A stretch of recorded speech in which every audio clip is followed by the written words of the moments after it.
Hello, dear listener. We're so glad to have you here. Before we begin, a quick note. In the description, you'll find a link to get the physical book, in case you'd like to keep this work in your personal library. And if this audiobook inspires you even a little, we kindly ask 3 small favors that help us grow immensely. Leave the podcast a 5-star rating, follow us so you don't miss upcoming titles, and comment on which idea resonated with you the most today. Your voice helps more people discover this content. And if you'd like to listen to complete audiobooks filled with powerful ideas and premium knowledge, check out our other collections: Pigeon Audiobooks Philosophy, Pigeon Audiobooks Finance, Pigeon Audiobooks Classics, Pigeon Audiobooks Poetry, Pigeon Audiobooks Top 100 Best-Selling, and our new collection, Pigeon Audiobooks Novels. They're hours of learning designed to accompany you while you build the life you want. Now, get comfortable, turn up your headphones, take a deep breath, and let's grow together. Pigeon Publishing House presents Pragmatism. Author William James. Narrated by Henry Wells. Pragmatism. Lecture I, The Present Dilemma in Philosophy. Star. In the preface to that admirable collection of essays of his called Heretics, Mr. Chesterton writes these words: "There are some people, and I am one of them, who think that the most practical and important thing about a man is still his view of the universe. We think that for a landlady considering a lodger, it is important to know his income, but still more important to know his philosophy. We think that for a general about to fight an enemy, it is important to know the enemy's numbers, but still more important to know the enemy's philosophy. We think the question is not whether the theory of the cosmos affects matters, but whether, in the long run, anything else affects them." I think with Mr. Chesterton in this matter. I know that you, ladies and gentlemen, have a philosophy, each and all of you, and that the most interesting and important thing about you is the way in which it determines the perspective in your several worlds. You know the same of me. And yet I confess to a certain tremor at the audacity of the enterprise which I am about to begin. For the philosophy which is so important in each of us is not a technical matter. It is our more or less dumb sense of what life honestly and deeply means. It is only partly got from books. It is our individual way of just seeing and feeling the total push and pressure of the cosmos. I have no right to assume that many of you are students of the cosmos in the classroom sense. Yet here I stand desirous of interesting you in a philosophy which to no small extent has to be technically treated. I wish to fill you with sympathy with a contemporaneous tendency in which I profoundly believe, and yet I have to talk like a professor to you who are not students. Whatever universe a professor believes in must at any rate be a universe that lends itself to lengthy discourse. A universe definable in 2 sentences is something for which the professorial intellect has no use. No faith in anything of that cheap kind. I have heard friends and colleagues try to popularize philosophy in this very hall, but they soon grew dry, and then technical, and the results were only partially encouraging. So my enterprise is a bold one. The founder of Pragmatism himself recently gave a course of lectures at the Lowell Institute with that very word in its title: Flashes of Brilliant Light Relieved Against Cimmerian Darkness. None of us, I fancy, understood all that he said, yet here I stand, making a very similar venture. I risk it because the very lectures I speak of drew, they brought good audiences. There is, it must be confessed, a curious fascination in hearing deep things talked about, even though neither we nor the disputants understand them. We get the problematic thrill, we feel the presence of the vastness. Let a controversy begin in a smoking room anywhere, about free will or God's omniscience, or good and evil, and see how everyone in the place pricks up his ears. Philosophy's results concern us all most vitally, and philosophy's queerest arguments tickle agreeably our sense of subtlety and ingenuity. Believing in philosophy myself devoutly, and believing also that a kind of new dawn is breaking upon us philosophers, I feel impelled, per fas eut nefas, to try to impart to you some news of the situation. Philosophy is at once the most sublime and the most trivial of human pursuits.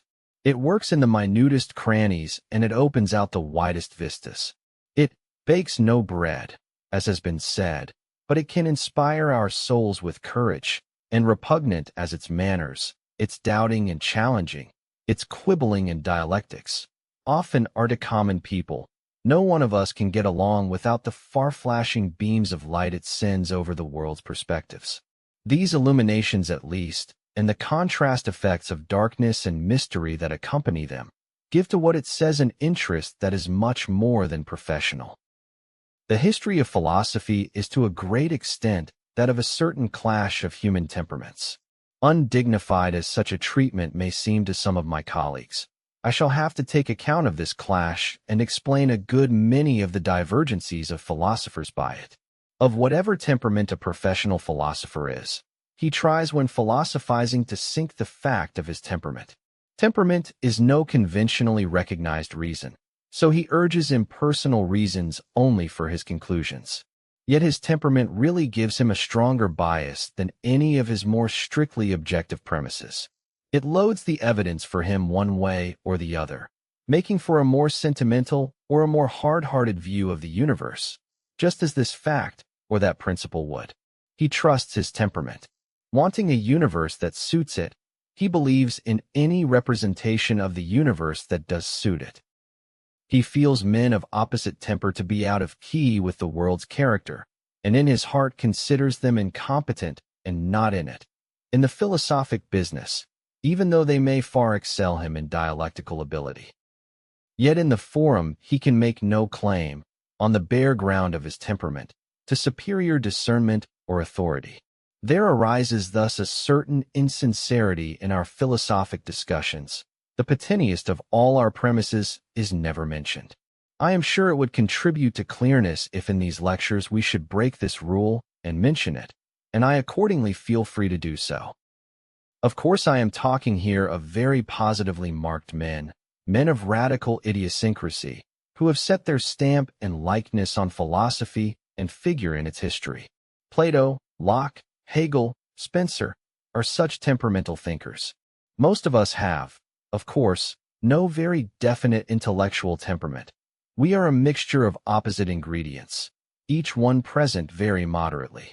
We hardly know our own preferences in abstract matters. Some of us are easily talked out of them, and end by following the fashion or taking up with the beliefs of the most impressive philosopher in our neighborhood, whoever he may be.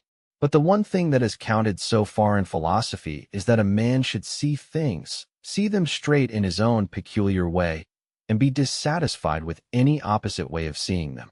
There is no reason to suppose that this strong temperamental vision is from now onward to count no longer in the history of man's beliefs.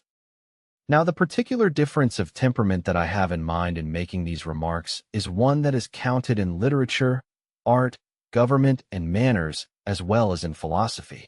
In manners we find formalists and free and easy persons. In government, authoritarians and anarchists. In literature, purists or academicals and realists. In art, classics and romantics. You recognize these contrasts as familiar. Well, in philosophy we have a very similar contrast expressed in the pair of terms rationalist and empiricist. Empiricist, meaning your lover of facts in all their crude variety. Rationalist, meaning your devotee to abstract and eternal principles. No one can live an hour without both facts and principles, so it is a difference rather of emphasis. Yet it breeds antipathies of the most pungent character between those who lay the emphasis differently. And we shall find it extraordinarily convenient to express a certain contrast in men's ways of taking their universe, by talking of the empiricist and of the rationalist temper. These terms make the contrast simple and massive. More simple and massive than are usually the men of whom the terms are predicated. For every sort of permutation and combination is possible in human nature, and if I now proceed to define more fully what I have in mind when I speak of rationalists and empiricists, by adding to each of those titles some secondary qualifying characteristics, I beg you to regard my conduct as to a certain extent arbitrary. I select types of combination that nature offers very frequently, but by no means uniformly, and I select them solely for their convenience in helping me to my ulterior purpose of characterizing pragmatism. Historically, we find the terms intellectualism and sensationalism used as synonyms of rationalism and empiricism. Well, nature seems to combine most frequently with intellectualism an idealistic and optimistic tendency. Empiricists, on the other hand, are not uncommonly materialistic, and their optimism is apt to be decidedly conditional and tremulous. Rationalism is always monistic. It starts from wholes and universals, and makes much of the unity of things. Empiricism starts from the parts, and makes of the whole a collection, is not averse, therefore, to calling itself pluralistic. Rationalism usually considers itself more religious than empiricism, but there is much to say about this claim, so I merely mention it. It is a true claim when the individual rationalist is what is called a man of feeling, and when the individual empiricist prides himself on being hard-headed. In that case, the rationalist will usually also be in favor of what is called free will, and the empiricist will be a fatalist. I use the terms most popularly current. The rationalist, finally, will be of dogmatic temper in his affirmations, while the empiricist may be more skeptical and open to discussion.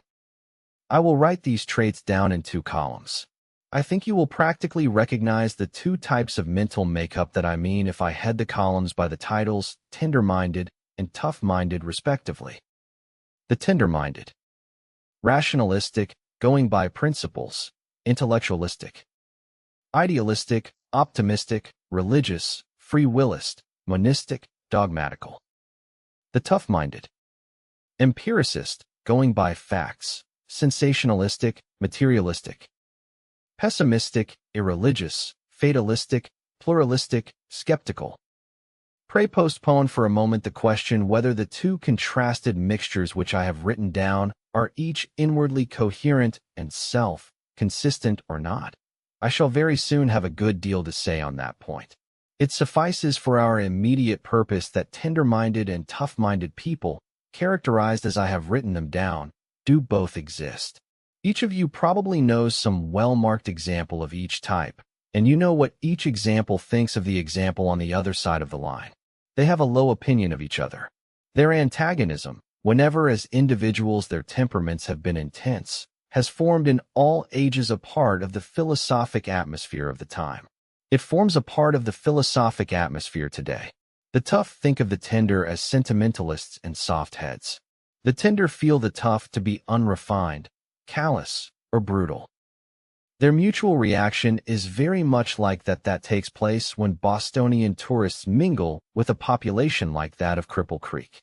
Each type believes the other to be inferior to itself, but disdain in the one case is mingled with amusement. In the other, it has a dash of fear. Now, as I have already insisted, few of us are tenderfoot Bostonians pure and simple, and few are typical Rocky Mountain toughs in philosophy.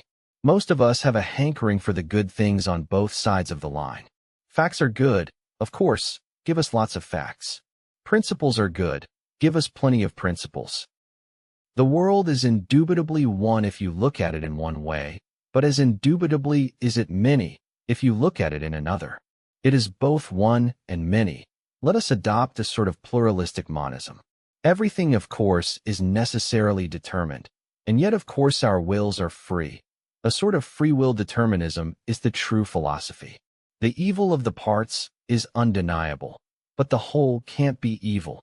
So practical pessimism may be combined with metaphysical optimism, and so forth.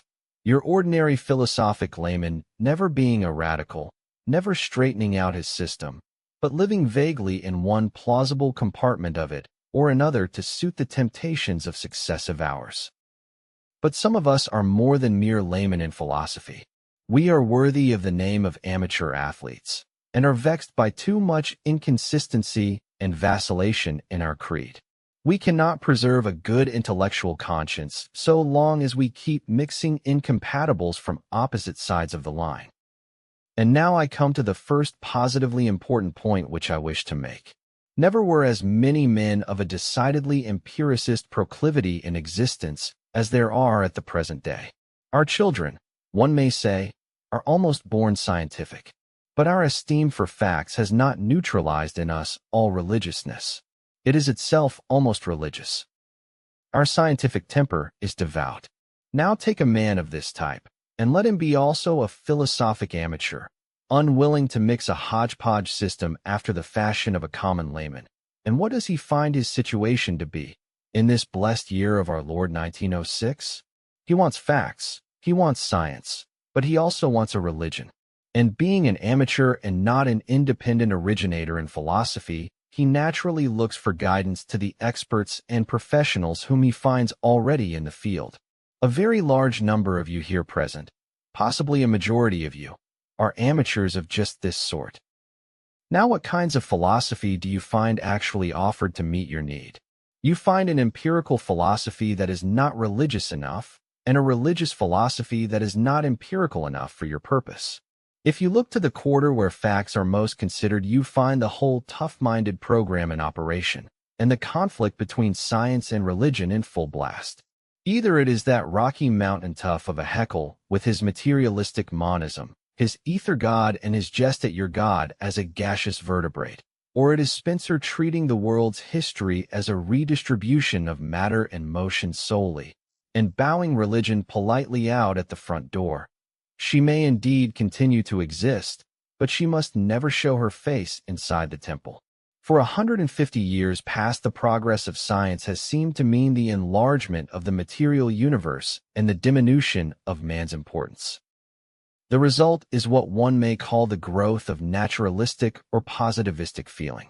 Man is no lawgiver to nature, he is an absorber. She it is who stands firm. He it is who must accommodate himself. Let him record truth, inhuman though it be, and submit to it. The romantic spontaneity and courage are gone. The vision is materialistic and depressing. Ideals appear as inert byproducts of physiology. What is higher is explained by what is lower and treated forever as a case of nothing but something else of a quite inferior sort. You get, in short, a materialistic universe, in which only the tough-minded find themselves congenially at home. If now, on the other hand, you turn to the religious quarter for consolation, and take counsel of the tender-minded philosophies, what do you find? Religious philosophy in our day and generation is, among us English-reading people, of two main types. One of these is more radical and aggressive, the other has more the air of fighting a slow retreat. By the more radical wing of religious philosophy, I mean the so-called transcendental idealism of the Anglo-Hegelian school, the philosophy of such men as Green, Descartes, Bosanquet, and Royce. This philosophy has greatly influenced the more studious members of our Protestant ministry. It is pantheistic, and undoubtedly it has already blunted the edge of the traditional theism in Protestantism at large. That theism remains, however. It is the lineal descendant, through one stage of concession after another, of the dogmatic scholastic theism still taught rigorously in the seminaries of the Catholic Church. For a long time it used to be called among us the philosophy of the Scottish school. It is what I meant by the philosophy that has the air of fighting a slow retreat.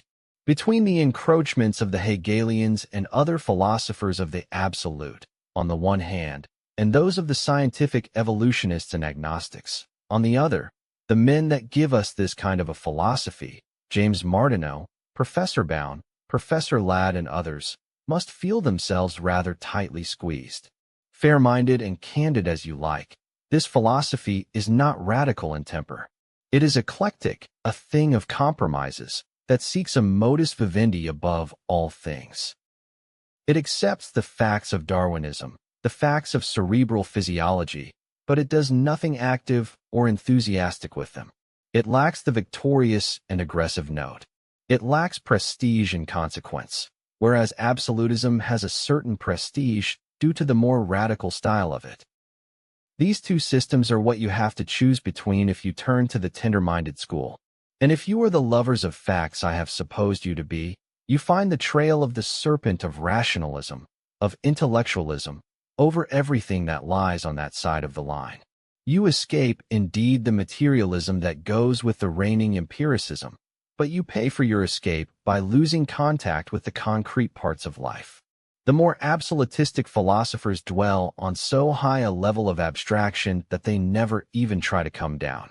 The absolute mind which they offer us, the mind that makes our universe by thinking it, might, for aught they show us to the contrary, have made any one of a million other universes just as well as this. You can deduce no single actual particular from the notion of it. It is compatible with any state of things whatever being true here below, and the theistic God is almost as sterile a principle. You have to go to the world which he has created to get any inkling of his actual character. He is the kind of God that has once for all made that kind of a world. The God of the theistic writers lives on as purely abstract heights as does the absolute. Absolutism has a certain sweep and dash about it, while the usual theism is more insipid, but both are equally remote and vacuous. What you want is a philosophy that will not only exercise your powers of intellectual abstraction, but that will make some positive connection with this actual world of finite human lives. You want a system that will combine both things, the scientific loyalty to facts and willingness to take account of them, the spirit of adaptation and accommodation, in short, but also the old confidence in human values and the resultant spontaneity, whether of the religious or of the romantic type. And this is then your dilemma. You find the two parts of your quidem hopelessly separated. You find empiricism with inhumanism and irreligion, or else you find a rationalistic philosophy that indeed may call itself religious, but that keeps out of all definite touch with concrete facts and joys and sorrows. I am not sure how many of you live close enough to philosophy to realize fully what I mean by this last reproach, so I will dwell a little longer on that unreality in all rationalistic systems by which your serious believer in facts is so apt to feel repelled. I wish that I had saved the first couple of pages of a thesis which a student handed me a year or two ago. They illustrated my point so clearly that I am sorry I cannot read them to you now. This young man, who was a graduate of some Western college, began by saying that he had always taken for granted that when you entered a philosophic classroom, you had to open relations with a universe entirely distinct from the one you left behind you in the street. The two were supposed, he said, to have so little to do with each other that you could not possibly occupy your mind with them at the same time. The world of concrete personal experiences to which the street belongs is multitudinous beyond imagination, tangled, muddy, painful, and perplexed. The world to which your philosophy professor introduces you is simple, clean, and noble. The contradictions of real life are absent from it. Its architecture is classic. Principles of reason trace its outlines. Logical necessities cement its parts. Purity and dignity are what it most expresses. It is a kind of marble temple shining on a hill. In point of fact, it is far less an account of this actual world than a clear edition built upon it. A classic sanctuary in which the rationalist fancy may take refuge from the intolerably confused and Gothic character which mere facts present. It is no explanation of our concrete universe. It is another thing altogether, a substitute for it, a remedy, a way of escape.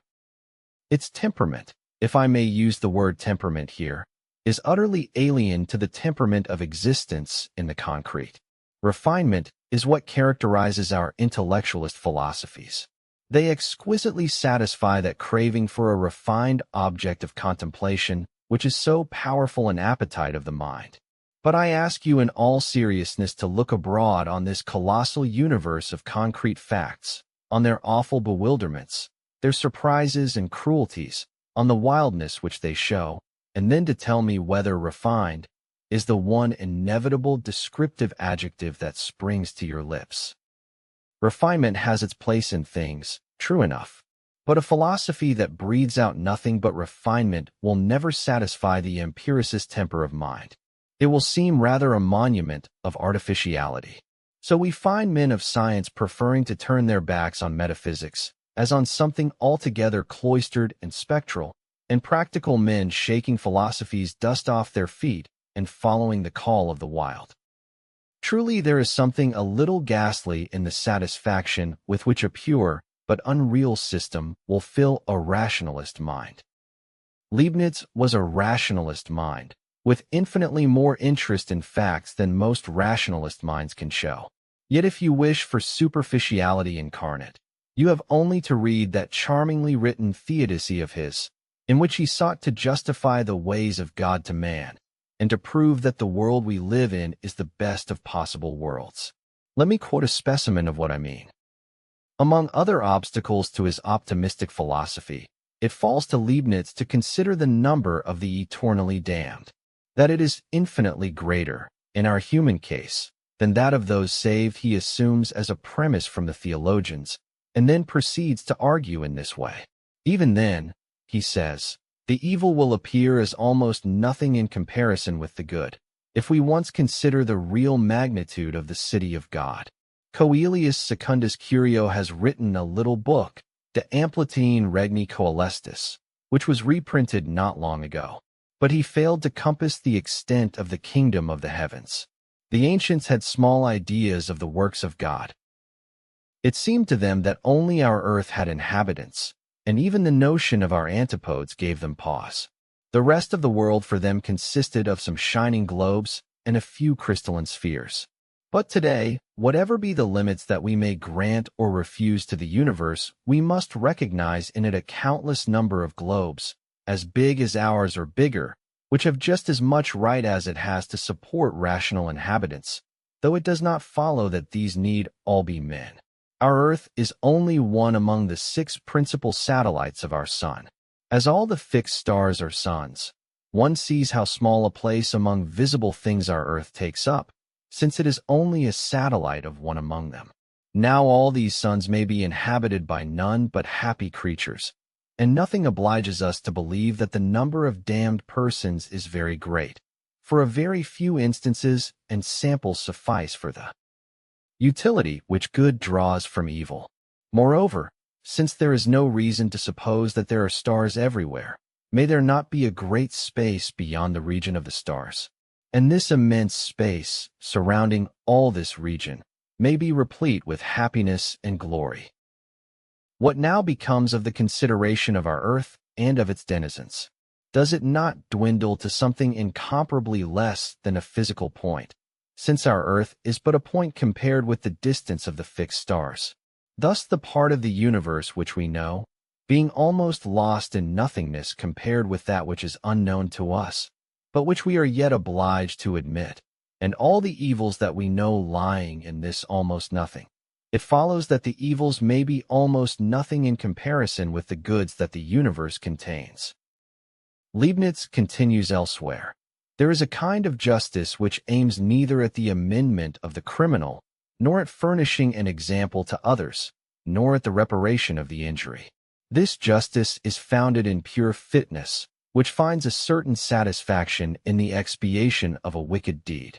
The Socinians and Hobbes objected to this punitive justice, which is properly vindictive justice, and which God has reserved for himself at many junctures.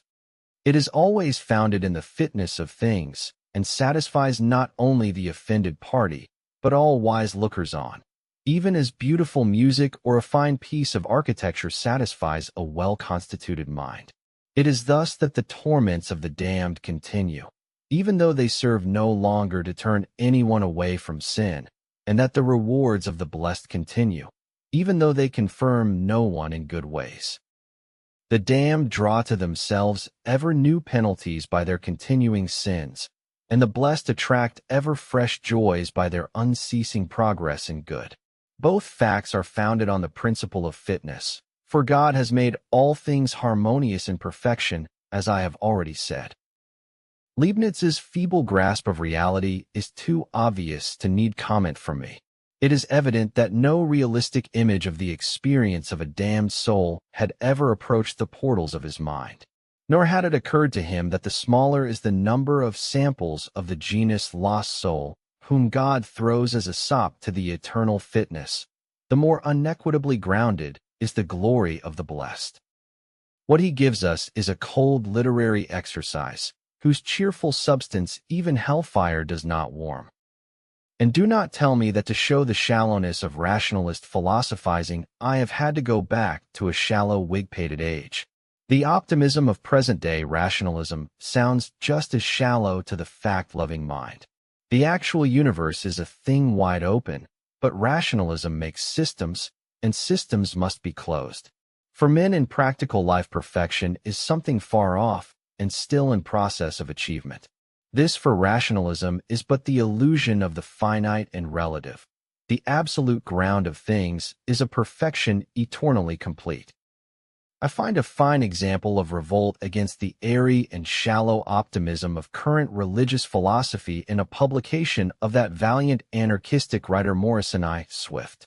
Mr. Swift's anarchism goes a little farther than mine does, but I confess that I sympathize a good deal, and some of you, I know, will sympathize heartily with his dissatisfaction with the idealistic optimisms now in vogue. He begins his pamphlet on human submission with a series of city reporters' items from newspapers, suicides, deaths from starvation, and the like, as specimens of our civilized regime. For instance, after trudging through the snow from one end of the city to the other in the vain hope of securing employment, and with his wife and 6 children without food, and ordered to leave their home in an Upper East Side tenement house because of non-payment of rent, John Corcoran, a clerk, today ended his life by drinking carbolic acid. Corcoran lost his position 3 weeks ago through illness, and during the period of idleness his scanty savings disappeared. Yesterday he obtained work with a gang of city snow shovelers, but he was too weak from illness and was forced to quit after an hour's trial with the shovel. Then the weary task of looking for employment was again resumed. Thoroughly discouraged, Corcoran returned to his home late last night to find his wife and children without food and the notice of dispossession on the door. On the following morning, he drank the poison. The records of many more such cases lie before me, Mr. Swift goes on. An encyclopedia might easily be filled with their kind. These few I cite as an interpretation of the universe. We are aware of the presence of God in his world, says a writer in a recent English review. The very presence of ill in the temporal order is the condition of the perfection of the eternal order, writes Professor Royce, The World and the Individual, 2, 385. The absolute is the richer for every discord, and for all diversity which it embraces, says F. H. Bradley, Appearance and Reality, 204. He means that these slain men make the universe richer, and that is philosophy. But while Professors Royce and Bradley and a whole host of guileless thoroughfed thinkers are unveiling reality and the absolute and explaining away evil and pain, this is the condition of the only beings known to us anywhere in the universe with a developed consciousness of what the universe is. What these people experience is reality. It gives us an absolute phase of the universe. It is the personal experience of those most qualified in all our circle of knowledge to have experience, to tell us what is. Now, what does thinking about the experience of these persons come to compared with directly, personally feeling it, as they feel it? The philosophers are dealing in shades, while those who live and feel know truth. And the mind of mankind, not yet the mind of philosophers, and of the proprietary class but of the great mass of the silently thinking and feeling men, is coming to this view. They are judging the universe as they have heretofore permitted the hierophants of religion and learning to judge them.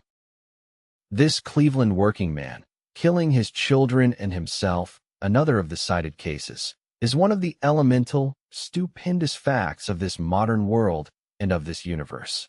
It cannot be glozed over or minimized away by all the treatises on God, and love, and being, helplessly existing in their haughty monumental vacuity.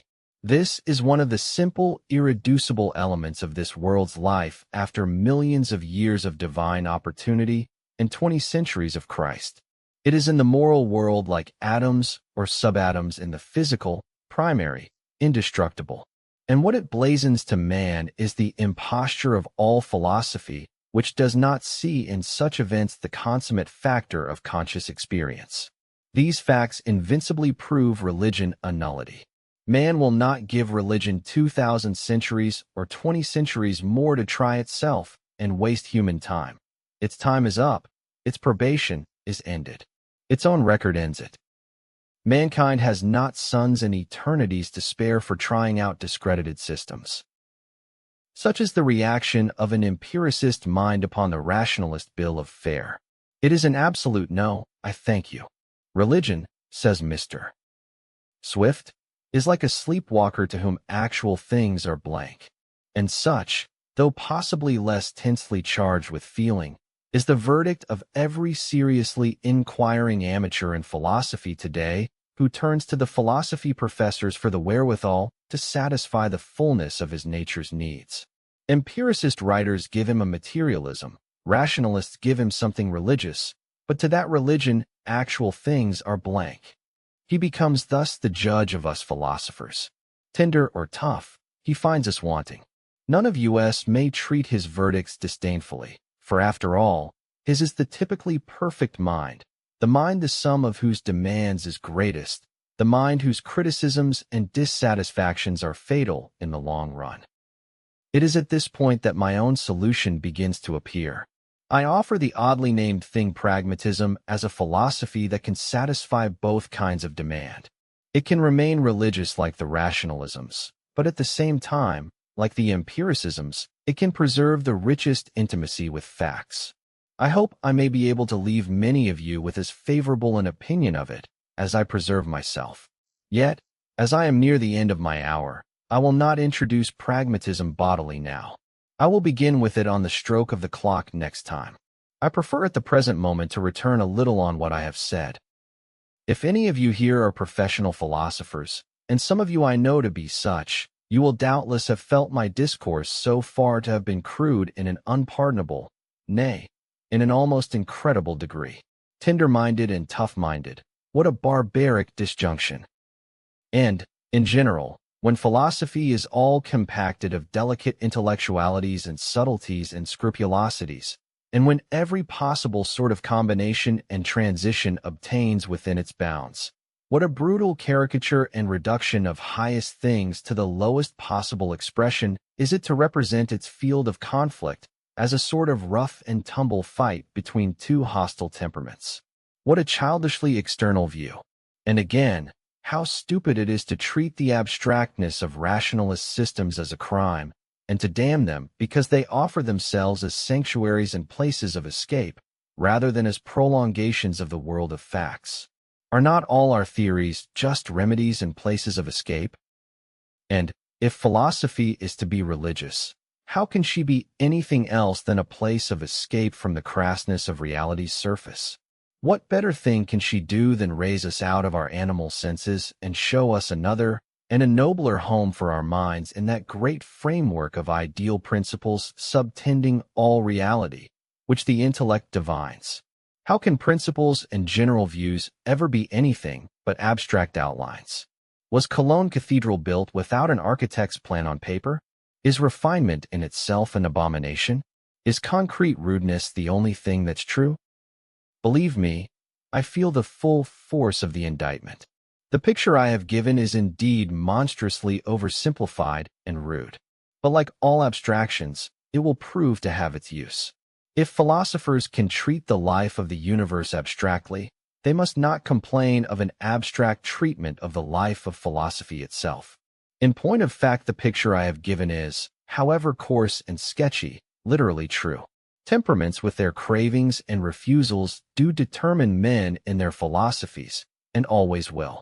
The details of systems may be reasoned out piecemeal, and when the student is working at a system, he may often forget the forest for the single tree. But when the labor is accomplished, the mind always performs its big summarizing act, and the system forthwith stands over against one like a living thing, with that strange simple note of individuality which haunts our memory, like the wraith of the man, when a friend or enemy of ours is dead. Not only Walt Whitman could write, "Who touches this book touches a man." The books of all the great philosophers are like so many men. our sense of an essential personal flavor in each one of them, typical but indescribable, is the finest fruit of our own accomplished philosophic education. What the system pretends to be is a picture of the great universe of God. What it is, and oh so flagrantly, is the revelation of how intensely odd the personal flavor of some fellow creature is.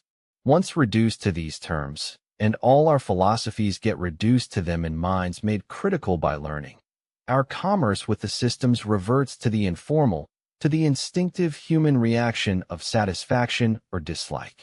We grow as peremptory in our rejection or admission, as when a person presents himself as a candidate for our favor. Our verdicts are couched in as simple adjectives of praise or dispraise. We measure the total character of the universe as we feel it, against the flavor of the philosophy proffered us, and one word is enough. Statt der lebendigen Natur. We say, de Gott die Menschen schuf Heinein. That nebulous concoction, that wooden, that straight-laced thing, that crabbed artificiality, that musty schoolroom product, that sick man's dream. Away with it. Away with all of them. Impossible. Impossible. Our work over the details of his system is indeed what gives us our resultant impression of the philosopher, but it is on the resultant impression itself that we react. Expertness in philosophy is measured by the definiteness of our summarizing reactions, by the immediate perceptive epithet with which the expert hits such complex objects off.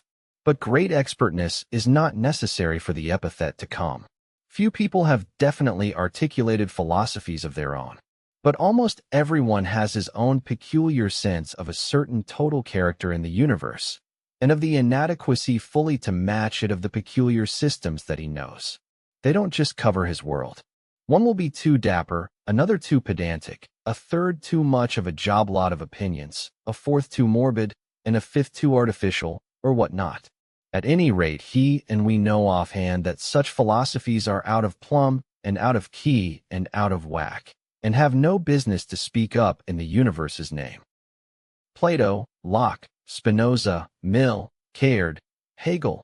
I prudently avoid names nearer home. I am sure that to many of you, my hearers, these names are little more than reminders of as many curious personal ways of falling short. It would be an obvious absurdity if such ways of taking the universe were actually true. We philosophers have to reckon with such feelings on your part. In the last resort, I repeat, it will be by them that all our philosophies shall ultimately be judged. The finally victorious way of looking at things will be the most completely impressive way to the normal run of minds. One word more, namely about philosophies necessarily being abstract outlines.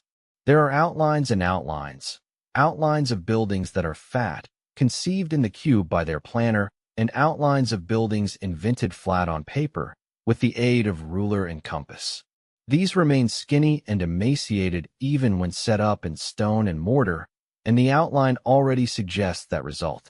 An outline in itself is meager, truly, but it does not necessarily suggest a meager thing. It is the essential meagerness of what is suggested by the usual rationalistic philosophies that moves empiricists to their gesture of rejection. The case of Herbert Spencer's system is much to the point here. Rationalists feel his fearful array of insufficiencies. His dry schoolmaster temperament, the hurdy-gurdy monotony of him, his preference for cheap makeshifts in argument, his lack of education even in mechanical principles, and in general the vagueness of all his fundamental ideas, his whole system wooden, as if knocked together out of cracked hemlock boards, and yet the half of England wants to bury him in Westminster Abbey. Why? Why does Spencer call out so much reverence in spite of his weakness in rationalistic eyes? Why should so many educated men who feel that weakness, you and I perhaps, wish to see him in the Abbey notwithstanding? Simply because we feel his heart to be in the right place philosophically.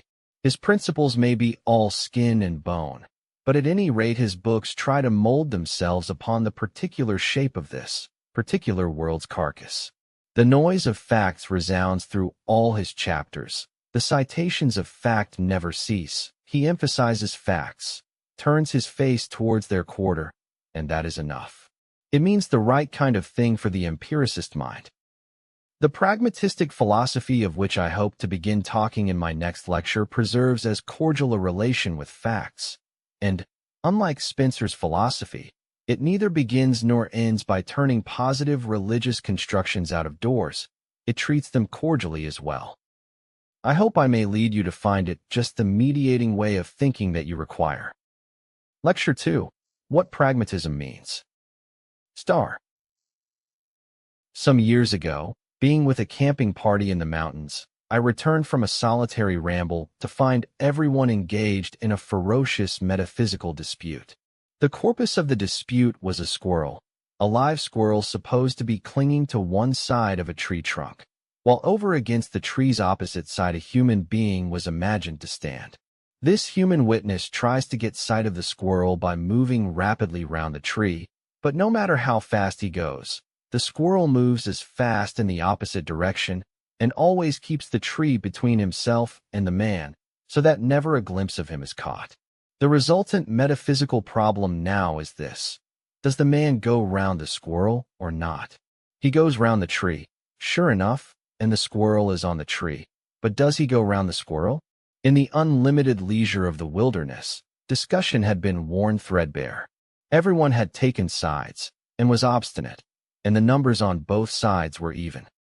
Each side, when I appeared, therefore appealed to me to make it a majority. Mindful of the scholastic adage that whenever you meet a contradiction you must make a distinction, I immediately sought and found one, as follows: which party is right? I said. Depends on what you practically mean by going round the squirrel. If you mean passing from the north of him to the east, then to the south, then to the west, and then to the north of him again, obviously the man does go round him, for he occupies these successive positions. But if on the contrary you mean being first in front of him, then on the right of him, then behind him, then on his left, and finally in front again, it is quite as obvious that the man fails to go round him, for by the compensating movements the squirrel makes, he keeps his belly turned towards the man all the time, and his back turned away. Make the distinction, and there is no occasion for any farther dispute. You are both right and both wrong according as you conceive the verb to go round in one practical fashion or the other.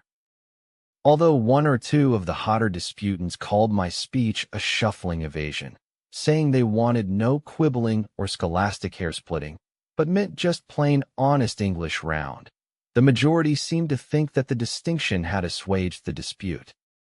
I tell this trivial anecdote because it is a peculiarly simple example of what I wish now to speak of as the pragmatic method. The pragmatic method is primarily a method of settling metaphysical disputes that otherwise might be interminable. Is the world one or many, fated or free? Material or spiritual? Here are notions either of which may or may not hold good of the world, and disputes over such notions are unending. The pragmatic method in such cases is to try to interpret each notion by tracing its respective practical consequences. What difference would it practically make to anyone if this notion rather than that notion were true? If no practical difference whatever can be traced, then the alternatives mean practically the same thing, and all dispute is idle. Whenever a dispute is serious, we ought to be able to show some practical difference that must follow from one side or the other's being right. A glance at the history of the idea will show you still better what pragmatism means. The term is derived from the same Greek word, pyro alpha gamma mu alpha, meaning action, from which our words practice and practical come. It was first introduced into philosophy by Mr. Charles Peirce in 1878. In an article entitled, How to Make Our Ideas Clear, in the Popular Science Monthly for January of that year, Mr. Peirce, after pointing out that our beliefs are really rules for action, said that to develop a thought's meaning, we need only determine what conduct it is fitted to produce. That conduct is for us its sole significance. And the tangible fact at the root of all our thought distinctions, however subtle, is that there is no one of them so fine as to consist in anything but a possible difference of practice. To attain perfect clearness in our thoughts of an object, then, We need only consider what conceivable effects of a practical kind the object may involve, what sensations we are to expect from it, and what reactions we must prepare. Our conception of these effects, whether immediate or remote, is then for us the whole of our conception of the object, so far as that conception has positive significance at all. This is the principle of Peirce, the principle of pragmatism. It lay entirely unnoticed by anyone for 20 years until I, in an address before Professor Howison's Philosophical Union at the University of California, brought it forward again and made a special application of it to religion. By that date, 1898, the time seemed ripe for its reception. The word pragmatism spread, and at present it fairly spots the pages of the philosophic journals. On all hands we find the pragmatic movement spoken of, sometimes with respect, sometimes with contumely, seldom with clear understanding. It is evident that the term applies itself conveniently to a number of tendencies that hitherto have lacked a collective name, and that it has come to stay. To take in the importance of Peirce's principle, one must get accustomed to applying it to concrete cases. I found a few years ago that Ostwald, the illustrious Leipzig chemist, had been making perfectly distinct use of the principle of pragmatism in his lectures on the philosophy of science, though he had not called it by that name. All realities influence our practice, he wrote me, and that influence is their meaning for us. I am accustomed to put questions to my classes in this way. In what respects would the world be different if this alternative or that were true? If I can find nothing that would become different, then the alternative has no sense. That is, the rival views mean practically the same thing, and meaning, other than practical, there is for us none. Ostwald in a published lecture gives this example of what he means. Chemists have long wrangled over the inner constitution of certain bodies called tautomers. Their properties seemed equally consistent with the notion that an unstable hydrogen atom oscillates inside of them, or that they are unstable mixtures of two bodies. Controversy raged, but never was decided. It would never have begun, says Ostwald, if the combatants had asked themselves what particular experimental fact could have been made different by one or the other view being correct, for it would then have appeared that no difference of fact could possibly ensue, and the quarrel was as unreal as if, theorizing in primitive times about the raising of dough by yeast, one party should have invoked a brownie, while another insisted on an elf as the true cause of the phenomenon. It is astonishing to see how many philosophical disputes collapse into insignificance the moment you subject them to this simple test of tracing a concrete consequence. There can be no difference anywhere that doesn't make a difference elsewhere, no difference in abstract truth that doesn't express itself in a difference in concrete fact and in conduct consequent upon that fact, imposed on somebody, somehow, somewhere, and somewhen. The whole function of philosophy ought to be to find out what definite difference it will make to you and me at definite instants of our life, if this world formula or that world formula be the true one. There is absolutely nothing new in the pragmatic method. Socrates was an adept at it. Aristotle used it methodically. Locke, Berkeley, and Hume made momentous contributions to truth by its means. Shadworth Hodgson keeps insisting that realities are only what they are known as. But these forerunners of pragmatism used it in fragments. They were preluders only.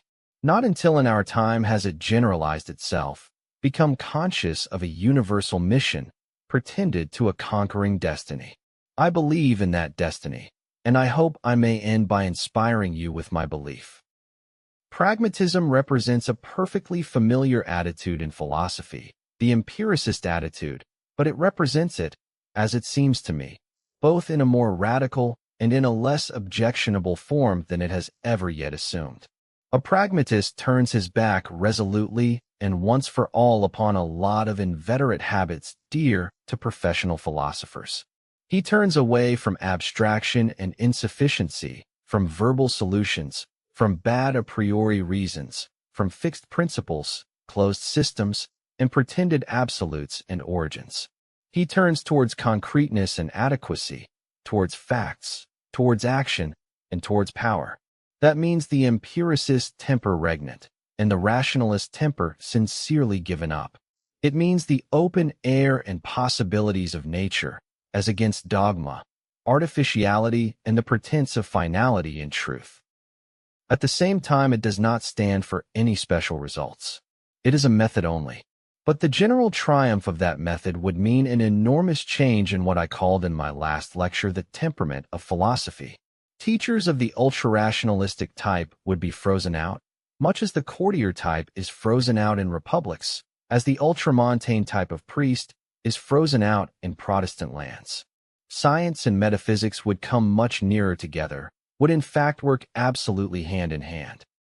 Metaphysics has usually followed a very primitive kind of quest. You know how men have always hankered after unlawful magic, and you know what a great part, in magic, words have always played. If you have his name, or the formula of incantation that binds him, you can control the spirit, genie, Afrite, or whatever the power may be. Solomon knew the names of all the spirits, and having their names, he held them subject to his will. So the universe has always appeared to the natural mind as a kind of enigma, of which the key must be sought in the shape of some illuminating or power-bringing word or name.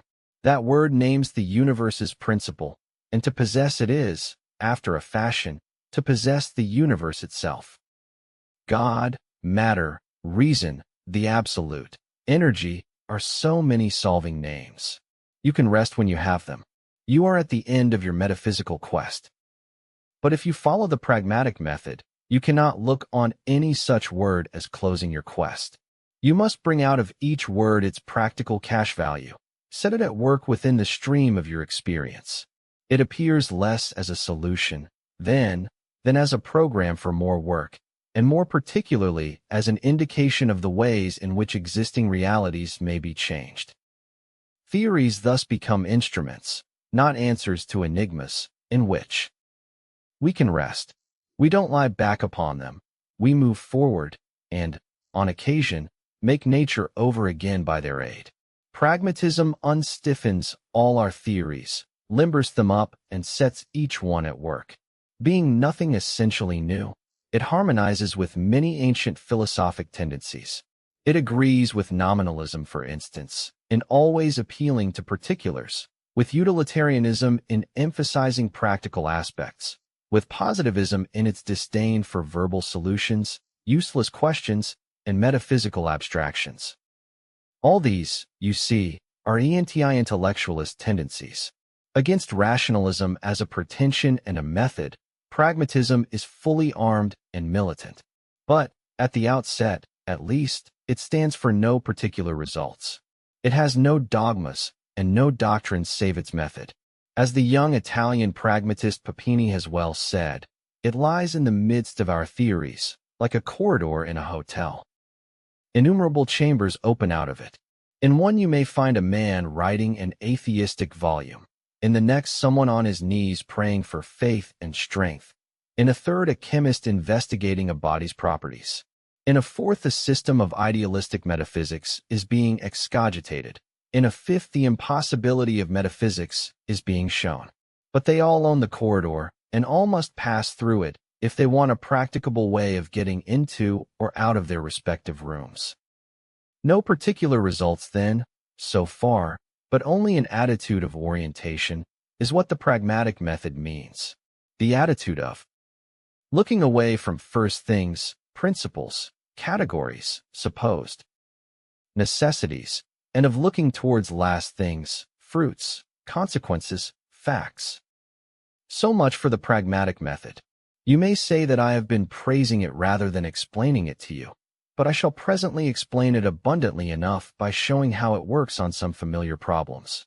Meanwhile, the word pragmatism has come to be used in a still wider sense, as meaning also a certain theory of truth. I mean to give a whole lecture to the statement of that theory, after first paving the way, so I can be very brief now. But brevity is hard to follow, so I ask for your redoubled attention for a quarter of an hour. If much remains obscure, I hope to make it clearer in the later lectures. One of the most successfully cultivated branches of philosophy in our time is what is called inductive logic, the study of the conditions under which our sciences have evolved. Writers on this subject have begun to show a singular unanimity as to what the laws of nature and elements of fact mean when formulated by mathematicians, physicists, and chemists. When the first mathematical, logical, and natural uniformities, the first laws, were discovered, men were so carried away by the clearness, beauty, and simplification that resulted, that they believed themselves to have deciphered authentically the eternal thoughts of the Almighty. His mind also thundered and reverberated in syllogisms. He also thought in conic sections, squares and roots and ratios, and geometrized like Euclid. He made Kepler's laws for the planets to follow. He made velocity increase proportionally to the time in falling bodies. He made the law of the signs for light to obey when refracted. He established the classes, orders, families, and genera of plants and animals, and fixed the distances between them. He thought the archetypes of all things, and devised their variations. And when we rediscover any one of these his wondrous institutions, we seize his mind in its very literal intention. But as the sciences have developed farther, the notion has gained ground that most, perhaps all, of our laws are only approximations. The laws themselves, moreover, have grown so numerous that there is no counting them, and so many rival formulations are proposed in all the branches of science that investigators have become accustomed to the notion that no theory is absolutely a transcript of reality, but that any one of them may from some point of view be useful. Their great use is to summarize old facts and to lead to new ones. They are only a man-made language, a conceptual shorthand, as someone calls them, in which we write our reports of nature, and languages, as is well known, tolerate much choice of expression and many dialects. Thus, human arbitrariness has driven divine necessity from scientific logic.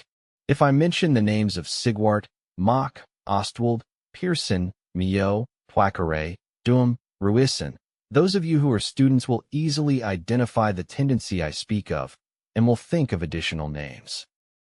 Riding now on the front of this wave of scientific logic messers, Schiller and Dewey appear with their pragmatistic account of what truth everywhere signifies. Everywhere, these teachers say, truth in our ideas and beliefs means the same thing that it means in science. It means, they say, nothing but this, that ideas, which themselves are but parts of our experience, become true just in so far as they help us to get into satisfactory relation with other parts of our experience, to summarize them and get about among them by conceptual shortcuts instead of following the interminable succession of particular phenomena. Any idea upon which we can ride, so to speak, any idea that will carry us prosperously from any one part of our experience to any other part, linking things satisfactorily, working securely, simplifying, saving labor, is true for just so much, true in so far forth, true instrumentally. This is the instrumental view of truth taught so successfully at Chicago, the view that truth in our ideas means their power to work, promulgated so brilliantly at Oxford. Messrs. Dewey, Schiller, and their allies, in reaching this general conception of all truth, have only followed the example of geologists, biologists, and philologists. In the establishment of these other sciences, the successful stroke was always to take some simple process actually observable in operation, as denudation by weather, say, or variation from parental type, or change of dialect by incorporation of new words and pronunciations, and then to generalize it, making it apply to all times, and produce great results by summating its effects through the ages. The observable process which Schiller and Dewey particularly singled out for generalization is the familiar one by which any individual settles into new opinions. The process here is always the same. The individual has a stock of old opinions already, but he meets a new experience that puts them to a strain. Somebody contradicts them, or in a reflective moment he discovers that they contradict each other, or he hears of facts with which they are incompatible, or desires arise in him which they cease to satisfy. The result is an inward trouble to which his mind till then had been a stranger, and from which he seeks to escape by modifying his previous mass of opinions. He saves as much of it as he can, for in this matter of belief we are all extreme conservatives. So he tries to change first this opinion, and then that, for they resist change very variously, until at last some new idea comes up which he can graft upon the ancient stock with a minimum of disturbance of the latter, some idea that mediates between the stock and the new experience and runs them into one another most felicitously and expediently. This new idea is then adopted as the true one. It preserves the older stock of truths with a minimum of modification, stretching them just enough to make them admit the novelty, but conceiving that in ways as familiar as the case leaves possible. An outre explanation, violating all our preconceptions, would never pass for a true account of a novelty. We should scratch round industriously till we found something less eccentric. The most violent revolutions in an individual's beliefs leave most of his old order standing. Time and space, cause and effect, nature and history, and one's own biography remain untouched. New truth is always a go-between, a smoother over of transitions. It marries old opinion to new fact so as ever to show a minimum of jolt, a maximum of continuity. We hold a theory true just in proportion to its success in solving this problem of maxima and minima. But success in solving this problem is eminently a matter of approximation.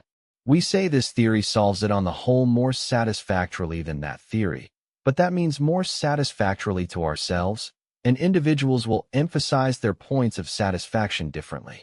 To a certain degree, therefore, everything here is plastic. The point I now urge you to observe particularly is the part played by the older truths. Failure to take account of it is the source of much of the unjust criticism leveled against pragmatism. Their influence is absolutely controlling. Loyalty to them is the first principle. In most cases, it is the only principle, for by far the most usual way of handling phenomena so novel that they would make for a serious rearrangement of our preconceptions is to ignore them altogether, or to abuse those who bear witness for them. You doubtless wish examples of this process of truth's growth, and the only trouble is their superabundance. The simplest case of new truth is of course the mere numerical addition of new kinds of facts, or of new single facts of old kinds, to our experience, an addition that involves no alteration in the old beliefs. Day follows day, and its contents are simply added. The new contents themselves are not true, they simply come and are. Truth is what we say about them, and when we say that they have come, truth is satisfied by the plain additive formula. But often the day's contents oblige a rearrangement. If I should now utter piercing shrieks and act like a maniac on this platform, it would make many of you revise your ideas as to the probable worth of my philosophy. Radium came the other day as part of the day's content, and seemed for a moment to contradict our ideas of the whole order of nature, that order having come to be identified with what is called the conservation of energy. The mere sight of radium paying heat away indefinitely out of its own pocket seemed to violate that conservation. What to think? If the radiations from it were nothing but an escape of unsuspected potential energy pre-existent inside of the atoms, the principle of conservation would be saved. The discovery of helium as the radiation's outcome opened a way to this belief. So Ramsey's view is generally held to be true because, although it extends our old ideas of energy, it causes a minimum of alteration in their nature. I need not multiply instances. A new opinion counts as true just in proportion as it gratifies the individual's desire to assimilate the novel in his experience to his beliefs in stock. It must both lean on old truth and grasp new fact, and its success, as I said a moment ago, in doing this, is a matter for the individual's appreciation. When old truth grows, then, by new truth's addition, it is for subjective reasons. We are in the process and obey the reasons. That new idea is truest which performs most felicitously its function of satisfying our double urgency. It makes itself true, gets itself classed as true by the way it works, grafting itself then upon the ancient body of truth, which thus grows much as a tree grows by the activity of a new layer of cambium.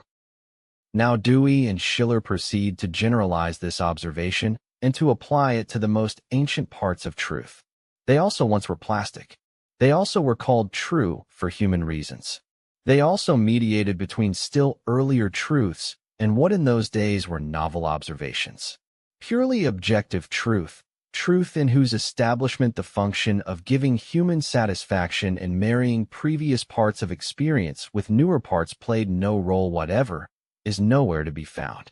The reasons why we call things true is the reason why they are true, for to be true means only to perform this marriage function. The trail of the human serpent is thus over everything. Truth independent, truth that we find merely, truth no longer malleable to human need, truth incorrigible. In a word, such truth exists indeed superabundantly, or is supposed to exist by rationalistically minded thinkers. But then it means only the dead heart of the living tree, and its being there means only that truth also has its paleontology and its prescription, and may grow stiff with years of veteran service and petrified in men's regard by sheer antiquity. But how plastic even the oldest truths nevertheless really are has been vividly shown in our day by the transformation of logical and mathematical ideas, a transformation which seems even to be invading physics. The ancient formulas are reinterpreted as special expressions of much wider principles, principles that our ancestors never got a glimpse of in their present shape and formulation. Mr. Schiller still gives to all this view of truth the name of humanism, but, for this doctrine too, the name of pragmatism seems fairly to be in the ascendant, so I will treat it under the name of pragmatism in these lectures. Such then would be the scope of pragmatism. First, a method, and second, a genetic theory of what is meant by truth. And these two things must be our future topics. What I have said of the theory of truth will, I am sure, have appeared obscure and unsatisfactory to most of you by reason of us brevity. I shall make amends for that hereafter. In a lecture on common sense, I shall try to show what I mean by truths grown petrified by antiquity. In another lecture, I shall expatiate on the idea that our thoughts become true in proportion as they successfully exert their go-between function. In a third, I shall show how hard it is to discriminate subjective from objective factors in truth's development. You may not follow me wholly in these lectures, and if you do, you may not wholly agree with me. But you will, I know, regard me at least as serious and treat my effort with respectful consideration. You will probably be surprised to learn, then, that Messrs. Schiller's and Dewey's theories have suffered a hailstorm of contempt and ridicule. All rationalism has risen against them. In influential quarters, Mr. Schiller, in particular, has been treated like an impudent schoolboy who deserves a spanking. I should not mention this, but for the fact that it throws so much sidelight upon that rationalistic temper to which I have opposed the temper of pragmatism. Pragmatism is uncomfortable away from facts. Rationalism is comfortable only in the presence of abstractions. This pragmatists talk about truths in the plural, about their utility and satisfactoriness, about the success with which they work, etc., suggests to the typical intellectualist mind a sort of coarse, lame, second-rate makeshift article of truth. Such truths are not real truth. Such tests are merely subjective. As against this, objective truth must be something non-utilitarian, haughty, refined, remote, august, exalted. It must be an absolute correspondence of our thoughts with an equally absolute reality. It must be what we ought to think, unconditionally. The conditioned ways in which we do think are so much irrelevance and matter for psychology. Down with psychology, up with logic, in all this question. See the exquisite contrast of the types of mind.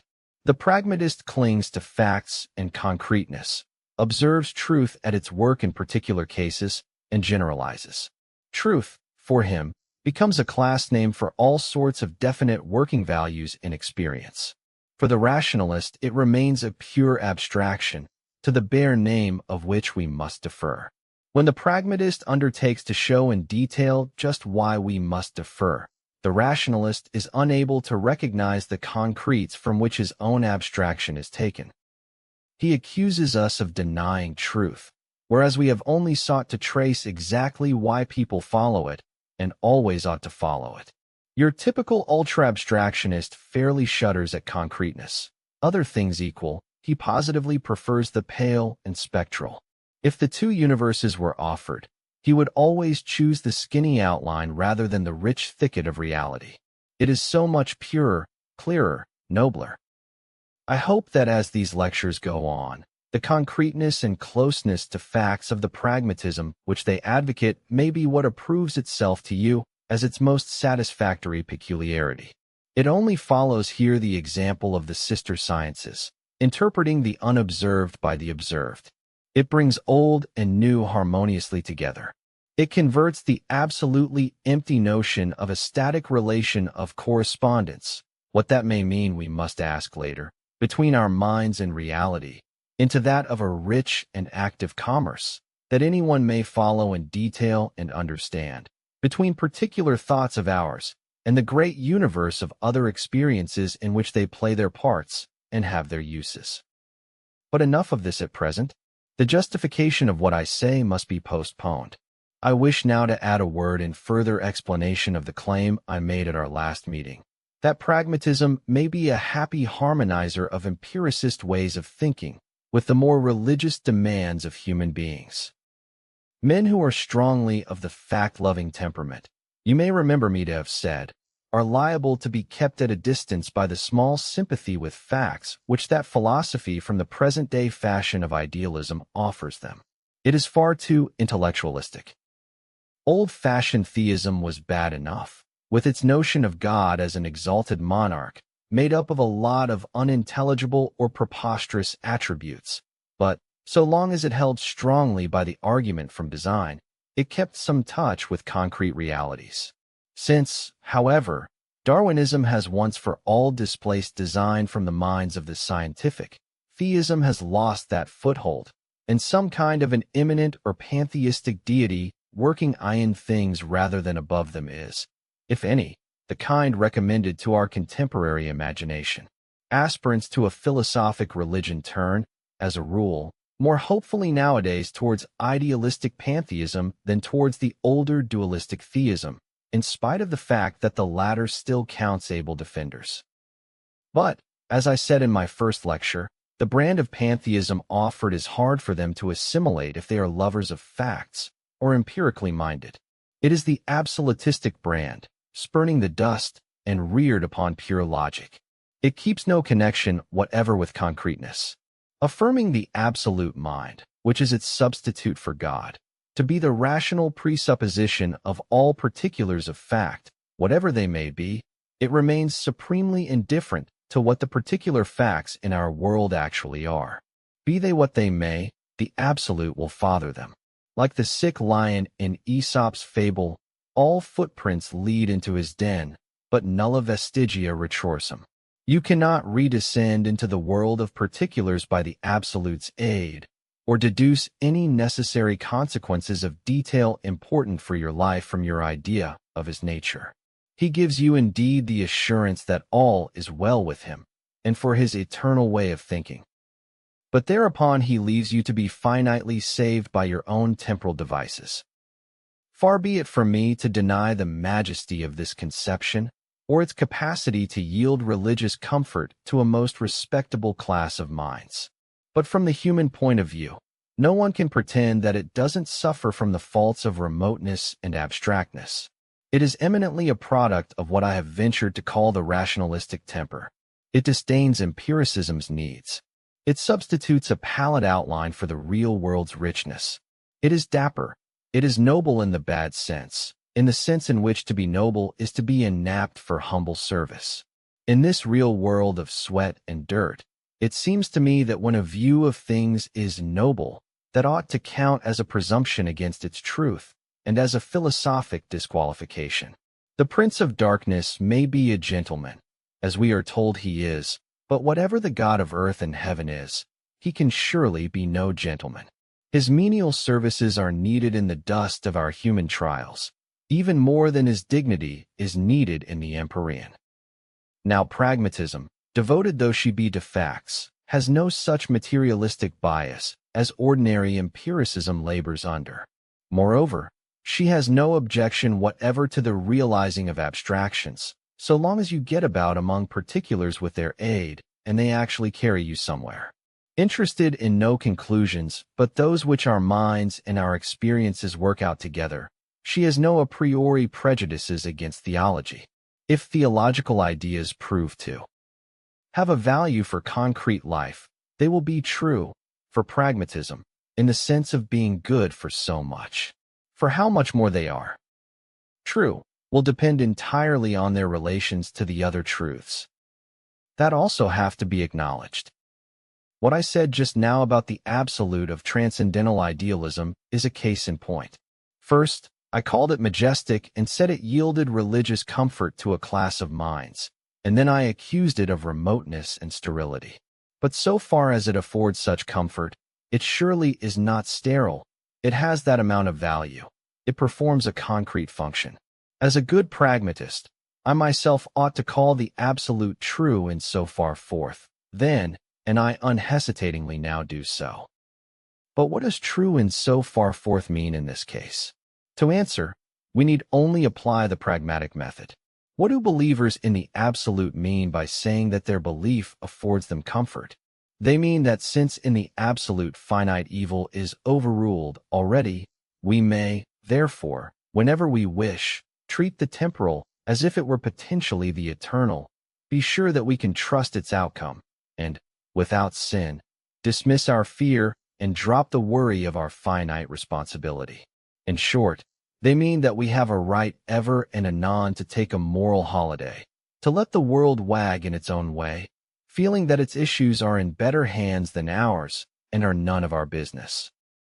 The universe is a system of which the individual members may relax their anxieties occasionally, in which the don't-care mood is also right for men, and moral holidays in order. That, if I mistake not, is part, at least, of what the absolute is known as. That is the great difference in our particular experiences which his being true makes for us. That is part of his cash value when he is pragmatically interpreted, farther than that the ordinary lay reader in philosophy, who thinks favorably of absolute idealism, does not venture to sharpen his conceptions. He can use the absolute for so much, and so much is very precious. He is pained at hearing you speak incredulously of the absolute, therefore, and disregards your criticisms because they deal with aspects of the conception that he fails to follow. If the absolute means this, and means no more than this, who can possibly deny the truth of it? To deny it would be to insist that men should never relax, and that holidays are never in order. I am well aware how odd it must seem to some of you to hear me say that an idea is true so long as to believe it is profitable to our lives. That it is good, for as much as it profits, you will gladly admit. If what we do by its aid is good, you will allow the idea itself to be good in so far forth, for we are the better for possessing it. But is it not a strange misuse of the word truth, you will say, to call ideas also true for this reason? To answer this difficulty fully is impossible at this stage of my account. You touch here upon the very central point of Messrs. Schiller's, Dewey's, and my own doctrine of truth, which I cannot discuss with detail until my 6th lecture. Let me now say only this, that truth is one species of good, and not, as is usually supposed, a category distinct from good and coordinate with it. The true is the name of whatever proves itself to be good in the way of belief, and good, too, for definite, assignable reasons. Surely you must admit this, that if there were no good for life in true ideas, or if the knowledge of them were positively disadvantageous and false ideas the only useful ones, then the current notion that truth is divine and precious, and its pursuit a duty, could never have grown up or become a dogma. In a world like that, our duty would be to shun truth, rather. But in this world, just as certain foods are not only agreeable to our taste, but good for our teeth, our stomach, and our tissues. So certain ideas are not only agreeable to think about, or agreeable as supporting other ideas that we are fond of, but they are also helpful in life's practical struggles. If there be any life that it is really better we should lead, and if there be any idea which, if believed in, would help us to lead that life, then it would be really better for us to believe in that idea, unless, indeed, belief in it incidentally clashed with other greater vital benefits. What would be better for us to believe? This sounds very like a definition of truth. It comes very near to saying what we ought to believe, and in that definition none of you would find any oddity. Ought we ever not to believe what it is better for us to believe? And can we then keep the notion of what is better for us, and what is true for us, permanently apart? Pragmatism says no, and I fully agree with her. Probably you also agree, so far as the abstract statement goes, but with a suspicion that if we practically did believe everything that made for good in our own personal lives, we should be found indulging all kinds of fancies about this world's affairs, and all kinds of sentimental superstitions about a world hereafter. Your suspicion here is undoubtedly well-founded, and it is evident that something happens when you pass from the abstract to the concrete. That complicates the situation. I said just now that what is better for us to believe is true unless the belief incidentally clashes with some other vital benefit. Now in real life, what vital benefits is any particular belief of ours most liable to clash with? What indeed except the vital benefits yielded by other beliefs when these prove incompatible with the first ones? In other words, the greatest enemy of any one of our truths may be the rest of our truths. Truths have once for all this desperate instinct of self-preservation and of desire to extinguish whatever contradicts them. My belief in the absolute, based on the good it does me, must run the gauntlet of all my other beliefs. Grant that it may be true in giving me a moral holiday.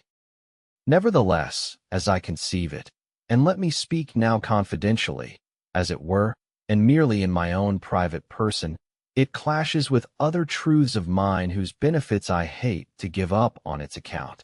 It happens to be associated with a kind of logic of which I am the enemy. I find that it entangles me in metaphysical paradoxes that are inacceptable, etc., etc. But as I have enough trouble in life already without adding the trouble of carrying these intellectual inconsistencies, I personally just give up the absolute. I just take my moral holidays. Or else as a professional philosopher, I try to justify them by some other principle.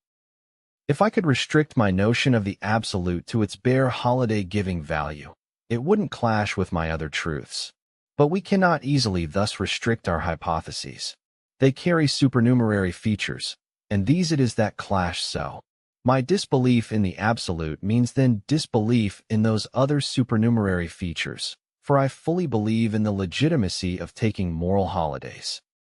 You see by this what I meant when I called pragmatism a mediator and reconciler, and said, borrowing the word from Papini, that he unstiffens our theories. She has in fact no prejudices whatever, no obstructive dogmas, no rigid canons of what shall count as proof. She is completely genial. She will entertain any hypothesis.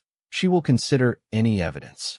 It follows that in the religious field she is at a great advantage both over positivistic empiricism, with its anti-theological bias, and over religious rationalism, with its exclusive interest in the remote, the noble, the simple, and the abstract in the way of conception. In short, she widens the field of search for God. Rationalism sticks to logic and the empyrean. Empiricism sticks to the external senses. Pragmatism is willing to take anything, to follow either logic or the senses, and to count the humblest and most personal experiences. She will count mystical experiences if they have practical consequences. She will take a God who lives in the very dirt of private fact if that should seem a likely place to find him. Her only test of probable truth is what works best in the way of leading us, what fits every part of life best, and combines with the collectivity of experience's demands, nothing being omitted. If theological ideas should do this, if the notion of God, in particular, should prove to do it, how could pragmatism possibly deny God's existence? She could see no meaning in treating as not true a notion that was pragmatically so successful. What other kind of truth could there be, for her, than all this agreement with concrete reality? In my last lecture, I shall return again to the relations of pragmatism with religion. But you see already how democratic she is. Her manners are as various and flexible, her resources as rich and endless, and her conclusions as friendly as those of Mother Nature. Lecture 3. Some Metaphysical Problems Pragmatically Considered. I am now to make the pragmatic method more familiar by giving you some illustrations of its application to particular problems. I will begin with what is driest, and the first thing I shall take will be the problem of substance. Everyone uses the old distinction between substance and attribute, enshrined as it is in the very structure of human language, in the difference between grammatical subject and predicate. Here is a bit of blackboard crayon. Its modes, attributes, properties, accidents, or affections, use which term you will, are whiteness, friability, cylindrical shape, insolubility in water, etc., etc. But the bearer of these attributes is so much chalk, which thereupon is called the substance in which they inhere. So the attributes of this desk inhere in the substance wood, those of my coat in the substance wool, and so forth.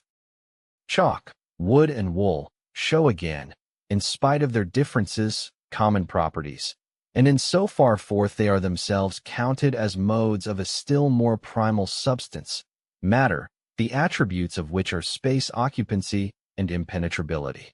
Similarly, our thoughts and feelings are affections or properties of our several souls, which are substances, but again not wholly in their own right, for they are modes of the still deeper substance spirit. Now it was very early seen that all we know of the chalk is the whiteness, friability, etc. All we know of the wood is the combustibility and fiber structure. A group of attributes is what each substance here is known as. They form its sole cash value for our actual experience. The substance is in every case revealed through them. If we were cut off from them, we should never suspect its existence. And if God should keep sending them to us in an unchanged order, miraculously annihilating at a certain moment the substance that supported them, we never could detect the moment, for our experiences themselves would be unaltered. Nominalists accordingly adopt the opinion that substance is a spurious idea due to our inveterate human trick of turning names into things.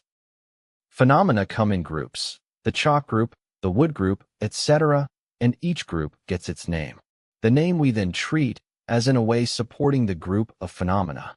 The low thermometer today, for instance, is supposed to come from something called the climate. Climate is really only the name for a certain group of days, but it is treated as if it lay behind the day, and in general we place the name, as if it were a being, behind the facts it is the name of. But the phenomenal properties of things, nominalists say, surely do not really inhere in names, and if not in names, then they do not inhere in anything. They adhere, or cohere, rather, with each other, and the notion of a substance inaccessible to us, which we think accounts for such cohesion by supporting it, as cement might support pieces of mosaic, must be abandoned. The fact of the bare cohesion itself is all that the notion of the substance signifies. Behind that fact is nothing. Scholasticism has taken the notion of substance from common sense and made it very technical and articulate. Few things would seem to have fewer pragmatic consequences for us than substances, cut off as we are from every contact with them. Yet in one case, scholasticism has proved the importance of the substance idea by treating it pragmatically. I refer to certain disputes about the mystery of the Eucharist. Substance here would appear to have momentous pragmatic value. Since the accidents of the wafer don't change in the Lord's Supper, and yet it has become the very body of Christ, it must be that the change is in the substance solely. The bread substance must have been withdrawn, and the divine substance substituted miraculously without altering the immediate sensible properties. But though these don't alter, a tremendous difference has been made. no less a one than this, that we who take the sacrament now feed upon the very substance of divinity. The substance notion breaks into life, then, with tremendous effect, if once you allow that substances can separate from their accidents and exchange these latter. This is the only pragmatic application of the substance idea with which I am acquainted, and it is obvious that it will only be treated seriously by those who already believe in the real presence on independent grounds. Material substance was criticized by Berkeley with such telling effect that his name has reverberated through all subsequent philosophy. Berkeley's treatment of the notion of matter is so well known as to need hardly more than a mention.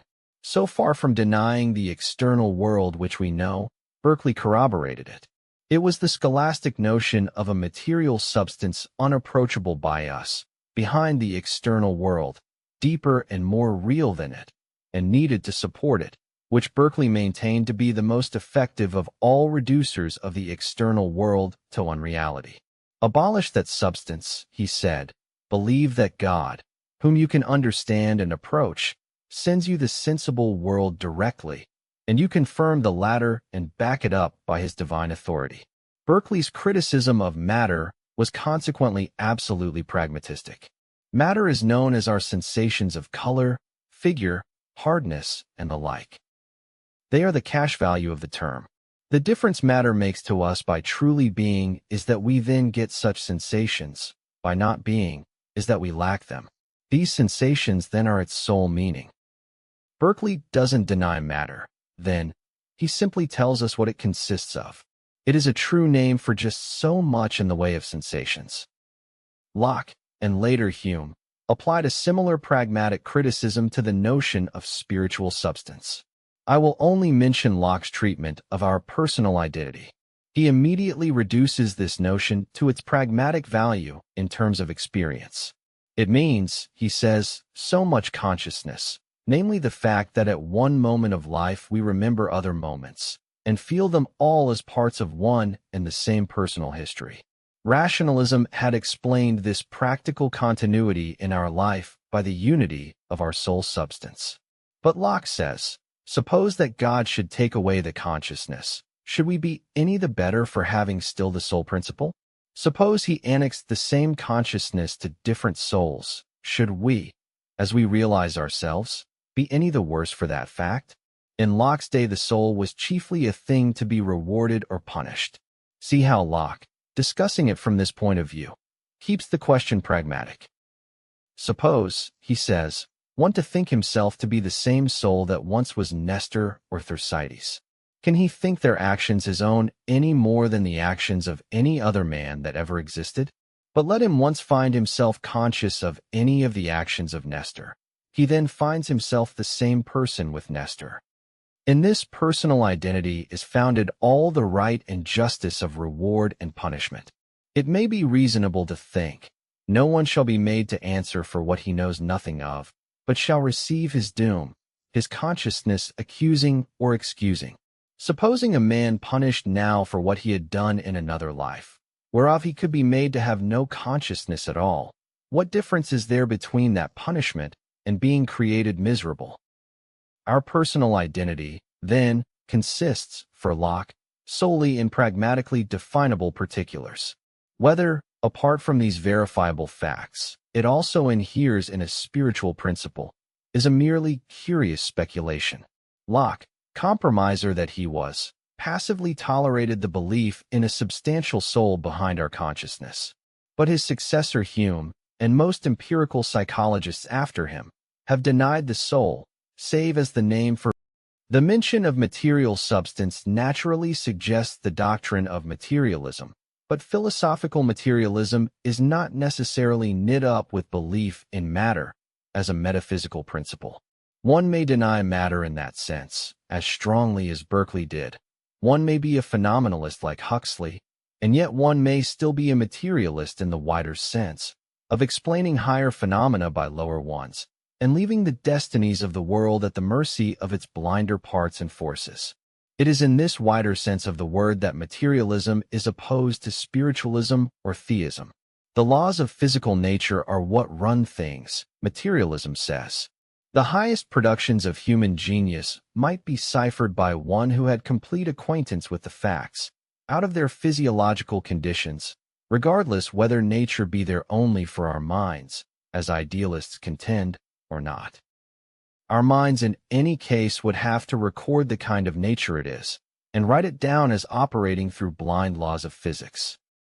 This is the complexion of present-day materialism, which may better be called naturalism.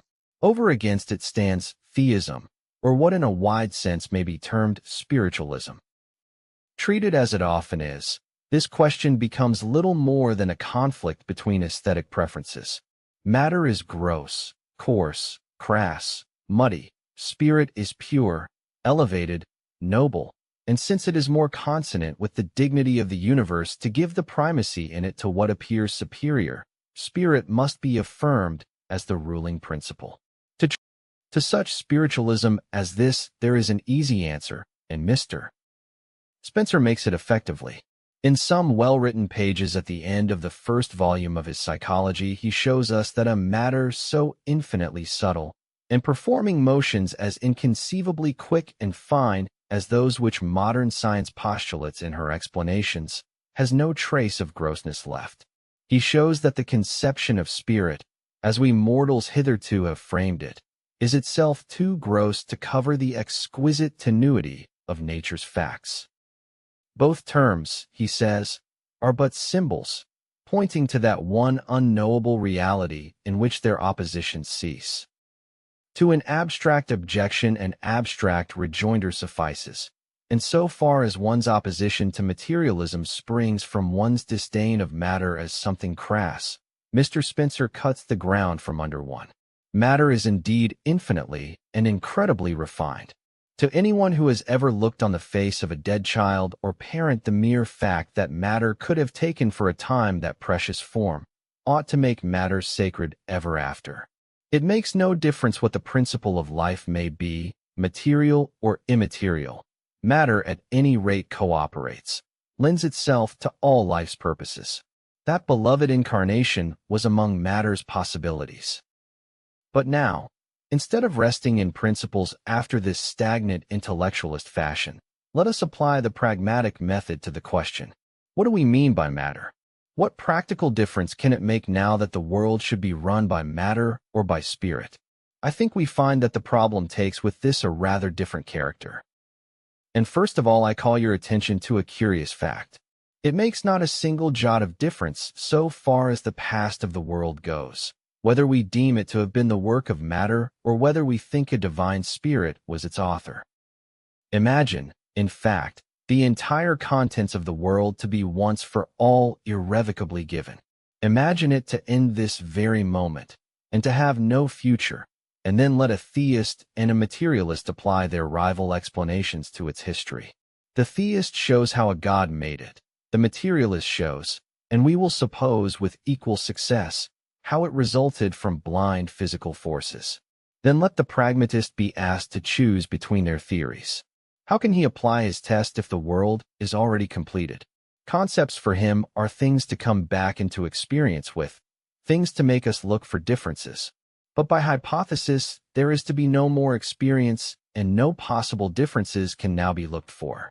Both theories have shown all their consequences, and, by the hypothesis we are adopting, these are identical.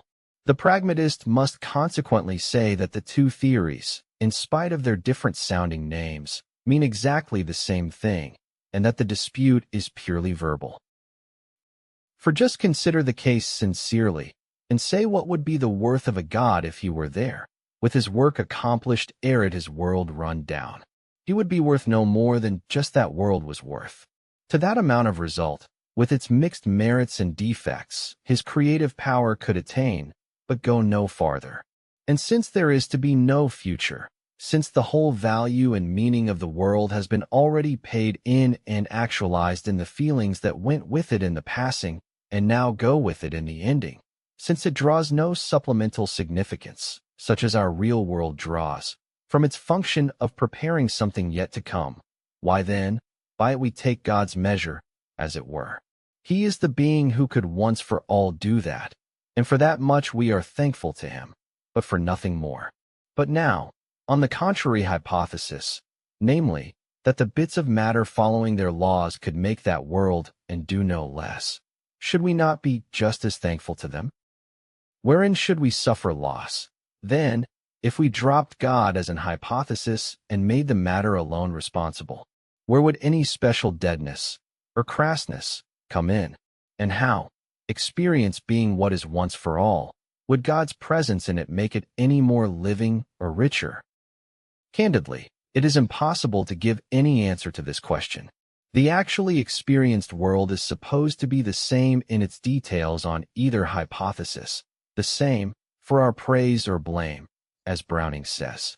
It stands there indefeasibly, a gift which can't be taken back. Calling matter the cause of it retracts no single one of the items that have made it up, nor does calling God the cause augment them. They are the God or the atoms, respectively, of just that and no other world. The God, if there, has been doing just what atoms could do, appearing in the character of atoms, so to speak, and earning such gratitude as is due to atoms, and no more. If his presence lends no different turn or issue to the performance, it surely can lend it no increase of dignity. Nor would indignity come to it were he absent, and did the atoms remain the only actors on the stage. When a play is once over, and the curtain down, you really make it no better by claiming an illustrious genius for its author, just as you make it no worse by calling him a common hack. Thus, if no future detail of experience or conduct is to be deduced from our hypothesis, the debate between materialism and theism becomes quite idle and insignificant. Matter and God in that event mean exactly the same thing. The power, namely, neither more nor less, that could make just this completed world, and the wise man is he who in such a case would turn his back on such a supererogatory discussion.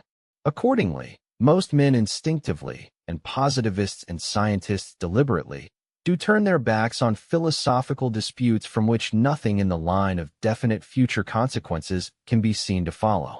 The verbal and empty character of philosophy is surely a reproach with which we are but too familiar. If pragmatism be true, it is a perfectly sound reproach unless the theories under fire can be shown to have alternative practical outcomes, however delicate and distant these may be. The common man and the scientist say they discover no such outcomes, and if the metaphysician can discern none either, the others certainly are in the right of it, as against him. His science is then but pompous trifling, and the endowment of a professorship for such a being would be silly. Accordingly, in every genuine metaphysical debate some practical issue, however conjectural and remote, is involved.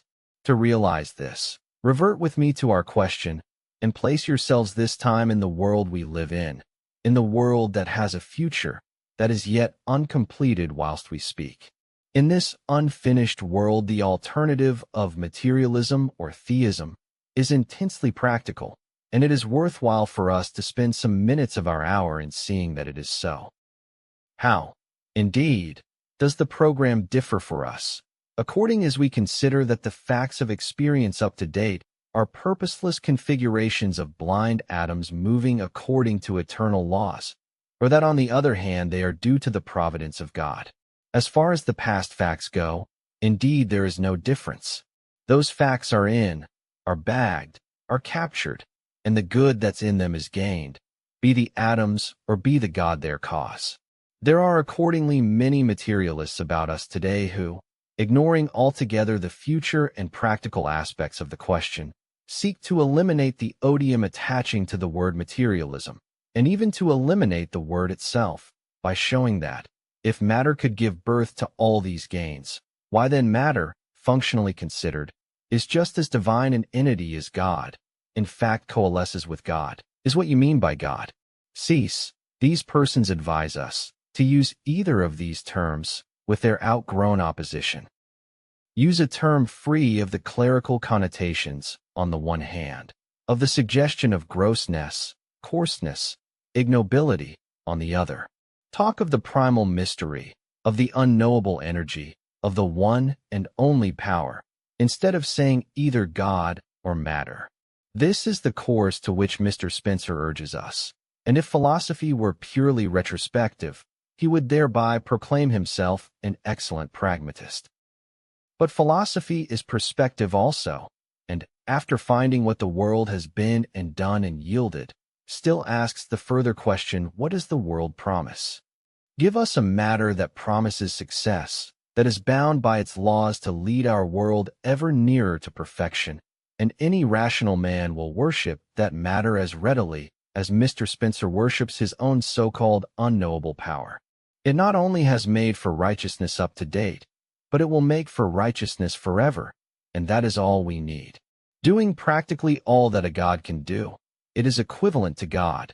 Its function is a God's function, and is exerted in a world in which a God would now be superfluous. From such a world a God could never lawfully be missed. Cosmic emotion would here be the right name for religion. But is the matter by which Mr. Spencer's process of cosmic evolution is carried on any such principle of never-ending perfection as this? Indeed, it is not, for the future end of every cosmically evolved thing or system of things is foretold by science to be death and tragedy, and Mr. Spencer, in confining himself to the aesthetic and ignoring the practical side of the controversy, has really contributed nothing serious to its relief. But apply now our principle of practical results, and see what a vital significance the question of materialism or theism immediately acquires. Theism and materialism, so indifferent when taken retrospectively, point, when we take them prospectively, to wholly different outlooks of experience.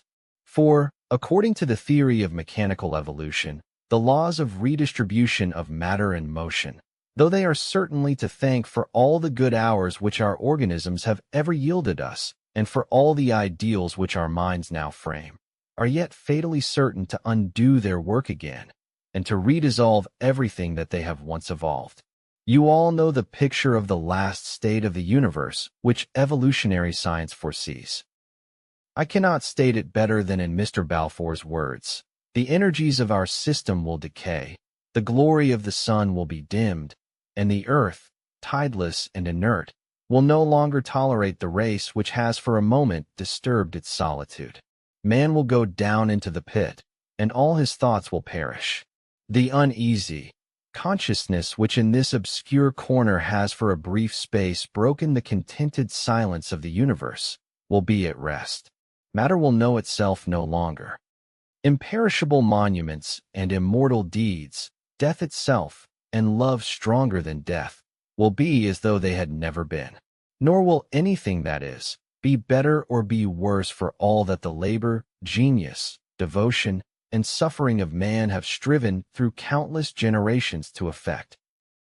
That is the sting of it, that in the vast driftings of the cosmic weather, though many a jeweled shore appears, and many an enchanted cloud-bank floats away, long lingering ere it be dissolved, even as our world now lingers, for our joy yet, when these transient products are gone, nothing, absolutely nothing remains, of represent those particular qualities, those elements of preciousness which they may have enshrined.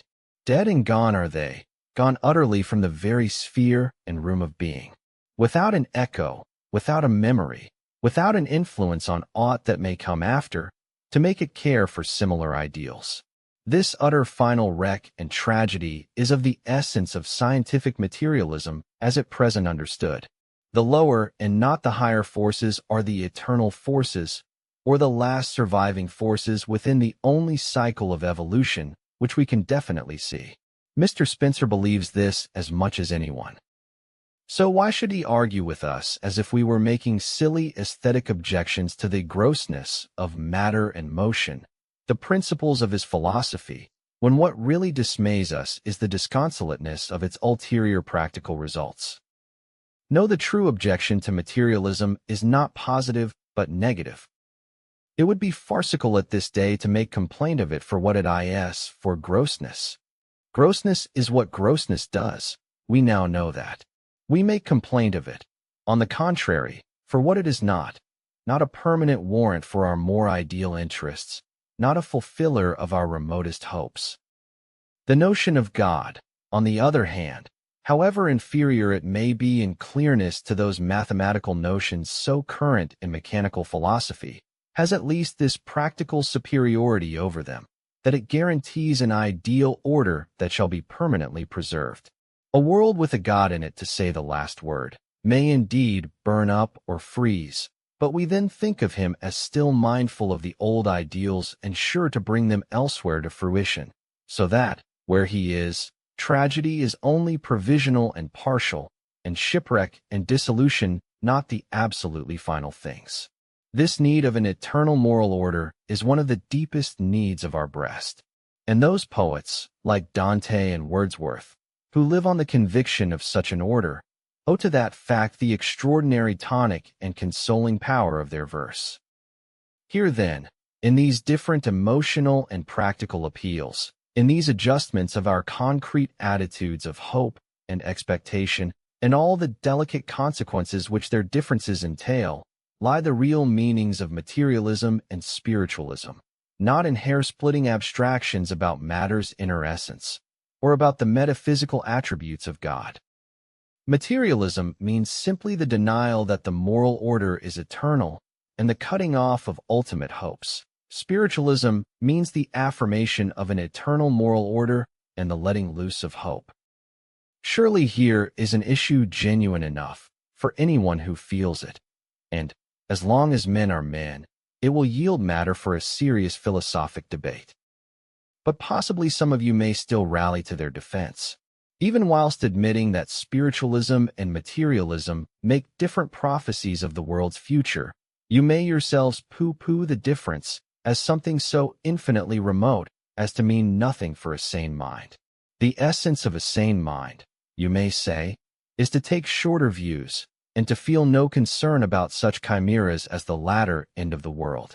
Well, I can only say that if you say this, you do injustice to human nature. Religious melancholy is not disposed of by a simple flourish of the word insanity. The absolute things, the last things, the overlapping things, are the truly philosophic concerns. All superior minds feel seriously about them, and the mind with the shortest views is simply the mind of the more shallow man. The issues of fact at stake in the debate are of course vaguely enough conceived by us at present. But spiritualistic faith in all its forms deals with a world of promise, while materialism's sun sets in a sea of disappointment. Remember what I said of the absolute. It grants us moral holidays. Any religious view does this. It not only incites our more strenuous moments, but it also takes our joyous, careless, trustful moments, and it justifies them. It paints the grounds of justification vaguely enough, to be sure. The exact features of the saving future facts that our belief in God ensures will have to be ciphered out by the interminable methods of science. We can study our God only by studying his creation.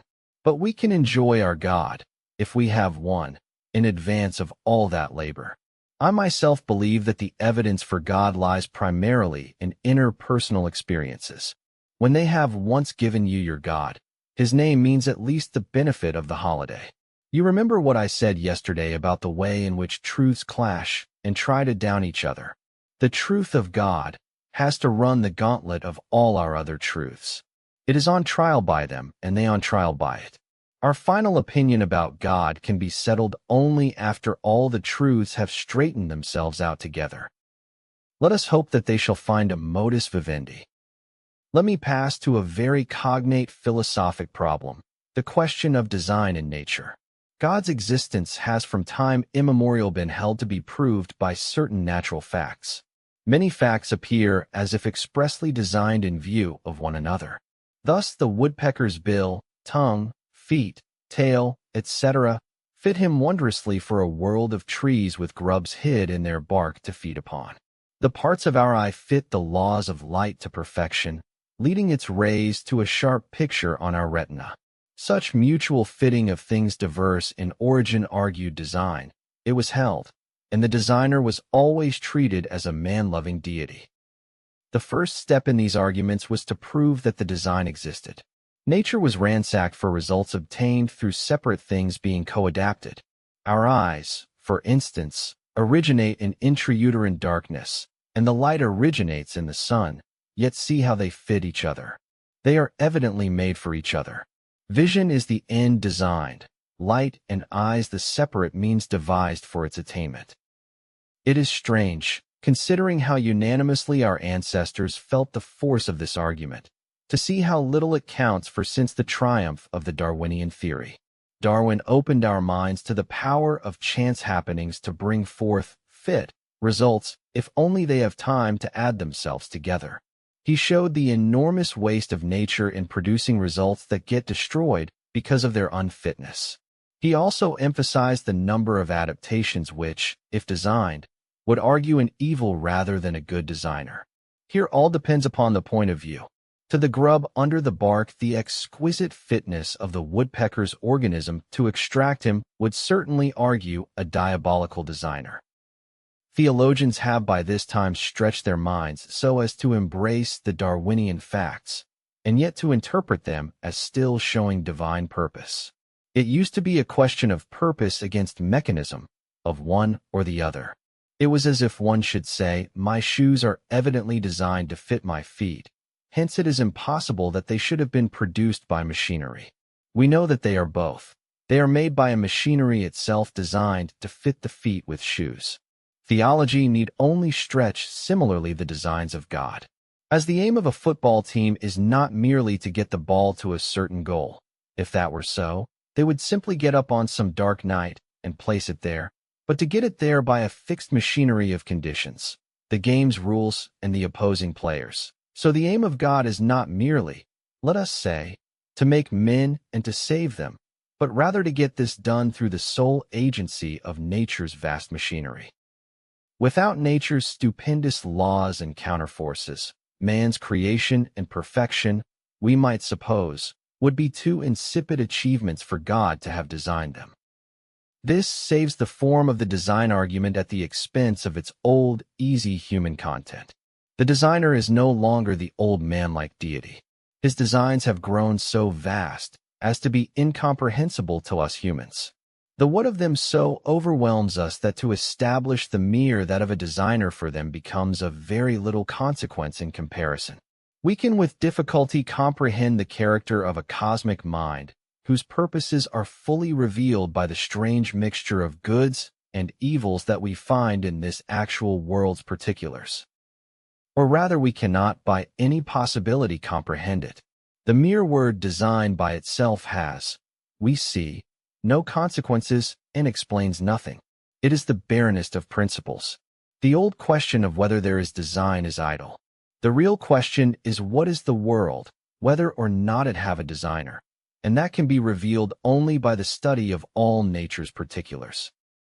Remember that no matter what nature may have produced or may be producing, the means must necessarily have been adequate, must have been fitted to that production.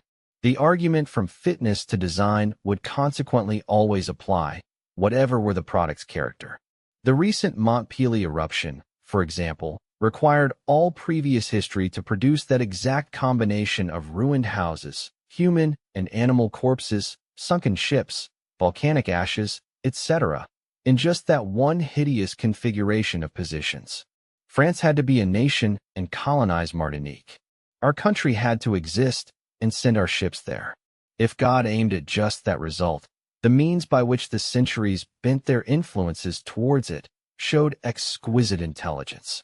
And so of any state of things whatever, either in nature or in history, which we find actually realized. For the parts of things must always make some definite resultant, be it chaotic or harmonious.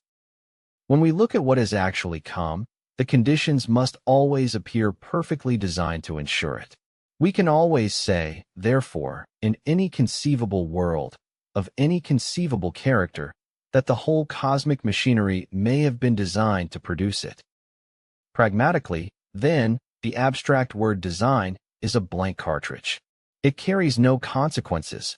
It does no execution. What sort of design, and what sort of a designer, are the only serious questions, and the study of facts is the only way of getting even approximate answers.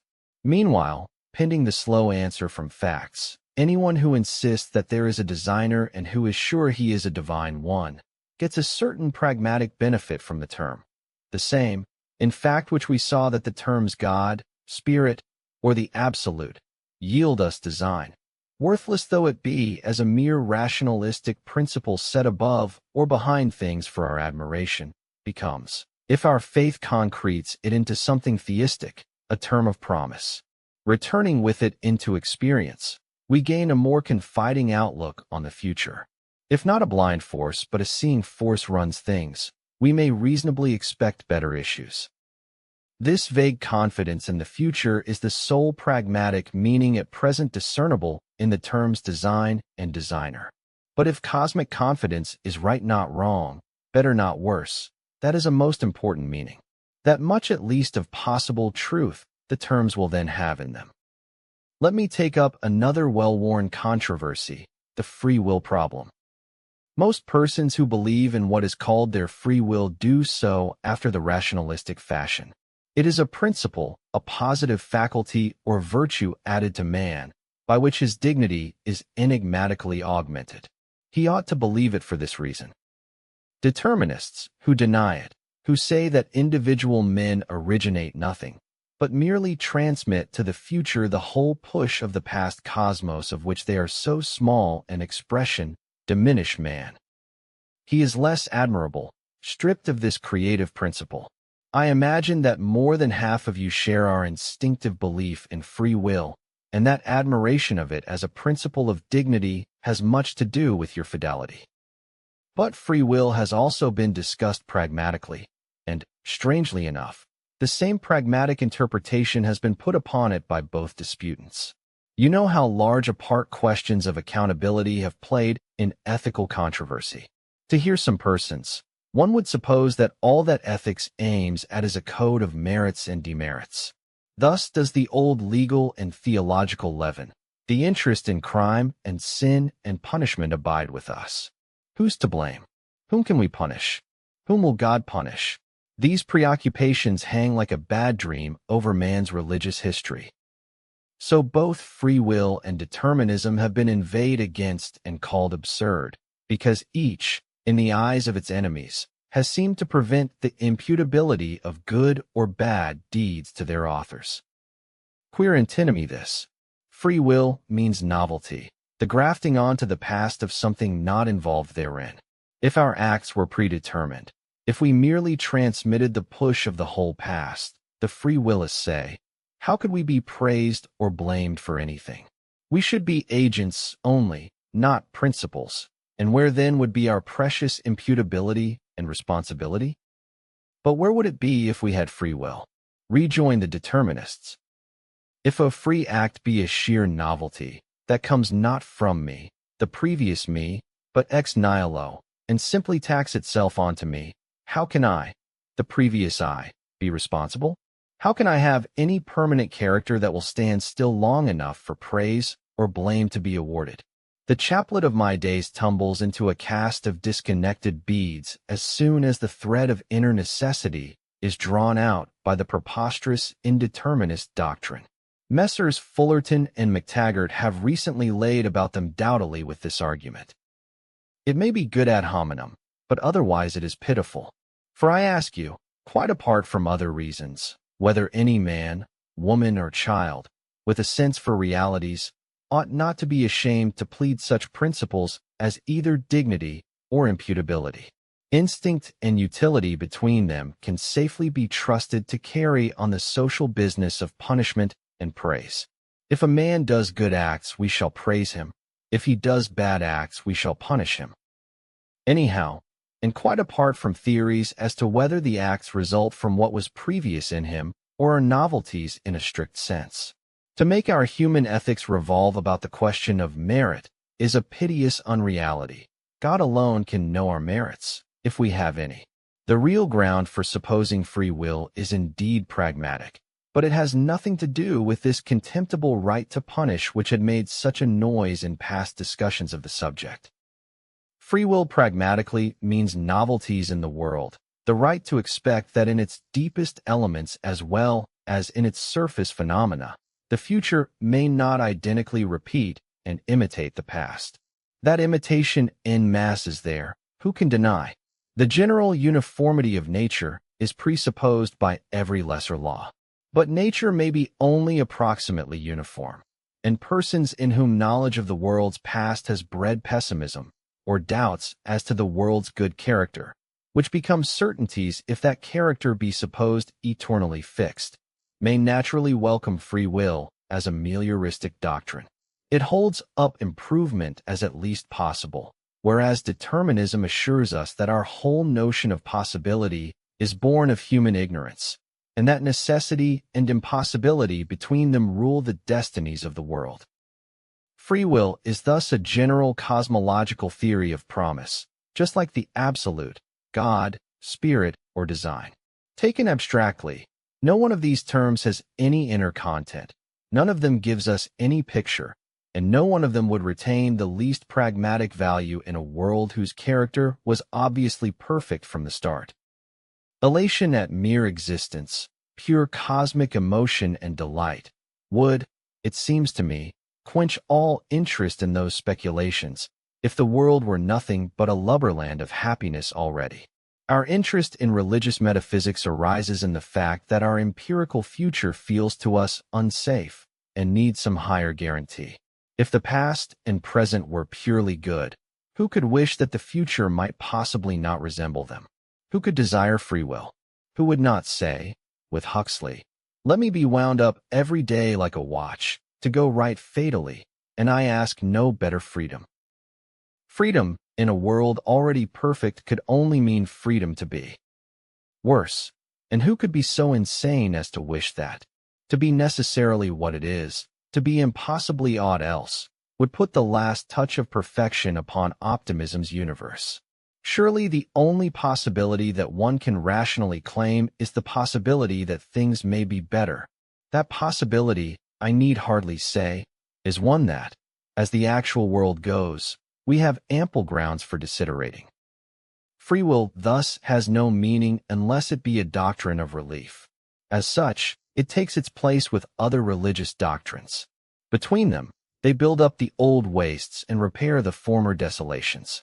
Our spirit, shut within this courtyard of sense experience, is always saying to the intellect upon the tower, "Watchman, tell us of the night, if it aught of promise bear," and the intellect gives it then these terms of promise. Other than this practical significance, the words God, free will, design, etc. have none. Yet dark though they be in themselves, or intellectualistically taken, when we bear them into life's thicket with us, the darkness there grows light about us. If you stop, in dealing with such words, with their definition, thinking that to be an intellectual finality, where are you? Stupidly staring at a pretentious sham. Deus est ens, a esse, extra et supra omni genus, necessarium, unum, infinite perfectum, simplex, immutable, immensum, eternum, intelligence, etc. Wherein is such a definition really instructive? It means less than nothing in its pompous robe of adjectives. Pragmatism alone can read a positive meaning into it, and for that she turns her back upon the intellectualist point of view altogether. God's in his heaven, all's right with the world. That's the heart of your theology, and for that you need no rationalist definitions. Why shouldn't we all of us, rationalists as well as pragmatists, confess this? Pragmatism, so far from keeping her eyes bent on the immediate practical foreground, as she is accused of doing, dwells just as much upon the world's remotest perspectives. See then how all these ultimate questions turn, as it were, up their hinges, and from looking backwards upon principles, upon an Erkenntnis theoretische, a God, a Kausalitätsprinzip, a design, a free will, taken in themselves, as something august and exalted above facts. See, I say, how pragmatism shifts the emphasis and looks forward into facts themselves. The really vital question for us all is, what is this world going to be? What is life eventually to make of itself? The center of gravity of philosophy must therefore alter its place. The earth of things, long thrown into shadow by the glories of the upper ether, must resume its rights. To shift the emphasis in this way means that philosophic questions will fall to be treated by minds of a less abstractionist type than heretofore, minds more scientific and individualistic in their tone, yet not irreligious either. It will be an alteration in the seat of authority that reminds one almost of the Protestant Reformation. And as, to papal minds, Protestantism has often seemed a mere mess of anarchy and confusion, such, no doubt, will pragmatism often seem to ultra-rationalist minds in philosophy. It will seem so much sheer trash, philosophically. But life wags on, all the same, and compasses its ends, in Protestant countries. I venture to think that philosophic Protestantism will compass a not dissimilar prosperity. Lecture 4, The One and the Many. We saw in the last lecture that the pragmatic method, in its dealings with certain concepts, instead of ending with admiring contemplation, plunges forward into the river of experience with them and prolongs the perspective by their means. Design, free will, the absolute mind, spirit instead of matter, have for their sole meaning a better promise as to this world's outcome. Be they false or be they true, the meaning of them is this meliorism. I have sometimes thought of the phenomenon called total reflection in optics as a good symbol of the relation between abstract ideas and concrete realities, as pragmatism conceives it. Hold a tumbler of water a little above your eyes and look up through the water at its surface, or better still look similarly through the flat wall of an aquarium. You will then see an extraordinarily brilliant reflected image, say, of a candle flame, or any other clear object, situated on the opposite side of the vessel. No candle ray, under these circumstances, gets beyond the water's surface. Every ray is totally reflected back into the depths again. Now let the water represent the world of sensible facts, and let the air above it represent the world of abstract ideas. Both worlds are real, of course, and interact, but they interact only at their boundary, and the locus of everything that lives and happens to us, so far as full experience goes, is the water. We are like fishes swimming in the sea of sense, bounded above by the superior element, but unable to breathe it pure or penetrate it.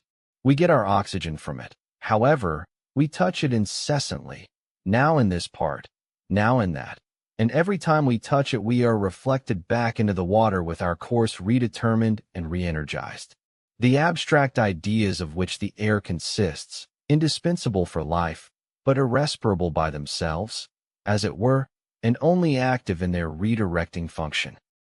All similes are halting, but this one rather takes my fancy.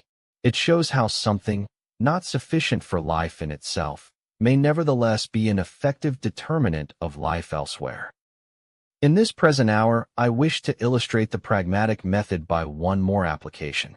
I wish to turn its light upon the ancient problem of the one and the many. I suspect that in but few of you has this problem occasioned sleepless nights, and I should not be astonished if some of you told me it had never vexed you. I myself have come, by long brooding over it, to consider it the most central of all philosophic problems, central because so pregnant. I mean by this that if you know whether a man is a decided monist or a decided pluralist, you perhaps know more about the rest of his opinions than if you give him any other name ending in ist. To believe in the one or in the many, that is the classification with the maximum number of consequences. So bear with me for an hour while I try to inspire you with my own interest in the problem. Philosophy has often been defined as the quest or the vision of the world's unity.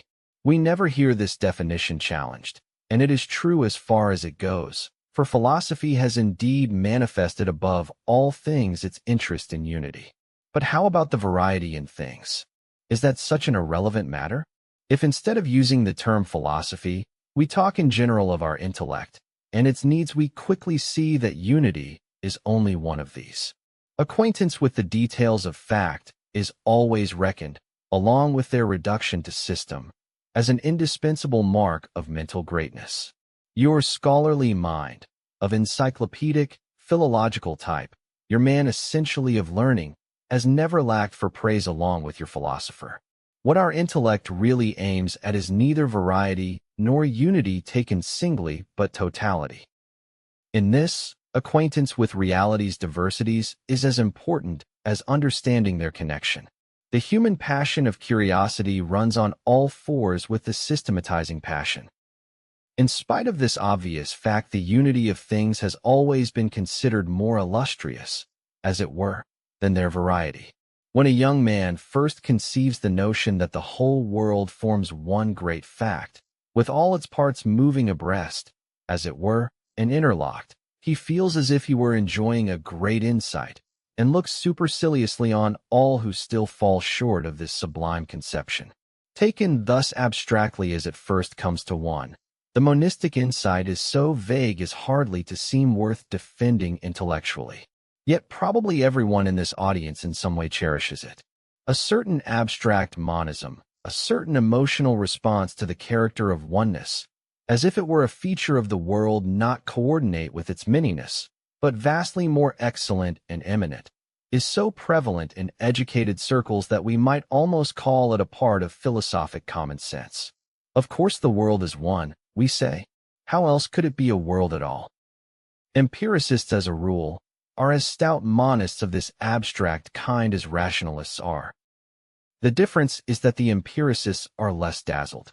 Unity doesn't blind them to everything else, doesn't quench their curiosity for special facts, whereas there is a kind of rationalist who is sure to interpret abstract unity mystically and to forget everything else, to treat it as a principle, to admire and worship it, and thereupon to come to a full stop intellectually. The world is one. The formula may become a sort of number worship. 3 and 7 have, it is true, been reckoned sacred numbers, but abstractly taken, why is 1 more excellent than 43, or than 2,010,000? In this first vague conviction of the world's unity, there is so little to take hold of that we hardly know what we mean by it. The only way to get forward with our asking such questions, we pass from the vague to the definite, from the abstract to the concrete. Many distinct ways in which oneness predicated of the universe might make a difference come to view. I will note successively the more obvious of these ways. First, the world is at least one subject of discourse. If its manyness were so irremediable as to permit no union whatever of its parts, not even our minds could mean the whole of it at once. It would be like eyes trying to look in opposite directions.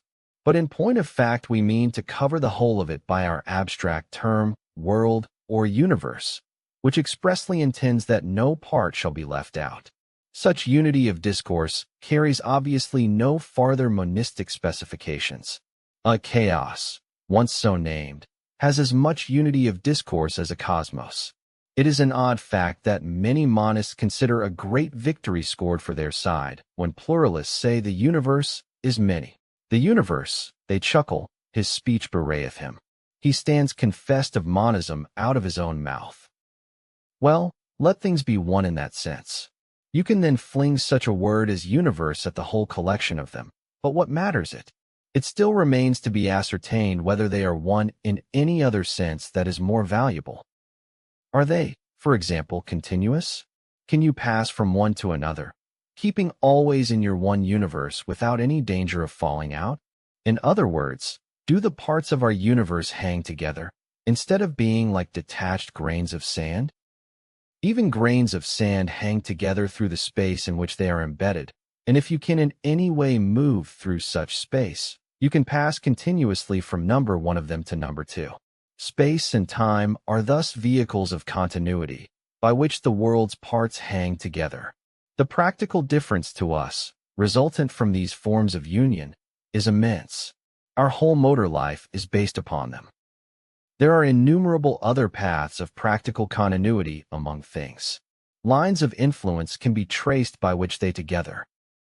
Following any such line, you pass from one thing to another till you may have covered a good part of the universe's extent. Gravity and heat conduction are such all-uniting influences, so far as the physical world goes. Electric, luminous, and chemical influences follow similar lines of influence. But opaque and inert bodies interrupt the continuity here, so that you have to step around them or change your mode of progress if you wish to get farther on that day. Practically, you have then lost your universe's unity so far, as it was constituted by those first lines of influence. There are innumerable kinds of connection that special things have with other special things, and the ensemble of any one of these connections forms one sort of system by which things are conjoined. Thus men are conjoined in a vast network of acquaintanceship. Brown knows Jones, Jones knows Robinson, etc., and by choosing your farther intermediaries rightly, you may carry a message from Jones to the Empress of China, or the chief of the African pygmies, or to anyone else in the inhabited world. But you are stopped short, as by a non-conductor, when you choose one man wrong in this experiment. What may be called love systems are grafted on the acquaintance system. A loves or hates, B loves or hates, C, etc. But these systems are smaller than the great acquaintance system that they presuppose. Human efforts are daily unifying the world more and more in definite systematic ways. We found colonial, postal, consular, commercial systems, all the parts of which obey definite influences that propagate themselves within the system but not to facts outside of it. The result is innumerable little hangings together of the world's parts within the larger hangings together, little worlds, not only of discourse but of operation, within the wider universe. Each system exemplifies one type or grade of union, its parts being strung on that peculiar kind of relation, and the same part may figure in many different systems, as a man may hold several offices and belong to various clubs. From this systematic point of view, therefore, the pragmatic value of the world's unity is that all these definite networks actually and practically exist. Some are more enveloping and extensive, some less so. They are superposed upon each other, and between them all they let no individual elementary part of the universe escape. Enormous as is the amount of disconnection among things, for these systematic influences and conjunctions follow rigidly exclusive paths. Everything that exists is influenced in some way by something else, if you can only pick the way out rightly, loosely speaking, and in general, it may be said that all things cohere and adhere to each other somehow, and that the universe exists practically in reticulated or concatenated forms which make of it a continuous or integrated affair. Any kind of influence whatever helps to make the world one, so far as you can follow it from next to next. You may then say that the world is 1 foot, meaning in these respects, namely, and just so far as they obtain. But just as definitely is it not one, so far as they do not obtain, and there is no species of connection which will not fail, if, instead of choosing conductors for it, you choose non-conductors. You are then arrested at your very first step and have to write the world down as a pure mini from that particular point of view. If our intellect had been as much interested in disjunctive as it is in conjunctive relations, philosophy would have equally successfully celebrated the world's disunion. The great point is to notice that the oneness and the manyness are absolutely coordinate here. Neither is primordial or more essential or excellent than the other. Just as with space, whose separating of things seems exactly on a par with its uniting of them, but sometimes one function and sometimes the other is what come home to us most. So, in our general dealings with the world of influences, we now need conductors and now need non-conductors, and wisdom lies in knowing which is which at the appropriate moment. All these systems of influence or non-influence may be listed under the general problem of the world's causal unity. If the minor causal influences among things should converge towards one common causal origin of them in the past, one great first cause for all that is, one might then speak of the absolute causal unity of the world. God's fiat on creation's day has figured in traditional philosophy as such an absolute cause and origin. Transcendental idealism, translating creation into thinking or willing to think, calls the divine act eternal rather than first, but the union of the many here is absolute. Just the same, the many would not be, save for the one. Against this notion of the unity of origin of all, there has always stood the pluralistic notion of an eternal self-existing many in the shape of atoms, or even of spiritual units of some sort. The alternative has doubtless a pragmatic meaning, but perhaps, as far as these lectures go, we had better leave the question of unity of origin unsettled. The most important sort of union that obtains among things, pragmatically speaking, is their generic unity.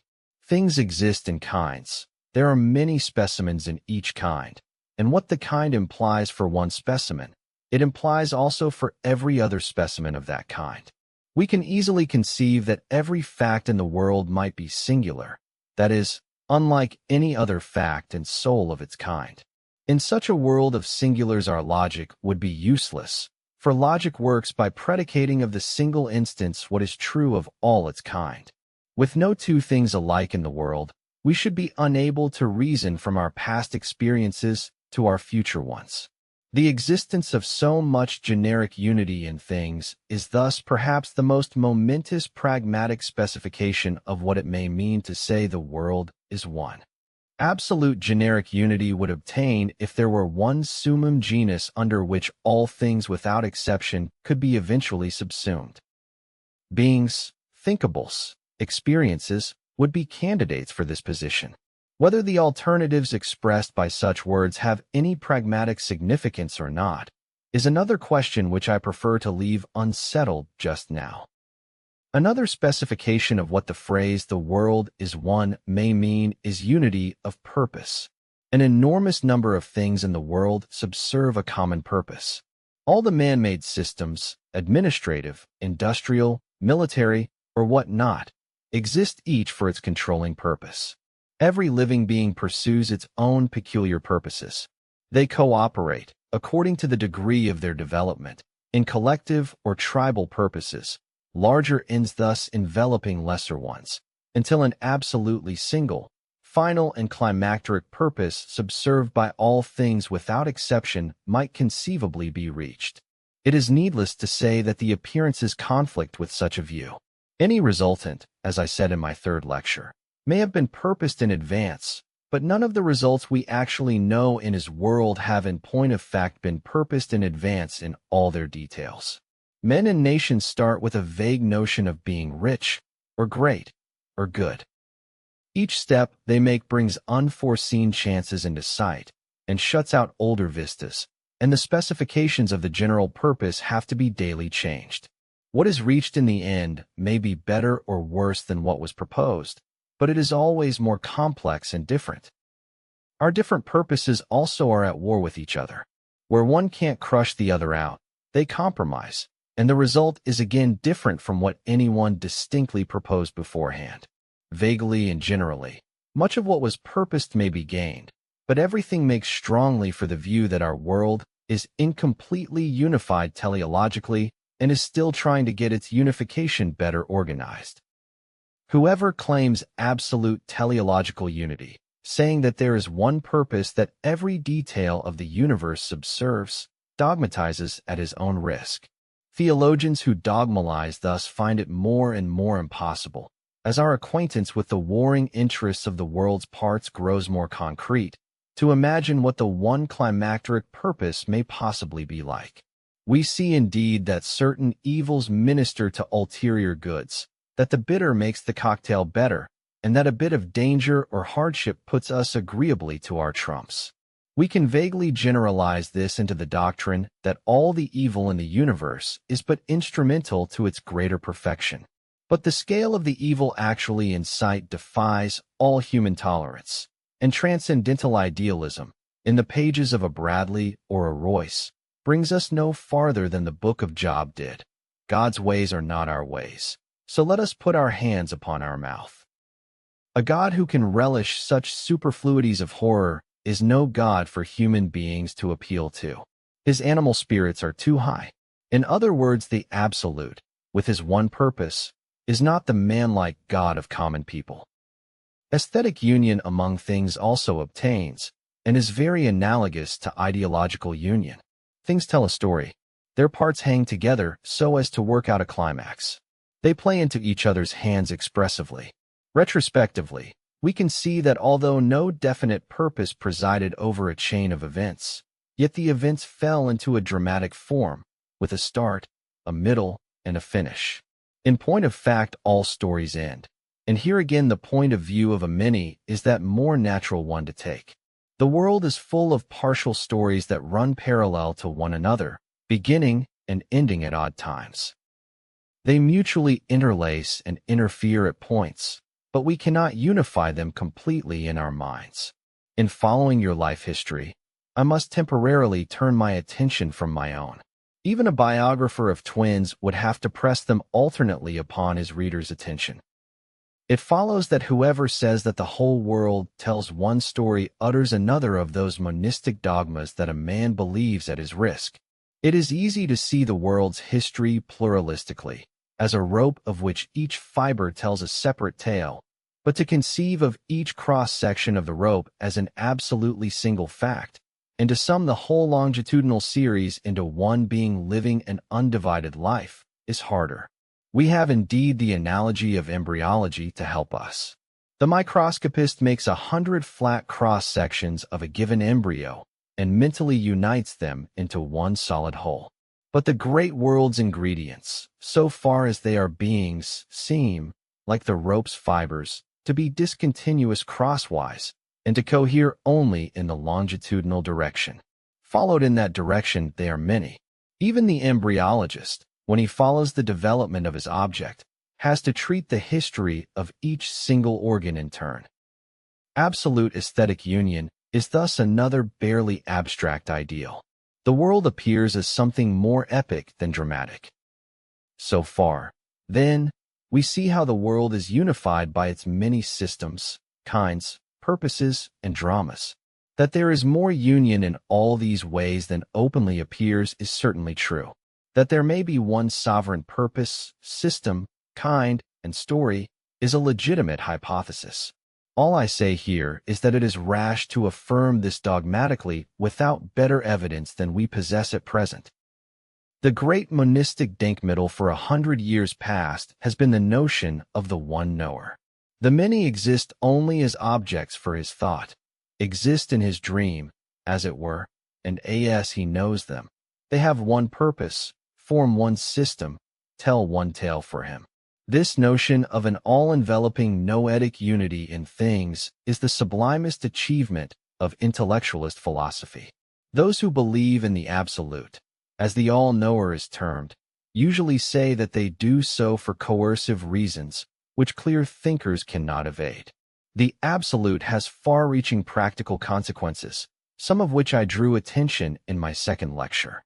Many kinds of difference important to us would surely follow from its being true.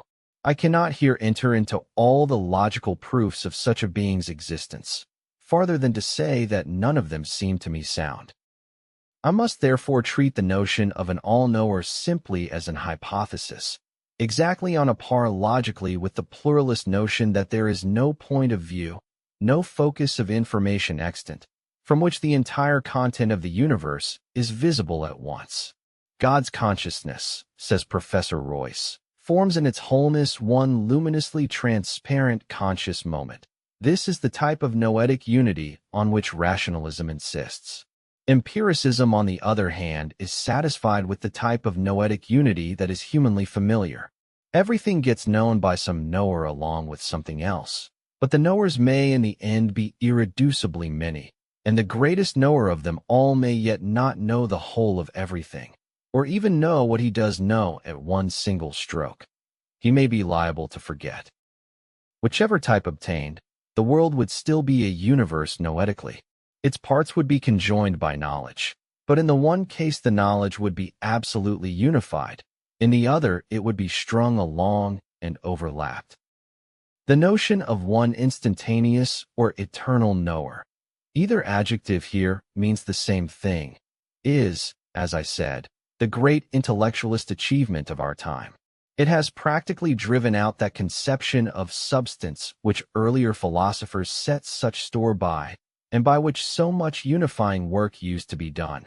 Universal substance which alone has being in and from itself, and of which all the particulars of experience are but forms to which it gives support. Substance has succumbed to the pragmatic criticisms of the English school.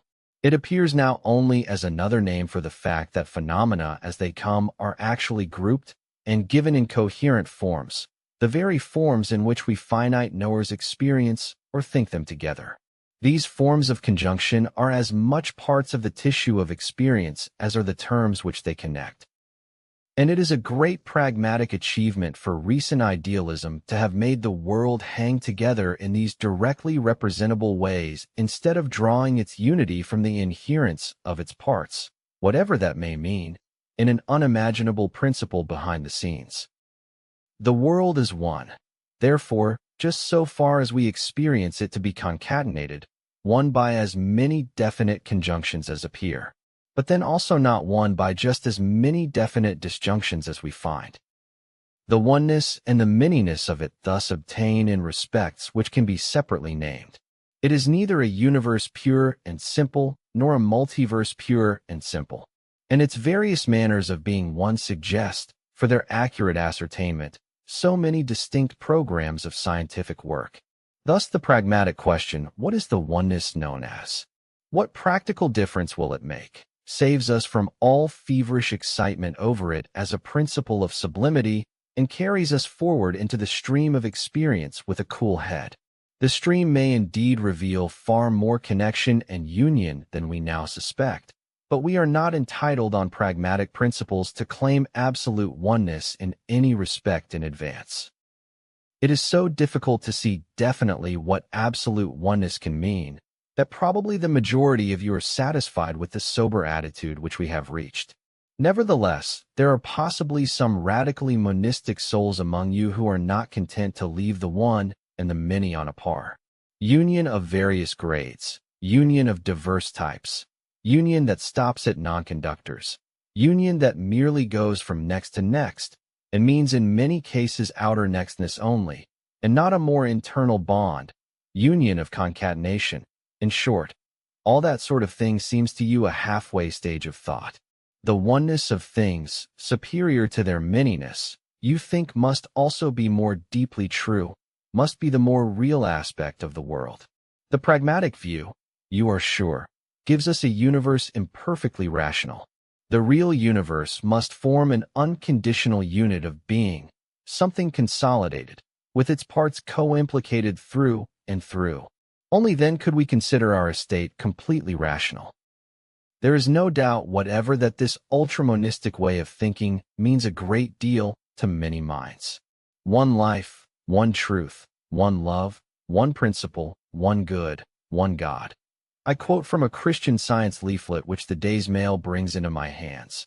Beyond doubt, such a confession of faith has pragmatically an emotional value, and beyond doubt the word one contributes to the value quite as much as the other words.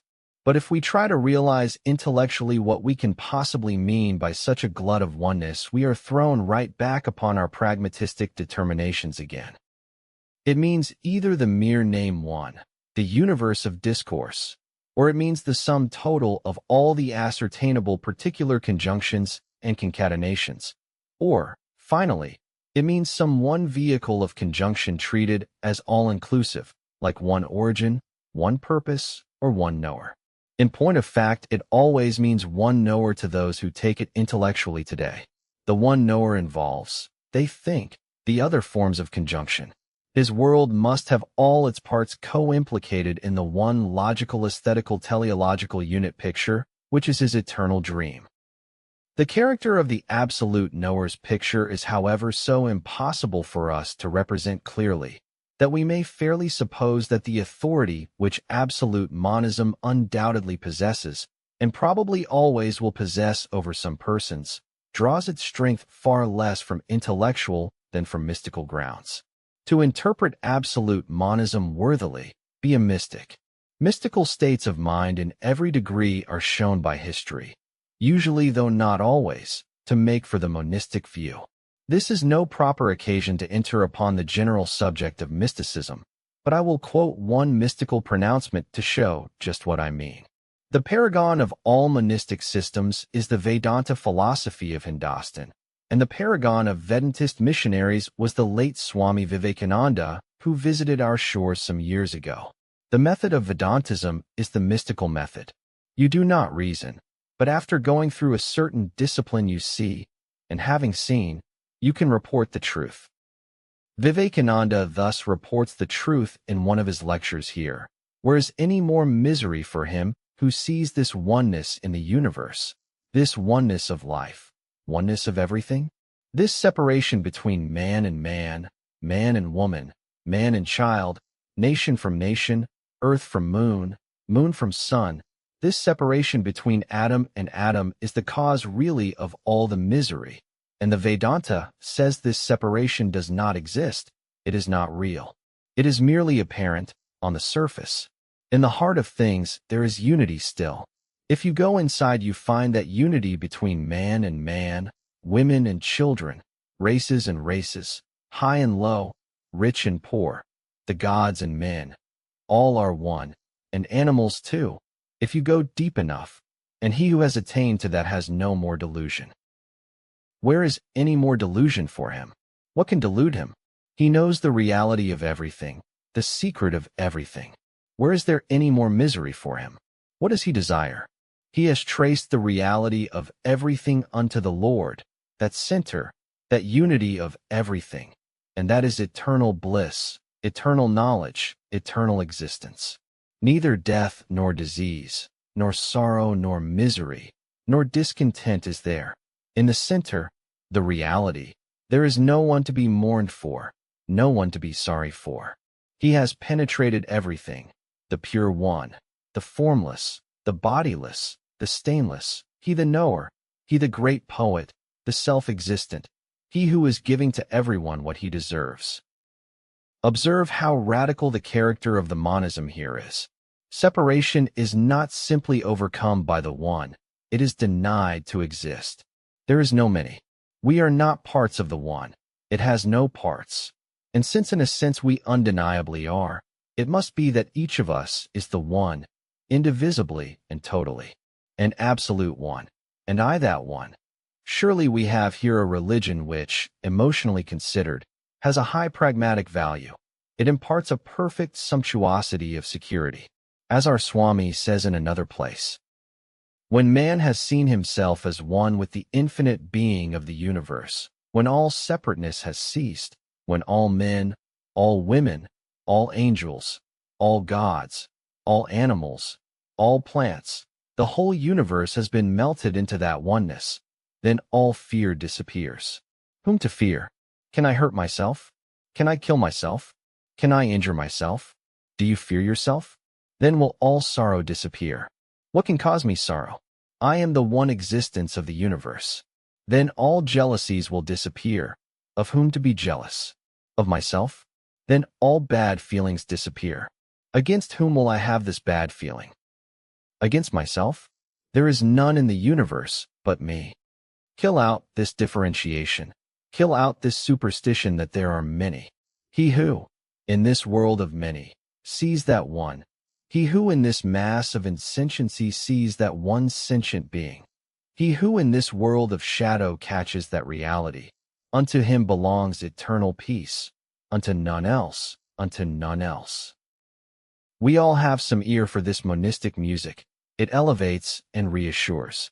We all have at least the germ of mysticism in us.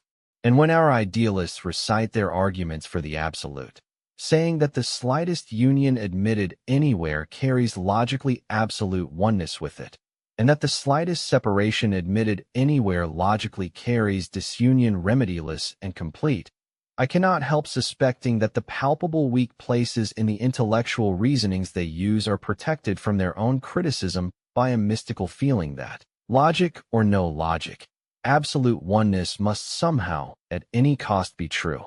Oneness overcomes moral separateness at any rate. In the passion of love, we have the mystic germ of what might mean a total union of all sentient life. This mystical germ wakes up in us on hearing the monistic utterances, acknowledges their authority, and assigns to intellectual considerations a secondary place. I will dwell no longer on these religious and moral aspects of the question in this lecture. When I come to my final lecture, there will be something more to say. Leave then out of consideration for the moment the authority which mystical insights may be conjectured eventually to possess. Treat the problem of the one and the many in a purely intellectual way, and we see clearly enough where pragmatism stands. With her criterion of the practical differences that theories make, we see that she must equally abjure absolute monism and absolute pluralism. The world is one just so far as its parts hang together by any definite connection. It is many just so far as any definite connection fails to obtain. And finally, it is growing more and more unified by those systems of connection, at least which human energy keeps framing as time goes on. It is possible to imagine alternative universes to the one we know, in which the most various grades and types of union should be embodied. Thus, the lowest grade of universe would be a world of mere witness, of which the parts were only strung together by the conjunction and. Such a universe is even now the collection of our several inner lives. The spaces and times of your imagination, the objects and events of your daydreams are not only more or less incoherent interests, but are wholly out of definite relation with the similar contents of anyone else's mind. Our various reveries now, as we sit here, compenetrate each other idly, without influencing or interfering. They coexist, but in no order and in no receptacle, being the nearest approach to an absolute many that we can conceive. We cannot even imagine any reason why they should be known all together, and we can imagine even less, if they were known together, how they could be known as one systematic whole. But add our sensations and bodily actions, and the union mounts to a much higher grade. Our audita et visa and our acts fall into those receptacles of time and space in which each event finds its date and place. They form things, and are of kinds too, and can be classed. Yet we can imagine a world of things and of kinds in which the causal interactions with which we are so familiar should not exist. Everything there might be inert towards everything else, and refuse to propagate its influence. Or gross mechanical influences might pass, but no chemical action. Such worlds would be far less unified than ours. Again, there might be complete physico-chemical interaction, but no minds, or minds, but altogether private ones, with no social life, or social life limited to acquaintance, but no love, or love, but no customs or institutions that should systematize it. No one of these grades of universe would be absolutely irrational or disintegrated, inferior though it might appear when looked at from the higher grades.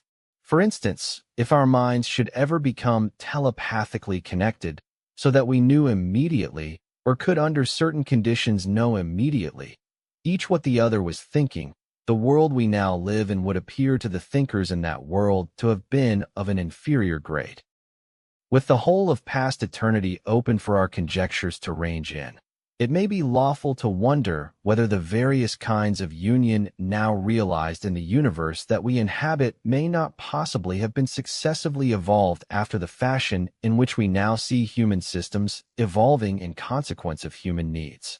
If such an hypothesis were legitimate, total oneness would appear at the end of things rather than at their origin. In other words, the notion of the absolute would have to be replaced by that of the ultimate. The two notions would have the same content, the maximally unified content of fact, namely, but their time relations would be positively reversed. After discussing the unity of the universe in this pragmatic way, you ought to see why I said in my second lecture, borrowing the word from my friend G. Papini, that pragmatism tends to unstiffen all our theories. The world's oneness has generally been affirmed abstractly only, and as if anyone who questioned it must be an idiot. The temper of monists has been so vehement as almost at times to be convulsive, and this way of holding a doctrine does not easily go with reasonable discussion and the drawing of distinctions. The theory of the absolute, in particular, has had to be an article of faith, affirmed dogmatically and exclusively. The one and all, first in the order of being and of knowing, logically necessary itself, and uniting all lesser things in the bonds of mutual necessity, How could it allow of any mitigation of its inner rigidity? The slightest suspicion of pluralism, the minutest wiggle of independence of any one of its parts from the control of the totality, would ruin it. Absolute unity brooks no degrees. As well might you claim absolute purity for a glass of water because it contains but a single little cholera germ. The independence, however infinitesimal, of a part, however small, would be to the absolute as fatal as a cholera germ. Pluralism, on the other hand, has no need of this dogmatic rigoristic temper. Provided you grant some separation among things, some tremor of independence, some free play of parts on one another, some real novelty or chance, however minute, she is amply satisfied, and will allow you any amount, however great, of real union. How much of union there may be is a question that she thinks can only be decided empirically. The amount may be enormous, colossal, but absolute monism is shattered if, along with all the union, there has to be granted the slightest modicum, the most incipient nascency, or the most residual trace of a separation that is not overcome. Pragmatism, pinning the final empirical ascertainment of just what the balance of union and disunion among things may be, must obviously range herself upon the pluralistic side.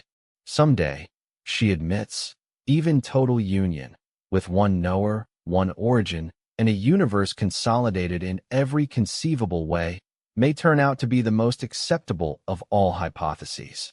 Meanwhile, the opposite hypothesis, of a world imperfectly unified still, and perhaps always to remain so, must be sincerely entertained. This latter hypothesis is pluralism's doctrine. Since absolute monism forbids its being even considered seriously, branding it as irrational from the start, it is clear that pragmatism must turn its back on absolute monism and follow pluralism's more empirical path.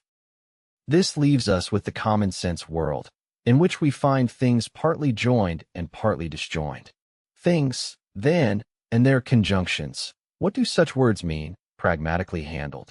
In my next lecture, I will apply the pragmatic method to the stage of philosophizing known as common sense. Lecture V.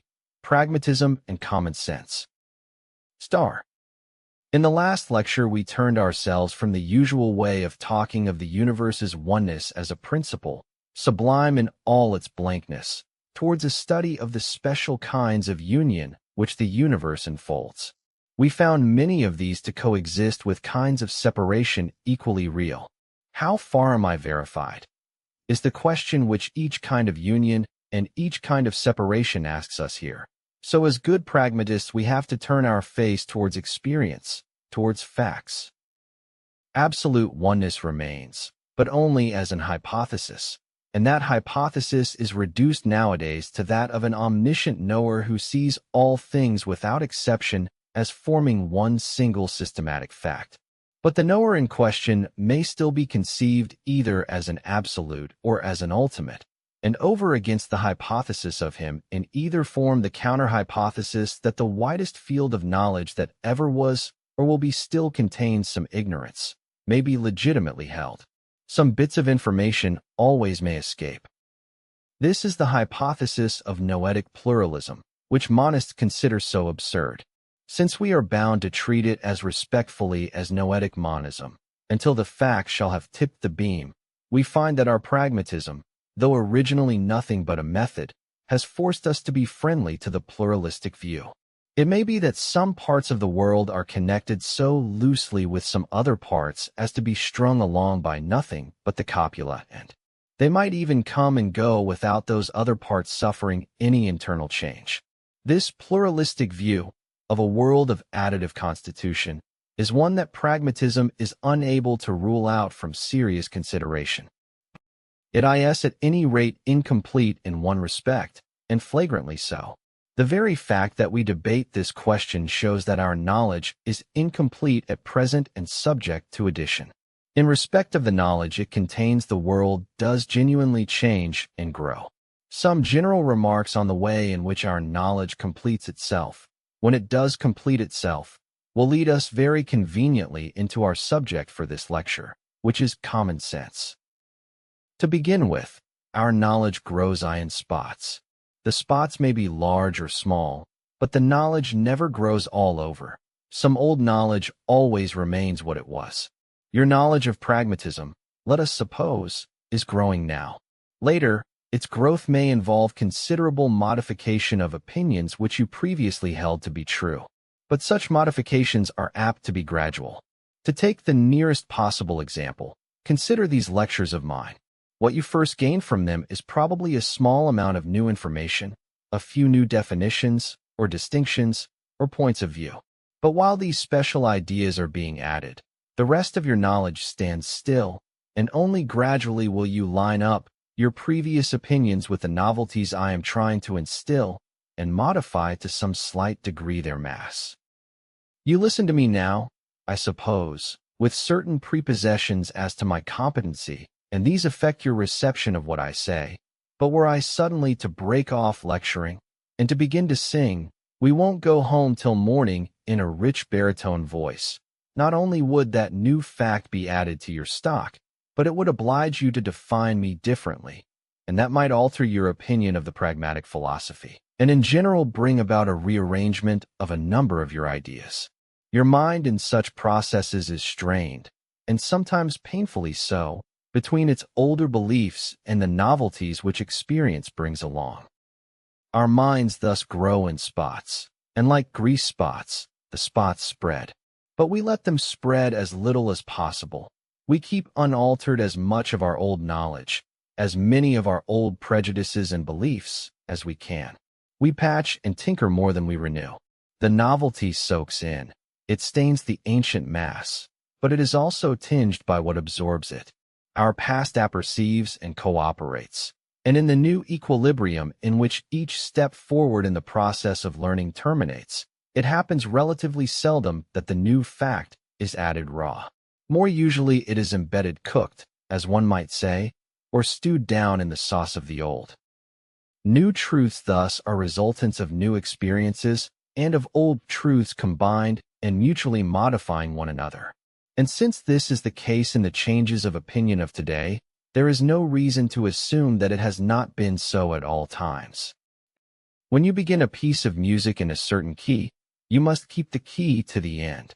You may alter your house ad libitum, but the ground plan of the first architect persists. You can make great changes, but you cannot change a Gothic church into a Doric temple. You may rinse and rinse the bottle, but you can't get the taste of the medicine or whiskey that first filled it wholly out. My thesis now is this, that our fundamental ways of thinking about things are discoveries of exceedingly remote ancestors, which have been able to preserve themselves throughout the experience of all subsequent time. They form one great stage of equilibrium in the human mind's development, the stage of common sense. Other stages have grafted themselves upon this stage, but have never succeeded in displacing it. Let us consider this common sense stage first, as if it might be final. In practical talk, a man's common sense means his good judgment, his freedom from eccentricity, his gumption, to use the vernacular word. In philosophy, it means something entirely different. It means his use of certain intellectual forms or categories of thought. Were we lobsters or bees, it might be that our organization would have led to our using quite different modes from these of apprehending our experiences. It might be, too, we cannot dogmatically deny this, that such categories, unimaginable by us today, would have proved on the whole as serviceable for handling our experiences mentally as those which we actually use. If this sounds paradoxical to anyone, Kant speaks of it as being in its first intention a Goel der Erscheinungen, a rhapsody der Worn, a mere motley which we have to unify by our wits. What we usually do is first to frame some system of concepts mentally classified, serialized, or connected in some intellectual way, and then to use this as a tally by which we keep tab on the impressions that present themselves. When each is referred to some possible place in the conceptual system, it is thereby understood. This notion of parallel manifolds, with their elements standing reciprocally in one-to-one relations, is proving so convenient nowadays in mathematics and logic as to supersede more and more the older classificatory conceptions. There are many conceptual systems of this sort, and the sense manifold is also such a system.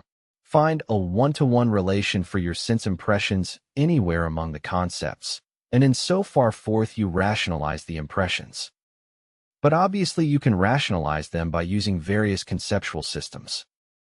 The old common-sense way of rationalizing them is by a set of concepts of which the most important are these: thing, the same or different, kinds, minds, bodies, one time, one space, subjects and attributes, causal influences, the fancied, the real.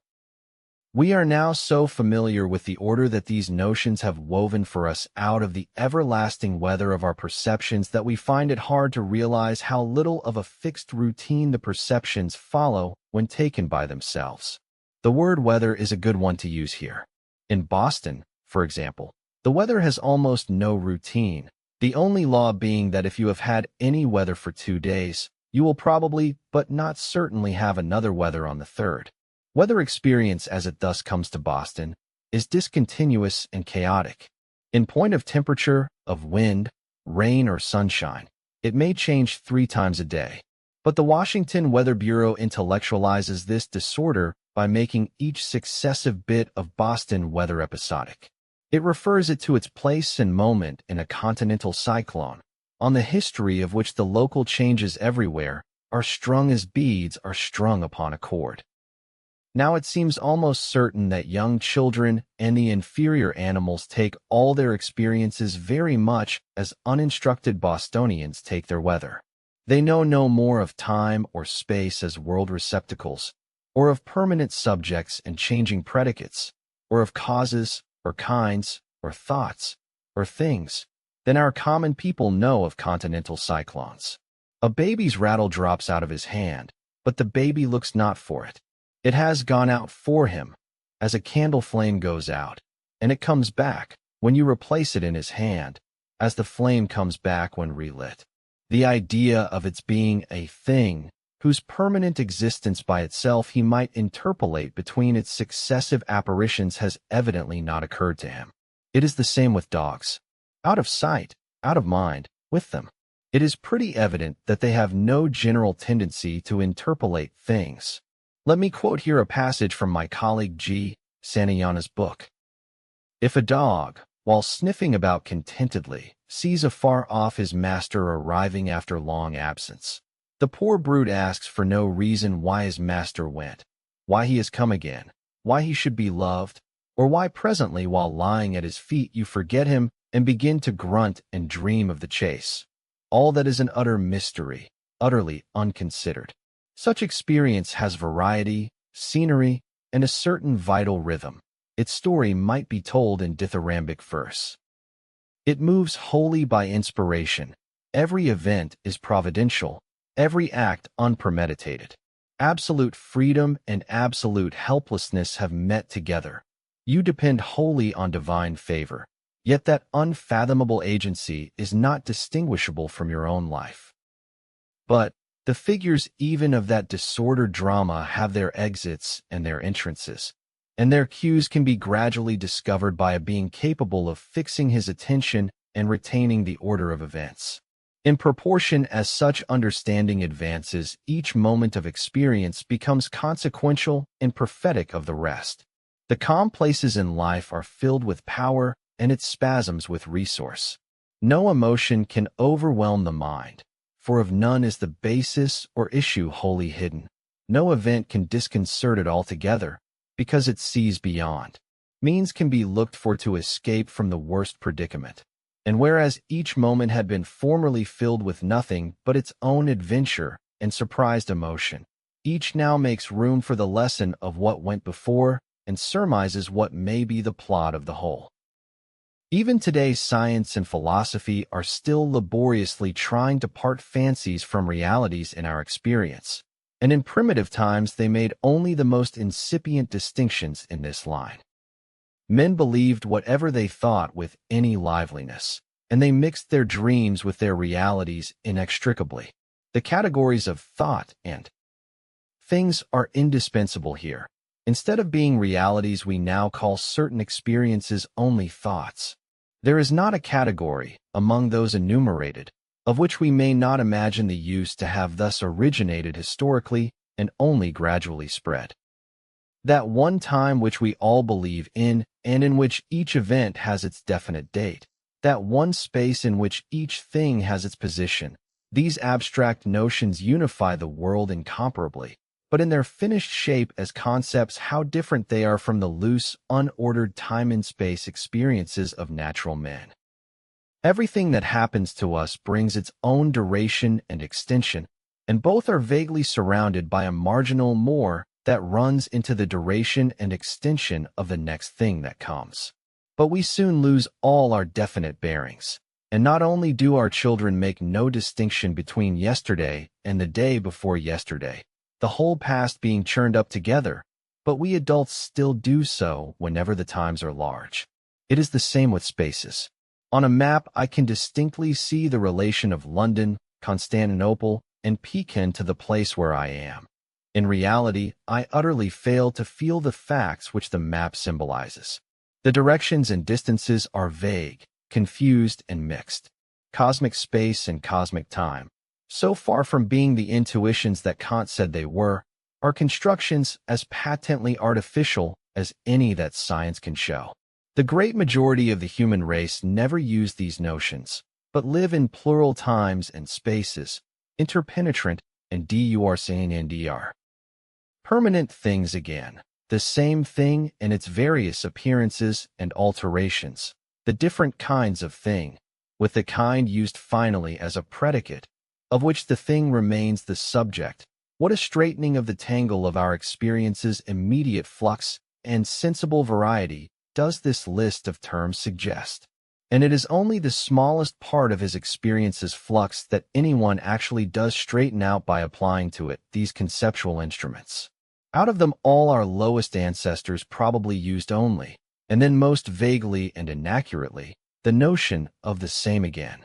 But even then, if you had asked them whether the same were a thing that had endured throughout the unseen interval, they would probably have been at a loss, and would have said that they had never asked that question or considered matters in that light. Kinds and sameness of kind. What colossally useful denkmittel for finding our way among the many. The manyness might conceivably have been absolute. Experiences might have all been singulars, no one of them occurring twice. In such a world, logic would have had no application, for kind and sameness of kind are logic's only instruments. Once we know that whatever is of a kind is also of that kind's kind, we can travel through the universe as if with 7-league boots. Brutes surely never use these abstractions, and civilized men use them in most various amounts. Causal influence, again. This, if anything, seems to have been an antediluvian conception, for we find primitive men thinking that almost everything is significant and can exert influence of some sort. The search for the more definite influences seems to have started in the question, who, or what, is to blame for any illness, namely, or disaster, or untoward thing. From this center the search for causal influences has spread. Hume and science together have tried to eliminate the whole notion of influence, substituting the entirely different denkmittel of law. But law is a comparatively recent invention, and influence reigns supreme in the older realm of common sense. The possible, as something less than the actual and more than the wholly unreal, is another of these magisterial notions of common sense. Criticize them as you may, they persist, and we fly back to them the moment critical pressure is relaxed. Self, body, in the substantial or metaphysical sense, no one escapes subjection to those forms of thought. In practice, the common-sense denkmittel are uniformly victorious. Everyone, however instructed, still thinks of a thing in the common-sense way, as a permanent unit subject that supports its attributes interchangeably. No one stably or sincerely uses the more critical notion of a group of sense qualities united by a law. With these categories in our hand, we make our plans and plot together and connect all the remoter parts of experience with what lies before our eyes. Our later and more critical philosophies are mere fads and fancies compared with this natural mother tongue of thought. Common sense appears thus as a perfectly definite stage in our understanding of things, a stage that satisfies in an extraordinarily successful way the purposes for which we think. Things do exist, even when we do not see them. Their kinds also exist. Their qualities are what they act by, and are what we act on, and these also exist. These lamps shed their quality of light on every object in this room. We intercept it on its way whenever we hold up an opaque screen. It is the very sound that my lips emit that travels into your ears. It is the sensible heat of the fire that migrates into the water in which we boil an egg, and we can change the heat into coolness by dropping in a lump of ice. At this stage of philosophy, all non-European men, without exception, have remained. It suffices for all the necessary practical ends of life. And, among our own race even, it is only the highly sophisticated specimens, the minds debauched by learning, as Berkeley calls them, who have ever even suspected common sense of not being absolutely true. But when we look back and speculate as to how the common sense categories may have achieved their wonderful supremacy, no reason appears why it may not have been by a process just like that by which the conceptions due to Democritus, Berkeley, or Darwin achieved their similar triumphs in more recent times. In other words, they may have been successfully discovered by prehistoric geniuses whose names the night of antiquity has covered up. They may have been verified by the immediate facts of experience which they first fitted, and then from fact to fact and from man to man they may have spread, until all language rested on them, and we are now incapable of thinking naturally in any other terms. For all utilitarian practical purposes these conceptions amply suffice, but that they began at special points of discovery and only gradually spread from one thing to another, seems proved by the exceedingly dubious limits of their application today. We assume for certain purposes one objective time that equibiliter fluit, but we don't livingly believe in or realize any such equally flowing time. Space is a less vague notion, but things, what are they? Is a constellation properly a thing? Or an army? Or is an ens? Rationes such as space or justice a thing? Is a knife whose handle and blade are changed the same? Is the changeling, whom Locke so seriously discusses, of the human kind? Is telepathy a fancy or a fact? The moment you pass beyond the practical use of these categories, a use usually suggested sufficiently by the circumstances of the special case, to a merely curious or speculative way of thinking, you find it impossible to say within just what limits of fact any one of them shall apply. The peripatetic philosophy, obeying rationalist propensities, has tried to eternalize the common sense categories by treating them very technically and articulately. A thing, for instance, is a being, or ens. An ens is a subject in which qualities inhere. A subject is a substance.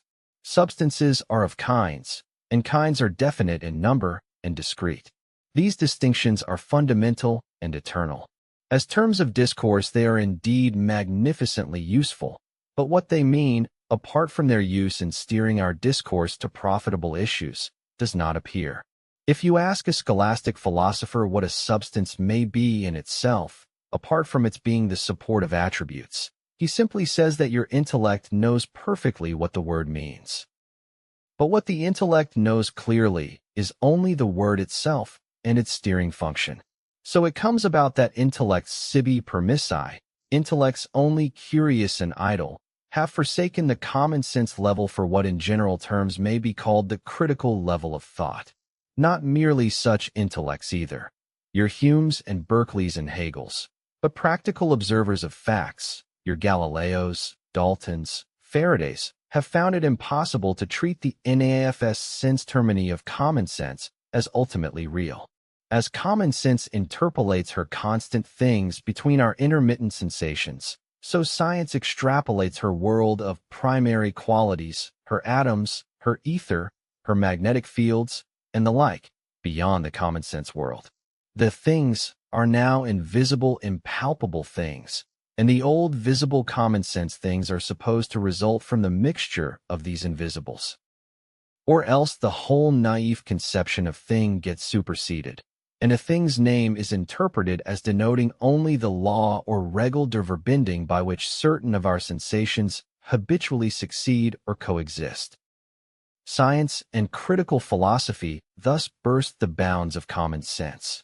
With science, naive realism ceases, secondary qualities become unreal, primary ones alone remain.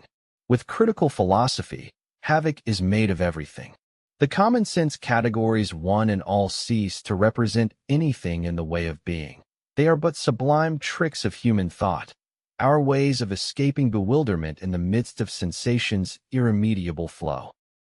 But the scientific tendency in critical thought, though inspired at first by purely intellectual motives, has opened an entirely unexpected range of practical utilities to our astonished view. Galileo gave us accurate clocks and accurate artillery practice. The chemists flood us with new medicines and dyestuffs. Ampere and Faraday have endowed us with the New York subway and with Marconi telegrams. The hypothetical things that such men have invented, defined as they have defined them, are showing an extraordinary fertility in consequences verifiable by sense. Our logic can deduce from them a consequence due under certain conditions. We can then bring about the conditions, and presto, the consequence is there before our eyes. The scope of the practical control of nature newly put into our hand by scientific ways of thinking vastly exceeds the scope of the old control grounded on common sense. Its rate of increase accelerates so that no one can trace the limit. The philosophic stage of criticism, much more thorough in its negations than the scientific stage, so far gives us no new range of practical power.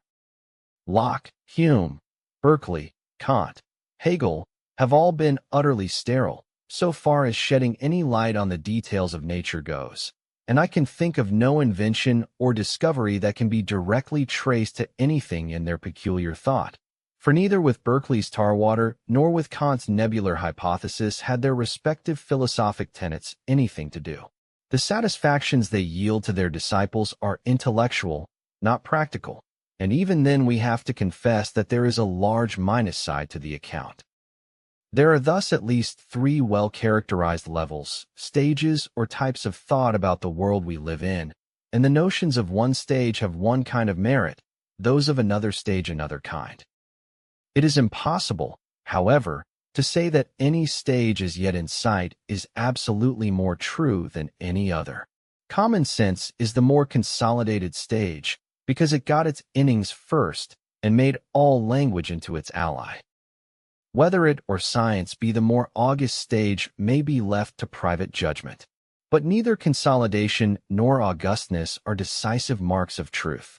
If common sense were true, why should science have had to brand the secondary qualities, to which our world owes all its living interest, as false, and to invent an invisible world of points and curves and mathematical equations instead? Why should it have needed to transform causes and activities into laws of functional variation? But now if the new kinds of scientific thing, the corpuscular and etheric world, were essentially more true, why should they have excited so much criticism within the body of science itself? Scientific logicians are saying on every hand that these entities and their determinations, however definitely conceived, should not be held for literally real. It is as if they existed, but in reality they are like coordinates or logarithms, only artificial shortcuts for taking us from one part to another of experience's flux. We can cipher fruitfully with them. They serve us wonderfully, but we must not be their dupes. There is no ringing conclusion possible when we compare these types of thinking, with a view to telling which is the more absolutely true. Their naturalness, their intellectual economy, their fruitfulness for practice, all start up as distinct tests of their veracity, and as a result we get confused. Common sense is better for one sphere of life, science for another, philosophic criticism for a third, but whether either be true or absolutely, heaven only knows. Just now, If I understand the matter rightly, we are witnessing a curious reversion to the common-sense way of looking at physical nature in the philosophy of science favored by such men as Mach, Ostwald, and Duhem. According to these teachers, no hypothesis is truer than any other in the sense of being a more literal copy of reality. They are all but ways of talking on our part, to be compared solely from the point of view of their use. The only literally true thing is reality, and the only reality we know is, for these logicians, sensible reality, the flux of our sensations and emotions as they pass. Energy is the collective name, according to Ostwald, for the sensations just as they present themselves, the movement, heat, magnetic pull, or light, or whatever it may be, when they are measured in certain ways. So measuring them, we are enabled to describe the correlated changes which they show us, in formulas matchless for their simplicity and fruitfulness for human use. They are sovereign triumphs of economy in thought. No one can fail to admire the energetic philosophy, but the hypersensible entities, the corpuscles and vibrations, hold their own with most physicists and chemists, in spite of its appeal. It seems too economical to be all-sufficient. Perfusion, not economy, may after all be reality's keynote. I am dealing here with highly technical matters, hardly suitable for popular lecturing, and in which my own competence is small. All the better for my conclusion, however, which at this point is this. The whole notion of truth, which naturally and without reflection we assume to mean the simple duplication by the mind of a ready-made and given reality, proves hard to understand clearly. There is no simple test available for adjudicating offhand between the diverse types of thought that claim to possess it. Common sense, common science or corpuscular philosophy, ultracritical science or energetics, and critical or idealistic philosophy all seem insufficiently true in some regard and leave some dissatisfaction. It is evident that the conflict of these so widely differing systems obliges us to overhaul the very idea of truth, for at present we have no definite notion of what the word may mean. I shall face that task in my next lecture, and will add but a few words in finishing the present one. There are only 2 points that I wish you to retain from the present lecture. The first one relates to common sense.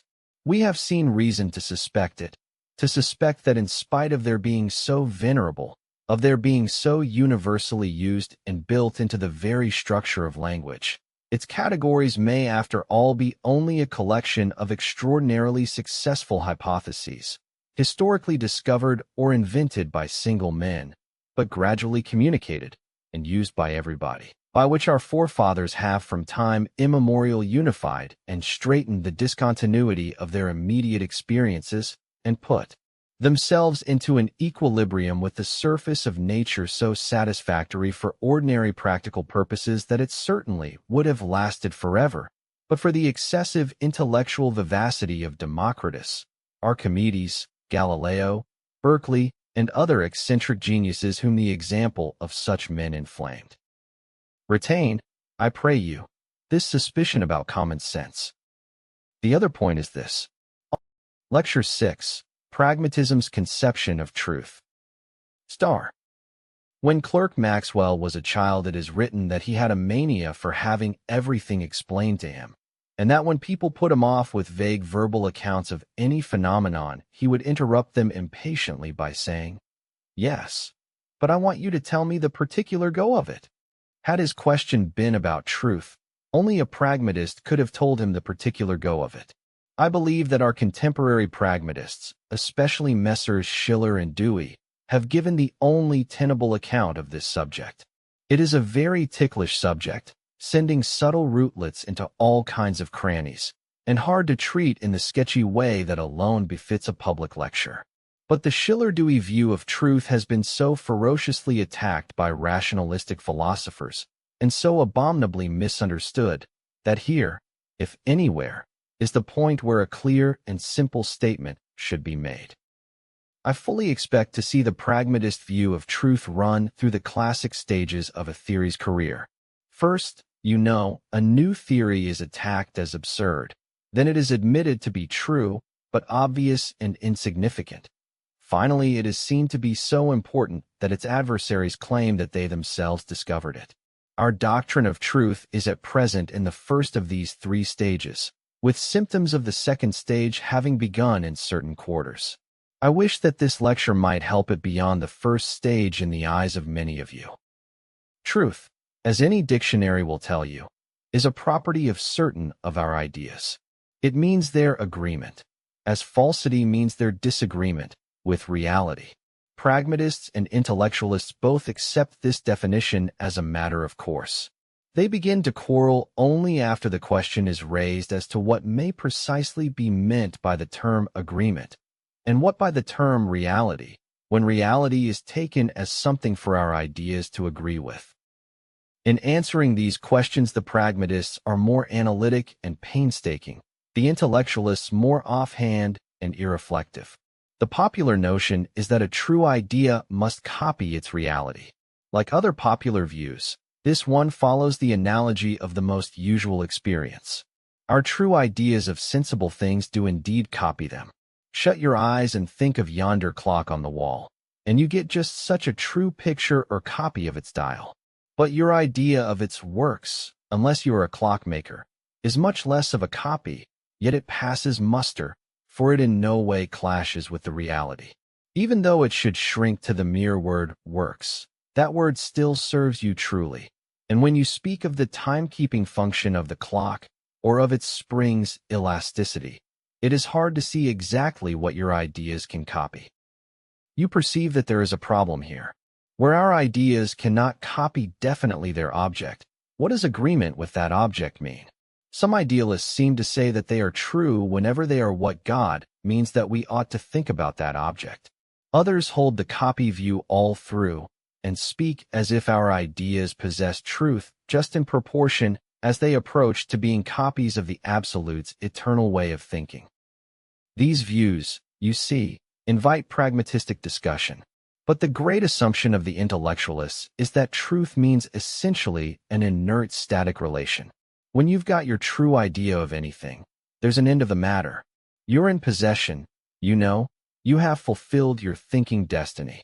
You are where you ought to be mentally. You have obeyed your categorical imperative, and nothing more need follow on that climax of your rational destiny. Epistemologically, you are in stable equilibrium.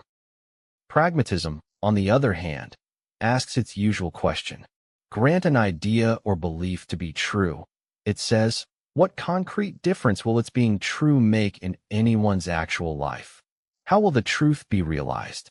What experiences will be different from those which would obtain if the belief were false? What, in short, is the truth's cash value in experiential terms? The moment pragmatism asks this question, it sees the answer. True ideas are those that we can assimilate, validate, corroborate, and verify. False ideas are those that we cannot. That is the practical difference it makes to us to have true ideas.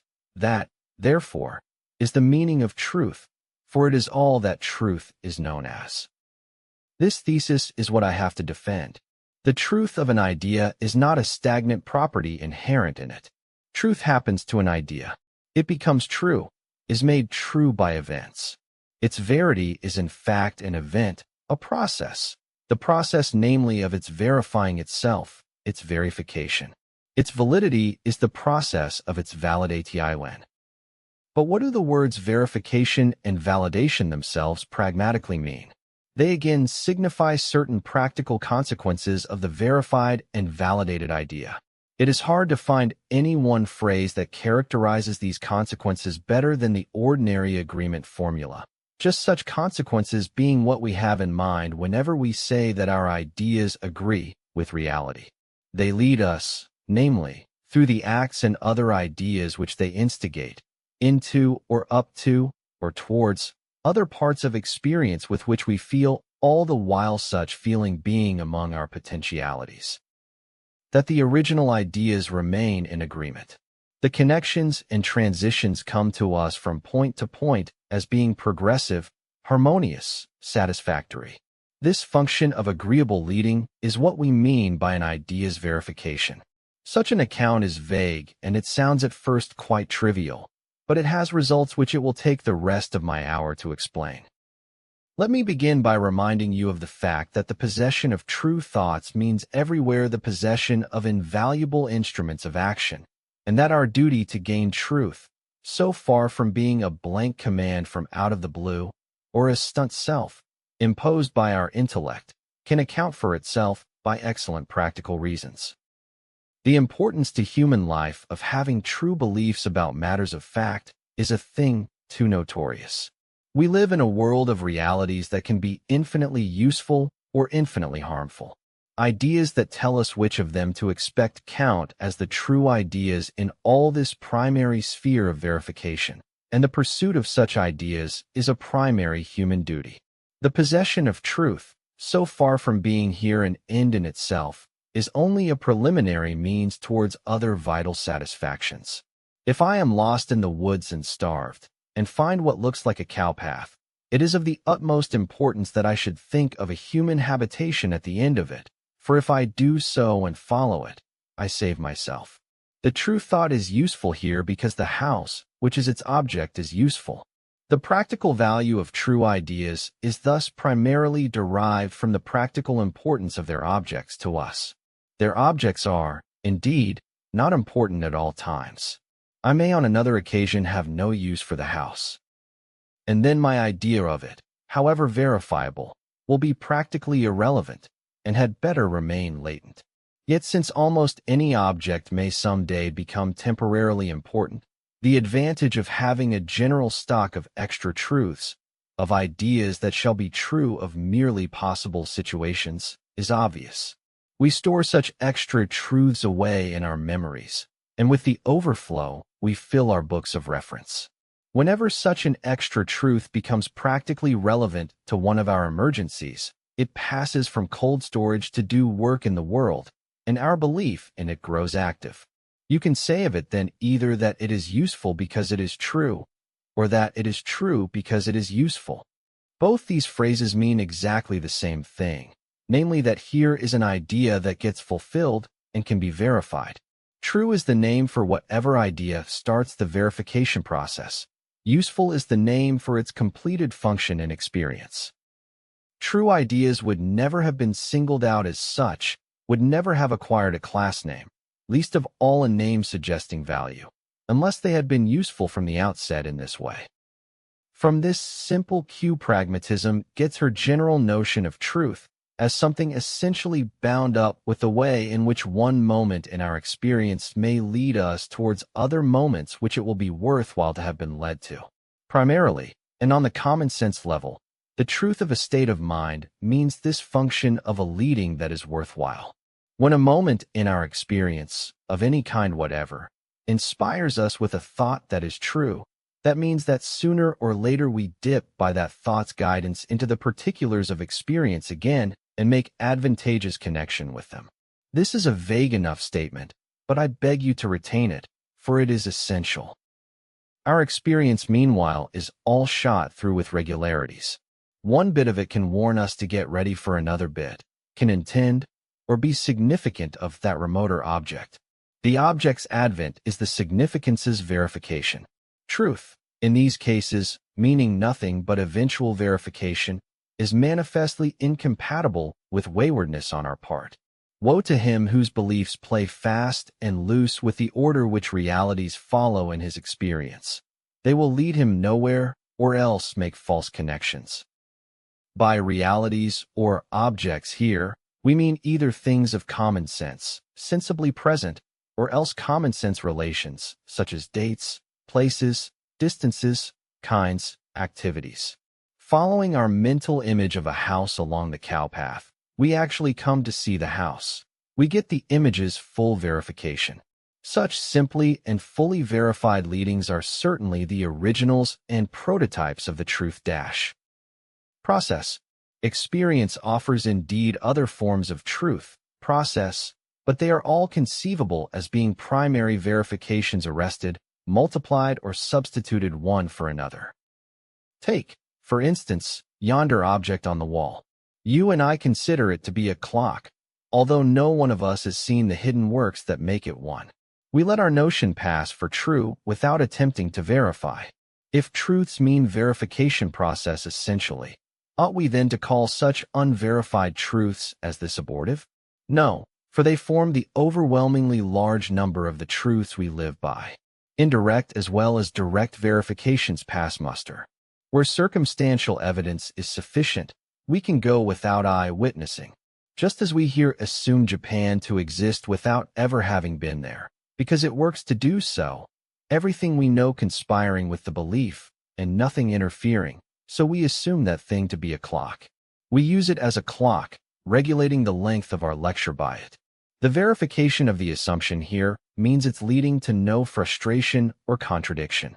Verifiability of wheels and weights and pendulum is as good as verification. For one truth process completed, there are a million in our lives that function in this state of nascency. They turn us towards direct verification, lead us into the surroundings of the objects they envisage, and then, if everything runs on harmoniously, we are so sure that verification is possible that we omit it, and are usually justified by all that happens. Truth lives, in fact, for the most part on a credit system. Our thoughts and beliefs pass, so long as nothing challenges them, just as banknotes pass, so long as nobody refuses them. But this all points to direct face-to-face verification somewhere, without which the fabric of truth collapses like a financial system with no cash basis whatever. You accept my verification of one thing, I yours of another. We trade on each other's truth. But beliefs verified concretely by somebody are the posts of the whole superstructure. Another great reason, beside economy of time, for waiving complete verification in the usual business of life is that all things exist in kinds and not singly.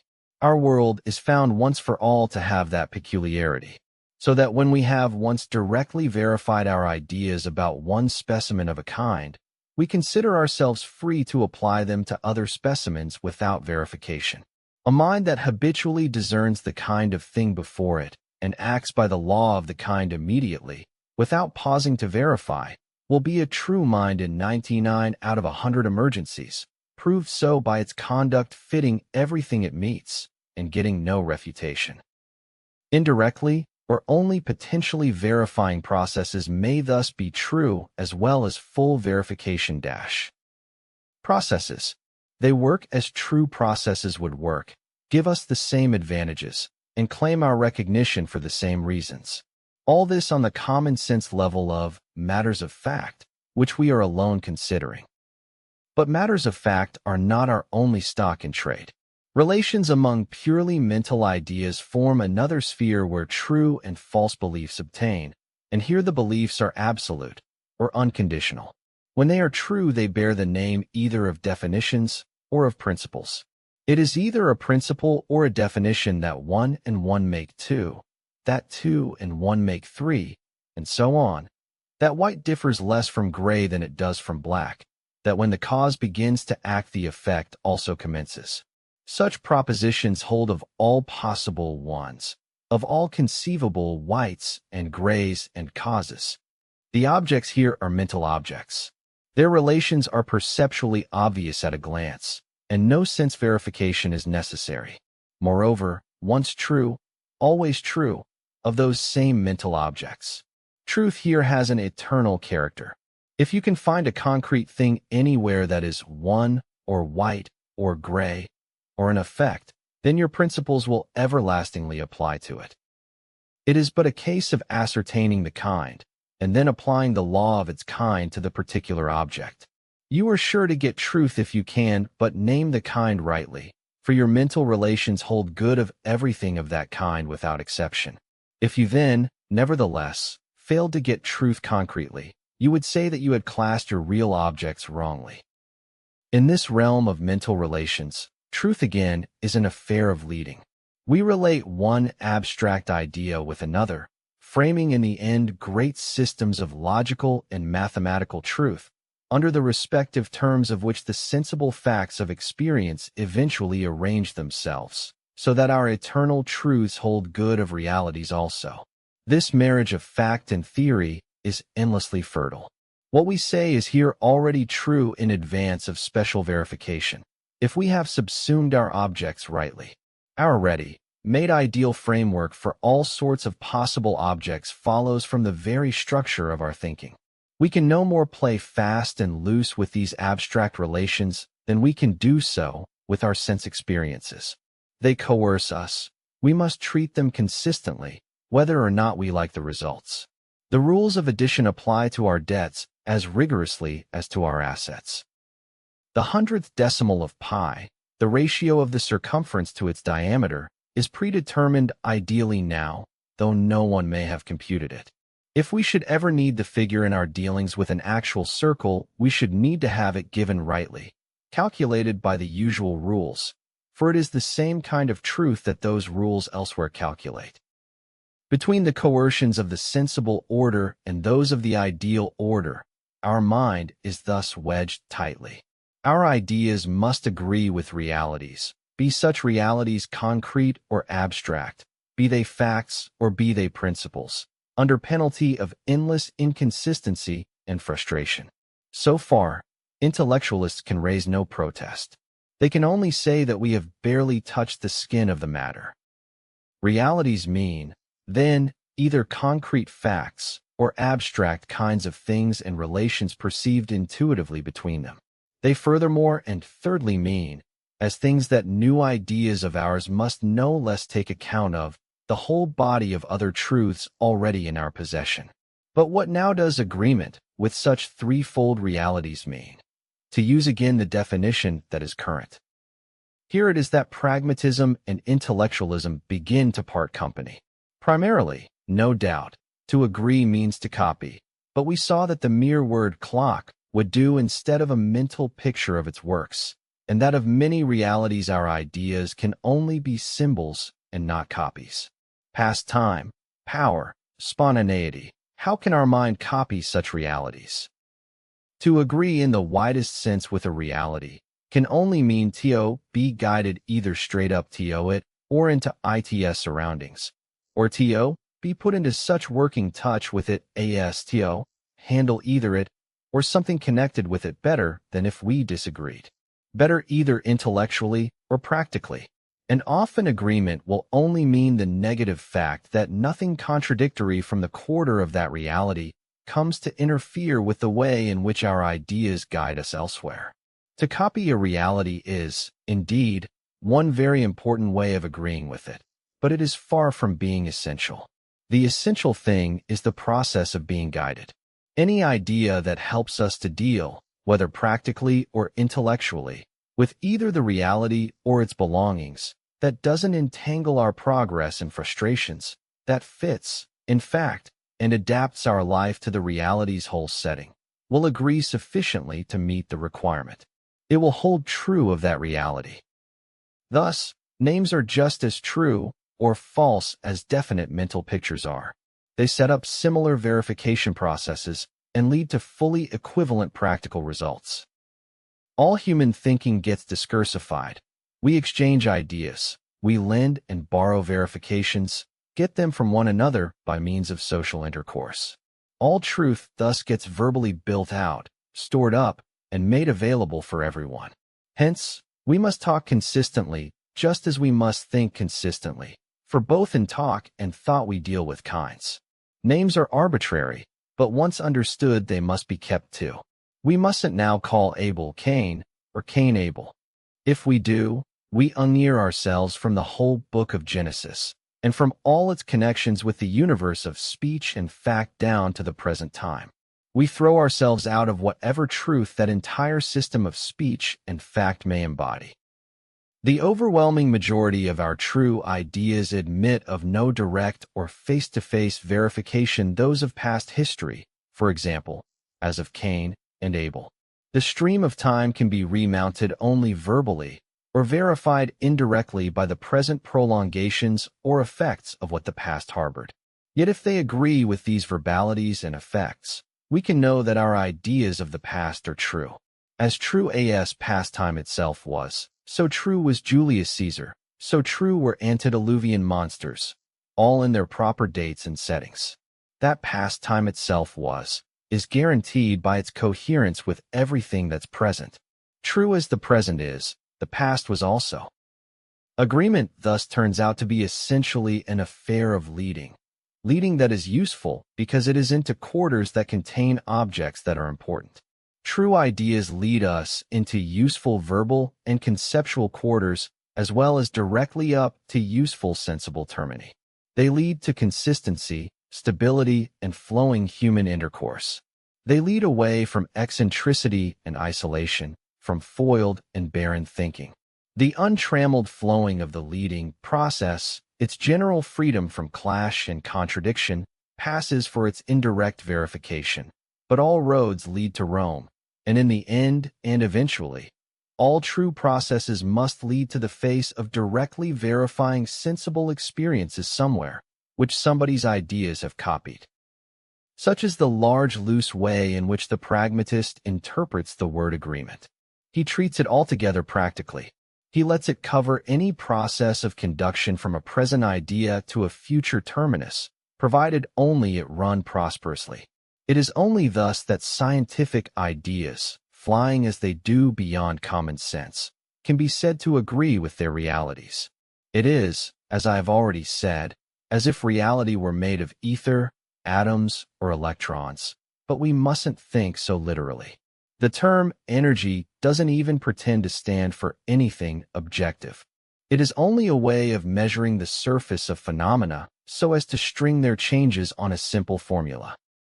Yet in the choice of these man-made formulas, we cannot be capricious with impunity any more than we can be capricious on the common-sense practical level. We must find a theory that will work, and that means something extremely difficult, for our theory must mediate between all previous truths and certain new experiences. It must derange common sense and previous belief as little as possible, and it must lead to some sensible terminus or other that can be verified exactly. To work means both these things, and the squeeze is so tight that there is little loose play for any hypothesis. Our theories are wedged and controlled as nothing else is. Yet sometimes alternative theoretic formulas are equally compatible with all the truths we know, and then we choose between them for subjective reasons. We choose the kind of theory to which we are already partial. We follow elegance or economy. Clerk Maxwell somewhere says it would be poor scientific taste to choose the more complicated of two equally well-evidenced conceptions, and you will all agree with him. Truth in science is what gives us the maximum possible sum of satisfactions, taste included, but consistency both with previous truth and with novel fact is always the most imperious claimant. I have led you through a very sandy desert, but now, if I may be allowed so vulgar an expression, we begin to taste the milk in the coconut. Our rationalist critics here discharge their batteries upon us, and to reply to them will take us out from all this dryness into full sight of a momentous philosophical alternative. Our account of truth is an account of truths in the plural, of processes of leading, realized in rebus, and having only this quality in common, that they pay. They pay by guiding us into or towards some part of a system that dips at numerous points in a sense percepts, which we may copy mentally or not, but with which at any rate we are now in the kind of commerce vaguely designated as verification. Truth for us is simply a collective name for verification processes, just as health, wealth, strength, etc. are names for other processes connected with life, and also pursued because it pays to pursue them. Truth is made, just as health, wealth, and strength are made, in the course of experience. Here rationalism is instantaneously up in arms against us. I can imagine a rationalist to talk as follows. Truth is not made, he will say. It absolutely obtains, being a unique relation that does not wait upon any process, but shoots straight over the head of experience, and hits its reality every time. Our belief that yon thing on the wall is a clock is true already, although no one in the whole history of the world should verify it. The bare quality of standing in that transcendent relation is what makes any thought true that possesses it, whether or not there be verification. You pragmatists put the cart before the horse in making truths being reside in verification processes. These are merely signs of its being, merely our lame ways of ascertaining after the fact, which of our ideas already has possessed the wondrous quality. The quality itself is timeless, like all essences and natures. Thoughts partake of it directly, as they partake of falsity or of irrelevancy. It can't be analyzed away into pragmatic consequences. The whole plausibility of this rationalist tirade is due to the fact to which we have already paid so much attention. In our world, namely, abounding as it does in things of similar kinds and similarly associated, one verification serves for others of its kind, and one great use of knowing things is to be led not so much to them as to their associates, especially to human talk about them. The quality of truth, obtaining ante rem, pragmatically means, then, the fact that in such a world innumerable ideas work better by their indirect or possible than by their direct and actual verification. Truth ante rem means only verifiability, then, or else it is a case of the stock rationalist trick of treating the name of a concrete phenomenal reality as an independent prior entity, and placing it behind the reality as its explanation. Professor Mach quotes somewhere an epigram of Lessing's. Sagt Hanschen schlau zu Vetter Fritz. Wie kommt es, Vetter Fritzen? Das Grad die Reichsten in der Welt, das meist Geld besitzen. Hanschen schlau here treats the principal wealth as something distinct from the facts denoted by the man's being rich. It antedates them. The facts become only a sort of secondary coincidence with the rich man's essential nature. In the case of wealth, we all see the fallacy. We know that wealth is but a name for concrete processes that certain men's lives play a part in, and not a natural excellence found in Messrs. Rockefeller and Carnegie, but not in the rest of us. Like wealth, health also lives in rebus. It is a name for processes, as digestion, circulation, sleep, etc., that go on happily, though in this instance we are more inclined to think of it as a principle and to say the man digests and sleeps so well because he is so healthy.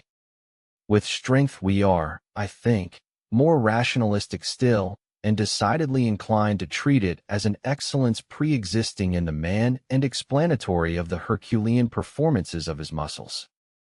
With truth, most people go over the border entirely and treat the rationalistic account as self-evident. But really all these words in th are exactly similar. Truth exists ante rem just as much and as little as the other things do.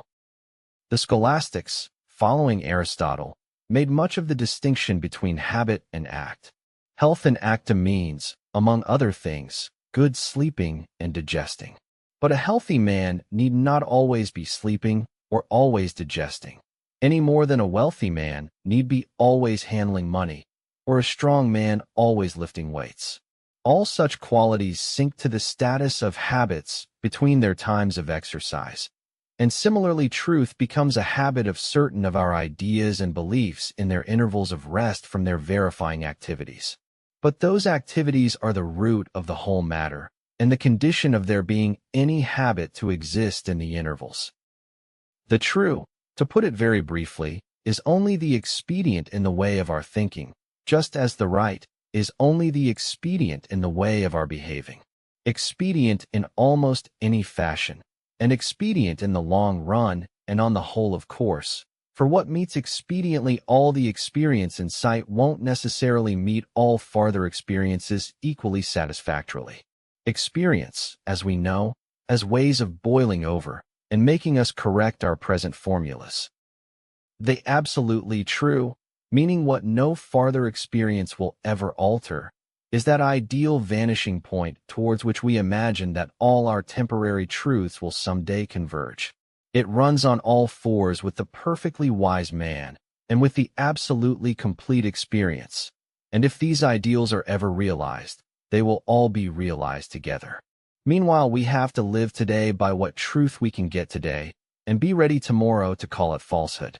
Ptolemaic astronomy, Euclidean space, Aristotelian logic, scholastic metaphysics were expedient for centuries, But human experience has boiled over those limits, and we now call these things only relatively true, or true within those borders of experience. Absolutely, they are false, for we know that those limits were casual and might have been transcended by past theorists just as they are by present thinkers.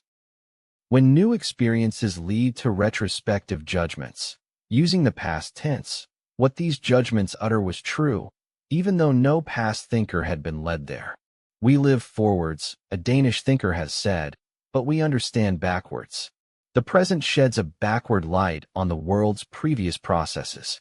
They may have been truth processes for the actors in them. They are not so for one who knows the later revelations of the story. This regulative notion of a potential better truth to be established later, possibly to be established someday absolutely, and having powers of retroactive legislation, turns its face, like all pragmatist notions, towards concreteness of fact and towards the future. Like the half-truths, the absolute truth will have to be made as a relation incidental to the growth of a mass of verification experience, to which the half-true ideas are all along contributing their quota. I have already insisted on the fact that truth is made largely out of previous truths. Men's beliefs at any time are so much experience-funded, but the beliefs are themselves parts of the sum total of the world's experience, and become matter, therefore, for the next day's funding operations. So far as reality means experienceable reality, both it and the truths men gain about it are everlastingly in process of mutation towards a definite goal. It may be, but still mutation. Mathematicians can solve problems with two variables. On the Newtonian theory, for instance, acceleration varies with distance, but distance also varies with acceleration. In the realm of truth, processes facts come independently and determine our beliefs provisionally. But these beliefs make us act, and as fast as they do so, they bring into sight or into existence new facts which determine the beliefs accordingly. So the whole coil and ball of truth, as it rolls up, is the product of a double influence. Truths emerge from facts, but they dip forward into facts again and add to them, which facts again create or reveal new truth. The word is indifferent, and so on indefinitely. The facts themselves, meanwhile, are not true. They simply are. Truth is the function of the beliefs that start and terminate among them. The case is like a snowball's growth, due as it is to the distribution of the snow on the one hand, and to the successive pushes of the boys on the other, with these factors co-determining each other incessantly. The most fateful point of difference between being a rationalist and being a pragmatist is now fully in sight. Experience is in mutation, and our psychological ascertainments of truth are in mutation. So much rationalism will allow, but never that either reality itself or truth itself is mutable. Reality stands complete and ready-made from all eternity. Rationalism insists, and the agreement of our ideas with it is that unique, unanalyzable virtue in them of which she has already told us. As that intrinsic excellence, their truth has nothing to do with our experiences. It adds nothing to the content of experience. It makes no difference to reality itself. It is supervenient, inert, static, a reflection merely. It doesn't exist, it holds or obtains. It belongs to another dimension from that of either facts or fact relations. Belongs, in short, to the epistemological dimension, and with that big word rationalism closes the discussion. Thus, just as pragmatism faces forward to the future, so does rationalism here again face backward to a past eternity. True to her inveterate habit, rationalism reverts to principles, and thinks that when an abstraction once is named, we own an oracular solution. The tremendous pregnancy in the way of consequences for life of this radical difference of outlook will only become apparent in my later lectures. I wish meanwhile to close this lecture by showing that rationalism's sublimity does not save it from inanity. When, namely, you ask rationalists, instead of accusing pragmatism of desecrating the notion of truth, to define it themselves by saying exactly what they understand by it, The only positive attempts I can think of are these two. Truth is just the system of propositions which have an unconditional claim to be recognized as valid. Truth is a name for all those judgments which we find ourselves under obligation to make by a kind of imperative duty. The first thing that strikes one in such definitions is their unutterable triviality. They are absolutely true, of course, but absolutely insignificant until you handle them pragmatically. What do you mean by claim here, and what do you mean by duty? As summary names for the concrete reasons why thinking in true ways is overwhelmingly expedient and good for mortal man, it is all right to talk of claims on reality's part to be agreed with, and of obligations on our part to agree. We feel both the claims and the obligations, and we feel them for just those reasons. But the rationalists who talk of claim and obligation expressly say that they have nothing to do with our practical interests or personal reasons. Our reasons for agreeing are psychological facts, they say, relative to each thinker and to the accidents of his life. They are his evidence merely. They are no part of the life of truth itself. That life transacts itself in a purely logical or epistemological, as distinguished from a psychological, dimension, and its claims antedate and exceed all personal motivations whatsoever. Though neither man nor God should ever ascertain truth, the word would still have to be defined as that which ought to be ascertained and recognized.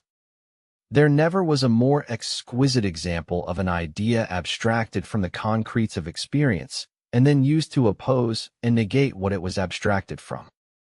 Philosophy and common life abound in similar instances.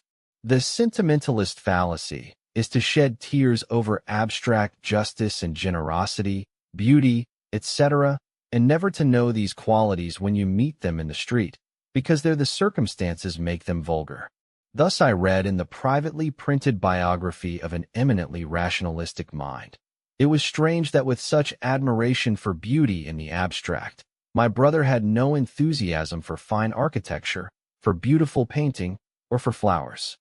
And in almost the last philosophic work I have read, I find such passages as the following. Justice is ideal, solely ideal. Reason conceives that it ought to exist, but experience shows that it can not. Truth, which ought to be, cannot be. Reason is deformed by experience. As soon as reason enters experience, it becomes contrary to reason. The rationalist fallacy here is exactly like the sentimentalists. Both extract a quality from the muddy particulars of experience, and find it so pure when extracted that they contrast it with each and all its muddy instances as an opposite and higher nature. All the while it is their nature. It is the nature of truths to be validated, verified. It pays for our ideas to be validated. Our obligation to seek truth is part of our general obligation to do what pays. The payments true ideas bring are the sole why of our duty to follow them. Identical whys exist in the case of wealth and health. Truth makes no other kind of claim and imposes no other kind of ought than health and wealth do. All these claims are conditional. The concrete benefits we gain are what we mean by calling the pursuit a duty. In the case of truth, untrue beliefs work as perniciously in the long run as true beliefs work beneficially. Talking abstractly, the quality true may thus be said to grow absolutely precious, and the quality untrue absolutely damnable. The one may be called good, the other bad, unconditionally. We ought to think the true, we ought to shun the false, imperatively. But if we treat all this abstraction literally and oppose it to its mother soil and experience, see what a preposterous position we work ourselves into. We cannot then take a step forward in our actual thinking. When shall I acknowledge this truth, and when that? Shall the acknowledgement be loud or silent? If sometimes loud, sometimes silent, which now? When may a truth go into cold storage in the encyclopedia? And when shall it come out for battle? Must I constantly be repeating the truth, twice two are four, because of its eternal claim on recognition? Or is it sometimes irrelevant? Must my thoughts dwell night and day on my personal sins and blemishes, because I truly have them? Or may I sink and ignore them in order to be a decent social unit, and not a mass of morbid melancholy and apology? It is quite evident that our obligation to acknowledge truth, so far from being unconditional, is tremendously conditioned. Truth with a big T, and in the singular, claims abstractly to be recognized, of course, but concrete truths in the plural need be recognized only when their recognition is expedient. A truth must always be preferred to a falsehood when both relate to the situation, but when neither does, truth is as little of a duty as falsehood. If you ask me what o'clock it is, and I tell you that I live at 95 Irving Street, my answer may indeed be true, but you don't see why it is my duty to give it. A false address would be as much to the purpose. With this admission that there are conditions that limit the application of the abstract imperative, the pragmatistic treatment of truth sweeps back upon us in its fullness. Our duty to agree with reality is seen to be grounded in a perfect jungle of concrete expediencies. When Berkeley had explained what people meant by matter, people thought that he denied matter's existence. When Messrs. Schiller and Dewey now explain what people mean by truth, they are accused of denying its existence. These pragmatists destroy all objective standards, critics say, and put foolishness and wisdom on one level. A favorite formula for describing Mr. Schiller's doctrines and mine is that we are persons who think that by saying whatever you find it pleasant to say and calling it truth you fulfill every pragmatistic requirement. I leave it to you to judge whether this be not an impudent slander. Pent in, as the pragmatist more than anyone else sees himself to be, between the whole body of funded truths squeezed from the past and the coercions of the world of sense about him, who so well as he feels the immense pressure of objective control under which our minds perform their operations. If anyone imagines that this law is lax, let him keep its commandment one day, says Emerson. We have heard much of late of the uses of the imagination in science. It is high time to urge the use of a little imagination in philosophy. The unwillingness of some of our critics to read any but the silliest of possible meanings into our statements is as discreditable to their imaginations as anything I know in recent philosophic history. Schiller says the true is that which works. Thereupon he is treated as one who limits verification to the lowest material utilities. Dewey says truth is what gives satisfaction. He is treated as one who believes in calling everything true which, if it were true, would be pleasant. Our critics certainly need more imagination of realities. I have honestly tried to stretch my own imagination and to read the best possible meaning into the rationalist conception, but I have to confess that it still completely baffles me. The notion of a reality calling on us to agree with it, and that for no reasons, but simply because its claim is unconditional or transcendent, is one that I can make neither head nor tail of. I try to imagine myself as the sole reality in the world, and then to imagine what more I would claim if I were allowed to. If you suggest the possibility of my claiming that a mind should come into being from out of the void inane and stand and copy me, I can indeed imagine what the copying might mean, but I can conjure up no motive.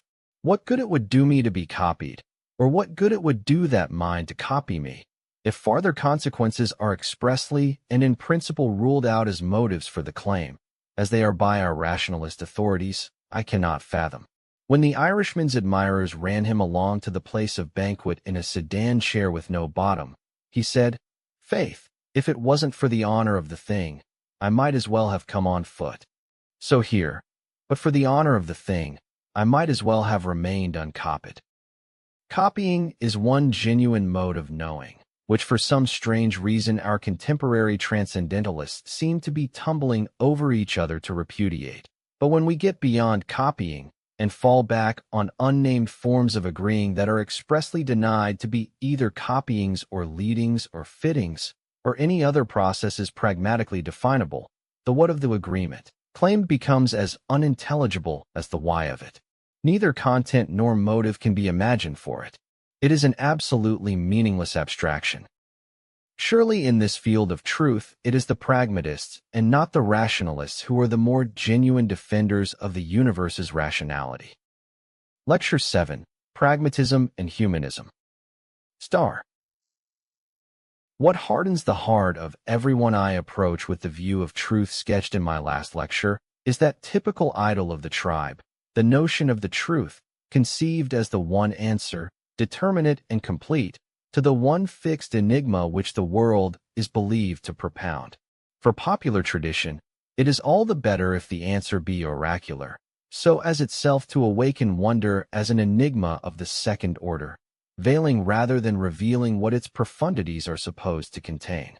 All the great single-word answers to the world's riddle, such as God, the One, reason, law, spirit, matter, nature, polarity, the dialectic process, the idea, the self, the oversoul, draw the admiration that men have lavished on them from this oracular role.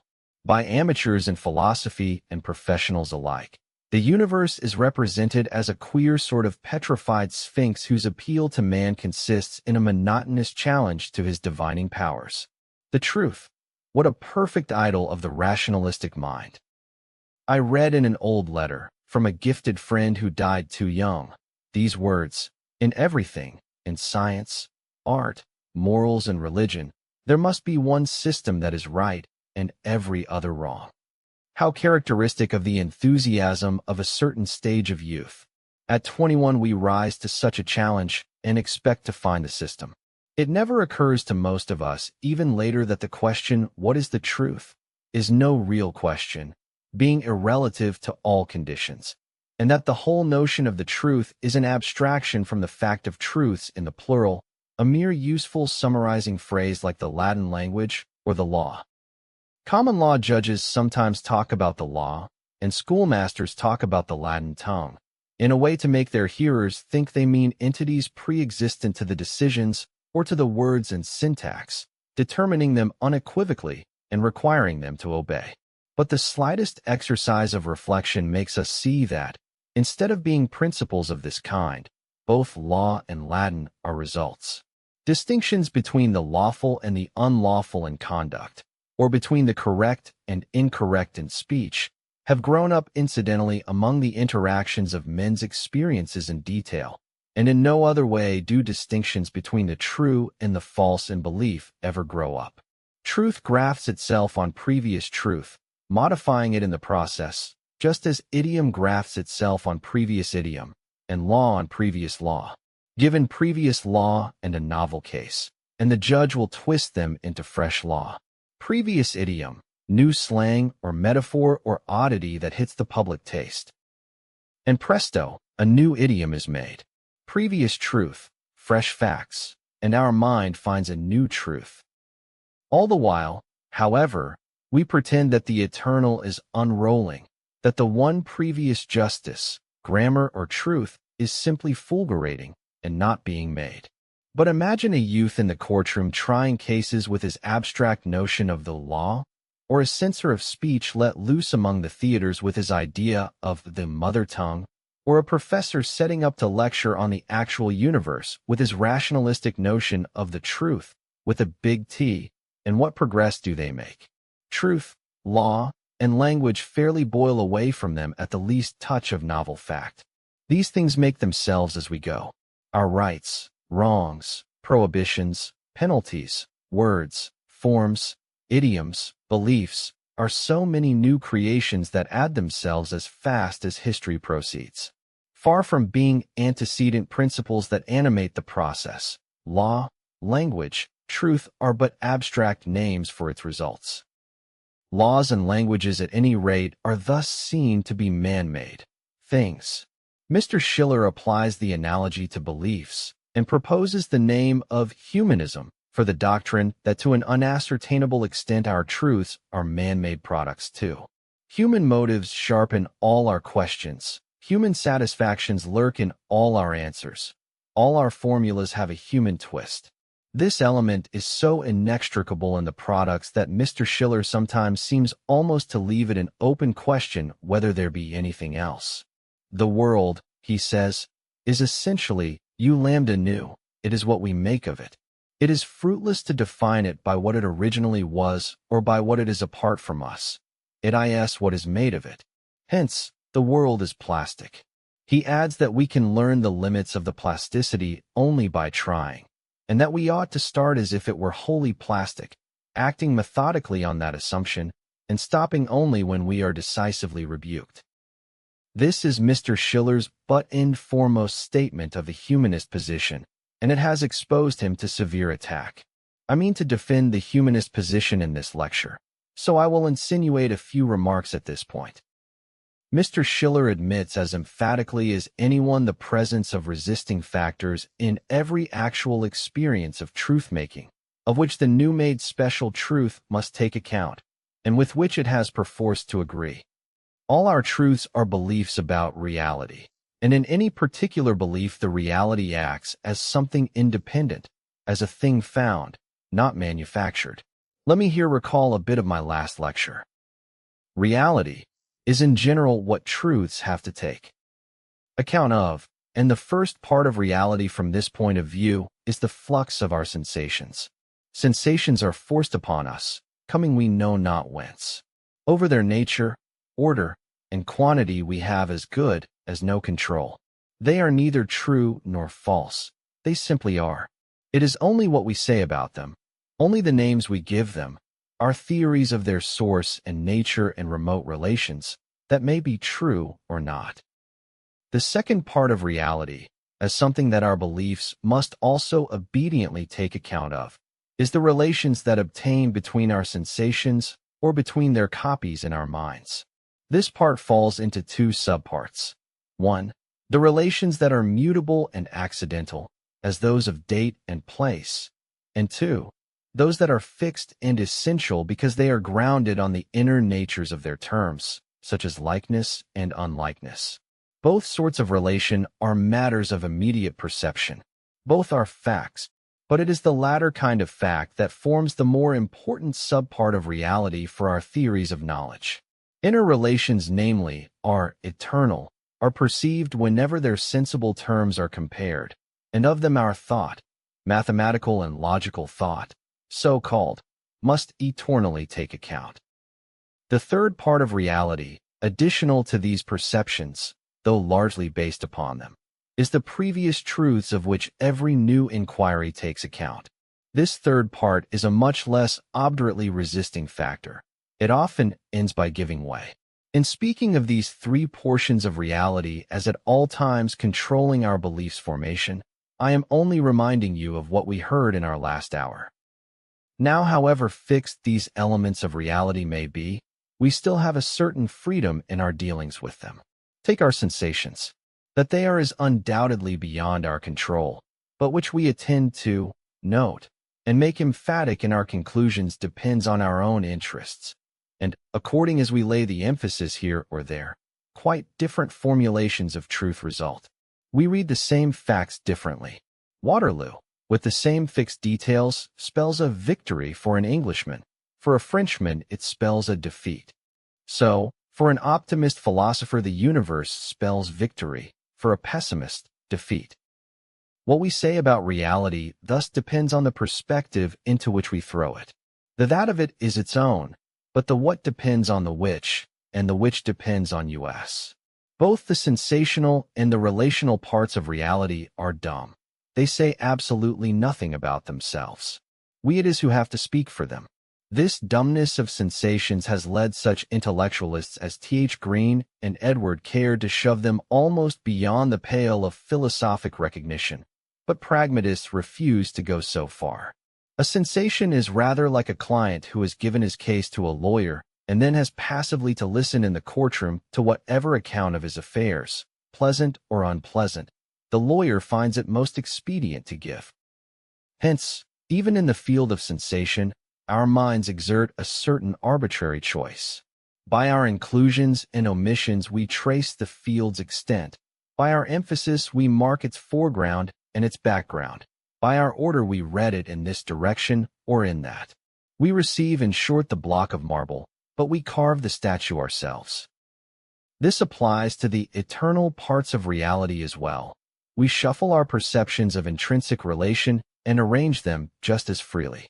We read them in one serial order or another, class them in this way or in that, treat one or the other as more fundamental, until our beliefs about them form those bodies of truth known as logics, geometries, or arithmetics, in each and all of which the form and order in which the whole is cast is flagrantly man-made. Thus, to say nothing of the new facts which men add to the matter of reality by the acts of their own lives, they have already impressed their mental forms on that whole third of reality which I have called previous truths. Every hour brings its new percepts, its own facts of sensation and relation, to be truly taken account of, but the whole of our past dealings with such facts is already funded in the previous truths. It is therefore only the smallest and recentest fraction of the first two parts of reality that comes to us without the human touch, and that fraction has immediately to become humanized in the sense of being squared, assimilated, or in some way adapted to the humanized mass already there. As a matter of fact, we can hardly take in an impression at all, in the absence of a preconception of what impressions there may possibly be. When we talk of reality independent of human thinking, then it seems a thing very hard to find. It reduces to the notion of what is just entering into experience, and yet to be named, or else to some imagined aboriginal presence in experience, before any belief about the presence had arisen, before any human conception had been applied. It is what is absolutely dumb and evanescent, the merely ideal limit of our minds. We may glimpse it, but we never grasp it. What we grasp is always some substitute for it which previous human thinking has peptonized and cooked for our consumption. If so vulgar an expression were allowed us, we might say that wherever we find it, it has been already faked. This is what Mr. Schiller has in mind when he calls independent reality a mere unresisting lambda nu, which is only to be made over by us. That is Mr. Schiller's belief about the sensible core of reality. We encounter it, in Mr. Bradley's words, but don't possess it. Superficially, this sounds like Kant's view, but between categories fulminated before nature began, and categories gradually forming themselves in nature's presence, the whole chasm between rationalism and empiricism yawns. To the genuine Kantianer, Schiller will always be to Kant as a satyr to Hyperion. Other pragmatists may reach more positive beliefs about the sensible core of reality. They may think to get at it in its independent nature by peeling off the successive man-made wrappings. They may make theories that tell us where it comes from and all about it. And if these theories work satisfactorily, they will be true. The transcendental idealists say there is no core, the finally completed wrapping being reality and truth in one. Scholasticism still teaches that the core is matter. Professor Bergson, Heymans, Strong, and others believe in the core and bravely try to define it. Messrs. Dewey and Schiller treat it as a limit. Which is the truer of all these diverse accounts, or of others comparable with them? Unless it be the one that finally proves the most satisfactory. On the one hand, there will stand reality. On the other, an account of it which proves impossible to better or to alter. If the impossibility prove permanent, the truth of the account will be absolute. Other content of truth than this I can find nowhere. If the anti-pragmatists have any other meaning, let them for heaven's sake reveal it. Let them grant us access to it. Not being reality, but only our belief about reality, it will contain human elements, but these will know the non-human element, in the only sense in which there can be knowledge of anything. Does the river make its banks, or do the banks make the river? Does a man walk with his right leg, or with his left leg more essentially? Just as impossible may it be to separate the real from the human factors in the growth of our cognitive experience. Let this stand as a first brief indication of the humanistic position. Does it seem paradoxical? If so, I will try to make it plausible by a few illustrations, which will lead to a fuller acquaintance with the subject. In many familiar objects, everyone will recognize the human element. We conceive a given reality in this way or in that, to suit our purpose, and the reality passively submits to the conception. You can take the number 27 as the cube of 3, or as the product of 3 and 9, or as 26 plus 1, or 100 minus 73, or in countless other ways, of which one will be just as true as another. You can take a chessboard as black squares on a white ground, or as white squares on a black ground, and neither conception is a false one. You can treat the adjoined figure of a Star of David, as a star, as two big triangles crossing each other, as a hexagon with legs set up on its angles, as 6 equal triangles hanging together by their tips, etc. All these treatments are true treatments. The sensible that upon the paper resists no one of them. You can say of a line that it runs east, or you can say that it runs west, and the line per se accepts both descriptions without rebelling at the inconsistency. We carve out groups of stars in the heavens and call them constellations, and the stars patiently suffer us to do so, though if they knew what we were doing, some of them might feel much surprised at the partners we had given them. We name the same constellation diversely, as Charles's Wain, the Great Bear, or the Dipper. None of the names will be false, and one will be as true as another, for all are applicable. In all these cases, we humanly make an addition to some sensible reality, and that reality tolerates the addition. All the additions agree with the reality. They fit it while they build it out. No one of them is false. Which may be treated as the more true depends altogether on the human use of it. If the 27 is a number of dollars which I find in a drawer where I had left 28, it is 28 minus 1. If it is the number of inches in a shelf which I wish to insert into a cupboard 26 inches wide, it is 26 plus 1. If I wish to ennoble the heavens by the constellations I see there, Charles's Wain would be more true than Dipper. My friend Frederick Myers was humorously indignant that prodigious star group should remind us Americans of nothing but a culinary utensil. What shall we call a thing anyhow?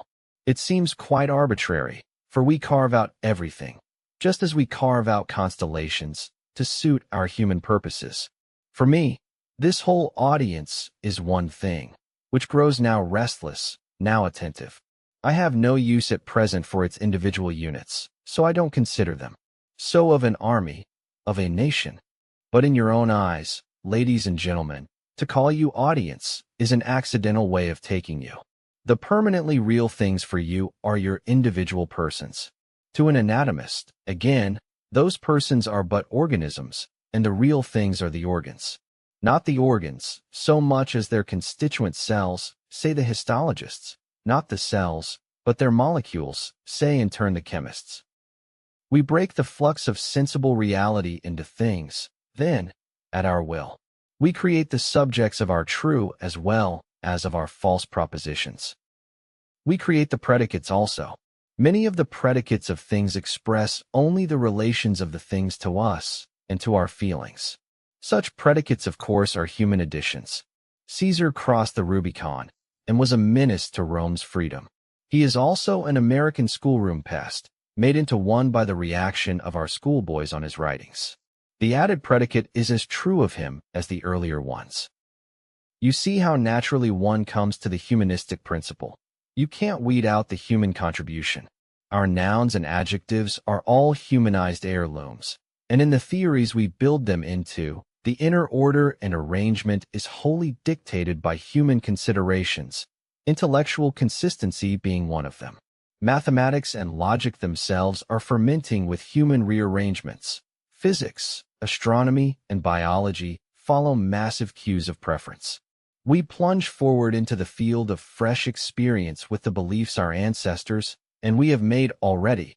These determine what we notice. What we notice determines what we do. What we do again determines what we experience. So from one thing to another. Although the stubborn fact remains that there is a sensible flux, what is true of it seems from first to last to be largely a matter of our own creation. We build the flux out inevitably. The great question is, does it, with our additions, rise or fall in value? Are the additions worthy or unworthy? Suppose a universe composed of 7 stars, and nothing else but 3 human witnesses and their critic. One witness names the stars Great Bear. One calls them Charles's Wain. One calls them the Dipper. Which human addition has made the best universe of the given stellar material? If Frederick Myers were the critic, he would have no hesitation in turning down the American witness. Lotze has in several places made a deep suggestion. We naively assume, he says, a relation between reality and our minds which may be just the opposite of the true one. Reality, we naturally think, stands ready-made and complete, and our intellects supervene with the one simple duty of describing it as it is already. But may not our descriptions, Lotze asks, be themselves important additions to reality? And may not previous reality itself be there, far less for the purpose of reappearing unaltered in our knowledge, than for the very purpose of stimulating our minds to such additions as shall enhance the universe's total value?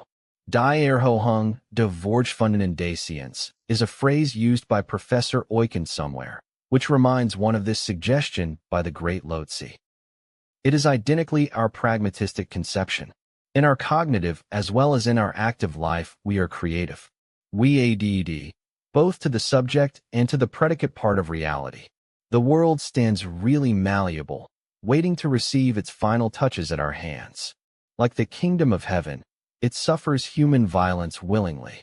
Man engenders truths upon it. No one can deny that such a role would add both to our dignity and to our responsibility as thinkers. To some of us it proves a most inspiring notion. Signer Papini, the leader of Italian pragmatism, grows fairly dithyrambic over the view that it opens of man's divinely creative functions. The import of the difference between pragmatism and rationalism is now in sight throughout its whole extent. The essential contrast is that for rationalism reality is ready-made and complete from all eternity, while for pragmatism it is still in the making and awaits part of its complexion from the future. On the one side the universe is absolutely secure, on the other it is still pursuing its adventures.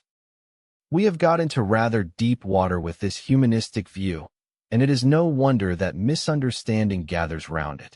It is accused of being a doctrine of caprice. Mr. Bradley, for example, says that a humanist, if he understood his own doctrine, would have to hold any end however perverted to be rational if I insist on it personally, and any idea however mad to be the truth if only someone is resolved that he will have it so. The humanist view of reality as something resisting, yet malleable, which controls our thinking as an energy that must be taken account of incessantly, though not necessarily merely copied, is evidently a difficult one to introduce to novices. The situation reminds me of one that I have personally gone through. I once wrote an essay on our right to believe, which I unluckily called The Will to Believe. All the critics, neglecting the essay, pounced upon the title. Psychologically it was impossible, morally it was iniquitous. The will to deceive, the will to make believe, were wittily proposed as substitutes for it. The alternative between pragmatism and rationalism, in the shape in which we now have it before us, is no longer a question in the theory of knowledge. It concerns the structure of the universe itself. On the pragmatist side, we have only one edition of the universe, unfinished, growing in all sorts of places, especially in the places where thinking beings are at work. On the rationalist side, we have a universe in many editions, one real one, the infinite folio, or edition deluxe, eternally complete, and then the various finite editions, full of false readings, distorted and mutilated each in its own way. So the rival metaphysical hypotheses of pluralism and monism here come back upon us. I will develop their differences during the remainder of our hour. And first let me say that it is impossible not to see a temperamental difference at work in the choice of sides. The rationalist mind, radically taken, is of a doctrinaire and authoritative complexion. The phrase must be is ever on its lips. The belly band of its universe must be tight. A radical pragmatist, on the other hand, is a happy-go-lucky anarchistic sort of creature. If he had to live in a tub like Diogenes, he wouldn't mind at all if the hoops were loose and the staves let in the sun. Now the idea of this loose universe affects your typical rationalists in much the same way as freedom of the press might affect a veteran official in the Russian Bureau of Censorship, or as simplified spelling might affect an elderly schoolmistress. It affects him as the swarm of Protestant sects affects a papist onlooker. It appears as backboneless and devoid of principle as opportunism in politics appears to an old-fashioned French legitimist, or to a fanatical believer in the divine right of the people. For pluralistic pragmatism, truth grows up inside of all the finite experiences. They lean on each other, but the whole of them, if such a whole there be, leans on nothing. All homes are in finite experience. Finite experience as such is homeless. Nothing outside of the flux secures the issue of it. It can hope salvation only from its own intrinsic promises and potencies. To rationalists, this describes a tramp and vagrant world, adrift in space, with neither elephant nor tortoise to plant the sole of its foot upon. It is a set of stars hurled into heaven without even a center of gravity to pull against. In other spheres of life, it is true that we have got used to living in a state of relative insecurity. The authority of the state, and that of an absolute moral law, have resolved themselves into expediencies, and Holy Church has resolved itself into meeting houses. Not so as yet within the philosophic classrooms. A universe with such as U.S. contributing to create its truth, a world delivered to our opportunisms and our private judgments. Home rule for Ireland would be a millennium in comparison. We're no more fit for such a part than the Filipinos are fit for self-government. Such a world would not be respectable philosophically. It is a trunk without a tag, a dog without a collar, in the eyes of most professors of philosophy.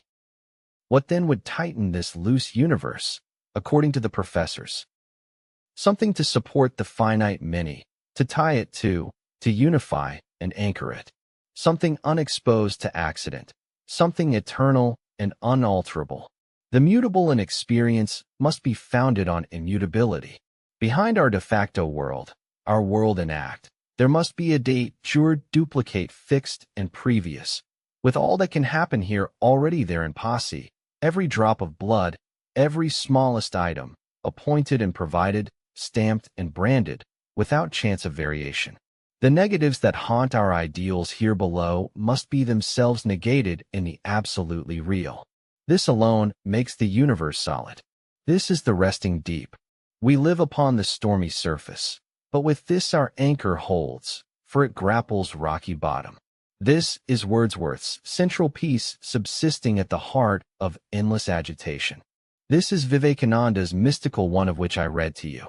This is reality with the big R, reality that makes the timeless claim, reality to which defeat can't happen.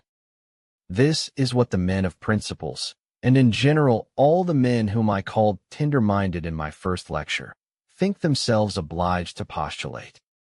And this, exactly this, is what the tough-minded of that lecture find themselves moved to call a piece of perverse abstraction, worship. The tough-minded are the men whose alpha and omega are facts.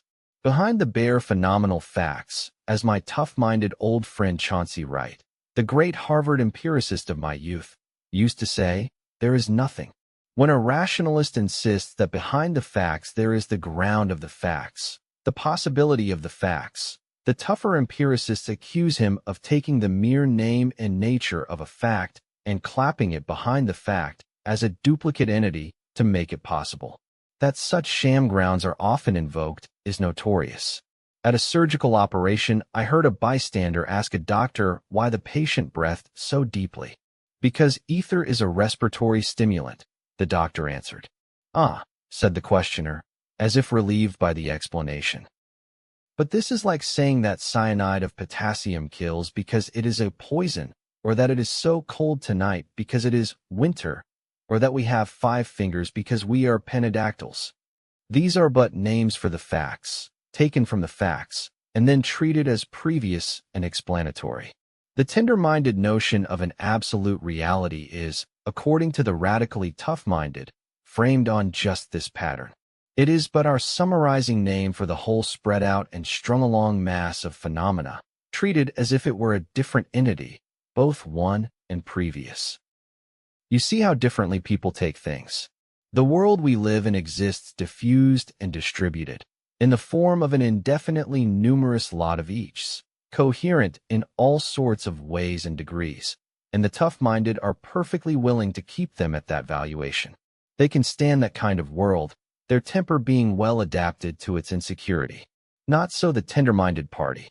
They must back the world we find ourselves born into by another and a better world in which the eachs form an all, and the all a one that logically presupposes, co-implicates, and secures each without exception.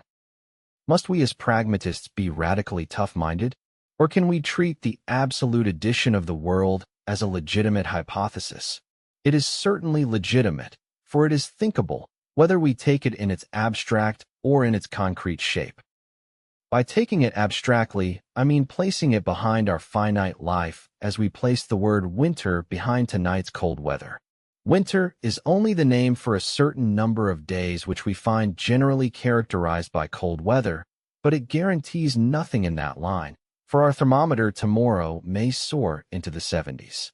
Nevertheless, the word is a useful one to plunge forward with into the stream of our experience.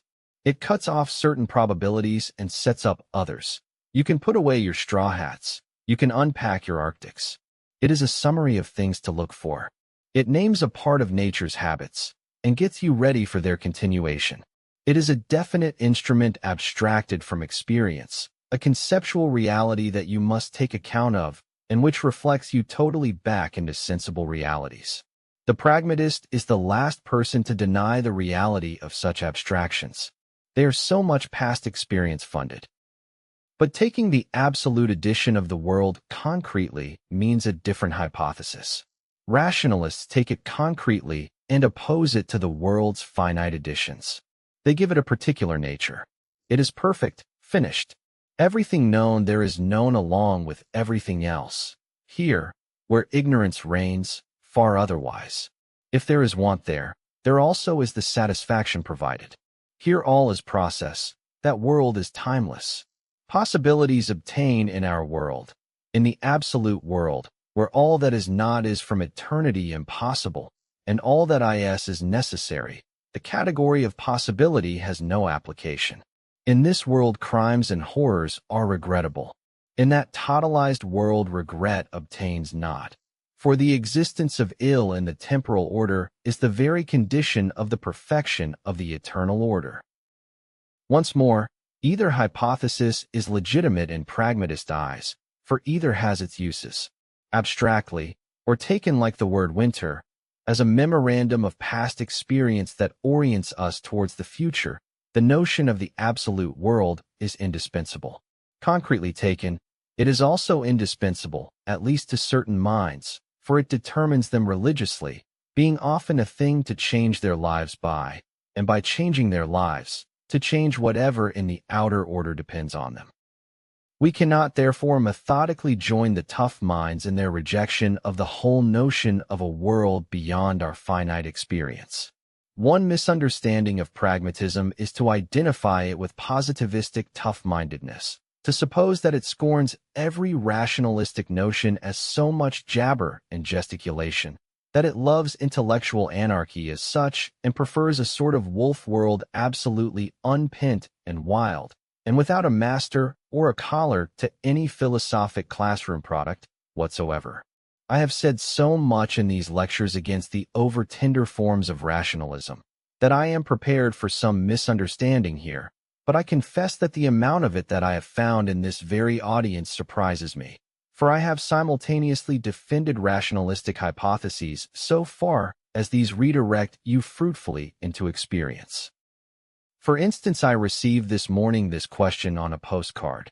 Is a pragmatist necessarily a complete materialist and agnostic? One of my oldest friends, who ought to know me better, writes me a letter that accuses the pragmatism I am recommending of shutting out all wider metaphysical views and condemning us to the most terra naturalism. Let me read you some extracts from it. It seems to me, my friend writes, that the pragmatic objection to pragmatism lies in the fact that it might accentuate the narrowness of narrow minds. Your call to the rejection of the namby-pamby and the wishy-washy is of course inspiring. But although it is salutary and stimulating to be told that one should be responsible for the immediate issues and bearings of his words and thoughts, I decline to be deprived of the pleasure and profit of dwelling also on remoter bearings and issues, and it is the tendency of pragmatism to refuse this privilege. In short, it seems to me that the limitations, or rather the dangers, of the pragmatic tendency are analogous to those which beset the unwary followers of the natural sciences. Chemistry and physics are eminently pragmatic, and many of their devotees, smugly content with the data that their weights and measures furnish, feel an infinite pity and disdain for all students of philosophy and metaphysics, whomsoever. And of course, everything can be expressed, after a fashion and theoretically, in terms of chemistry and physics, that is, everything except the vital principle of the whole, and that, they say, there is no pragmatic use in trying to express. It has no bearings for them. I for my part refuse to be persuaded that we cannot look beyond the obvious pluralism of the naturalist and the pragmatist to a logical unity in which they take no interest. How is such a conception of the pragmatism I am advocating possible after my first and second lectures? I have all along been offering it expressly as a mediator between tough-mindedness and tender-mindedness. If the notion of a world ante-rem, whether taken abstractly like the word winter or concretely as the hypothesis of an absolute, can be shown to have any consequences whatever for our life, it has a meaning. If the meaning works, it will have some truth that ought to be held to through all possible reformulations for pragmatism. The absolutistic hypothesis that perfection is eternal, aboriginal, and most real has a perfectly definite meaning, and it works religiously. To examine how will be the subject of my next and final lecture. Lecture 8, Pragmatism and Religion. At the close of the last lecture, I reminded you of the first one, in which I had opposed tough-mindedness to tender-mindedness and recommended pragmatism as their mediator. Tough-mindedness positively rejects tender-mindedness's hypothesis of an eternal perfect addition of the universe coexisting with our finite experience. On pragmatic principles, we cannot reject any hypothesis if consequences useful to life flow from it.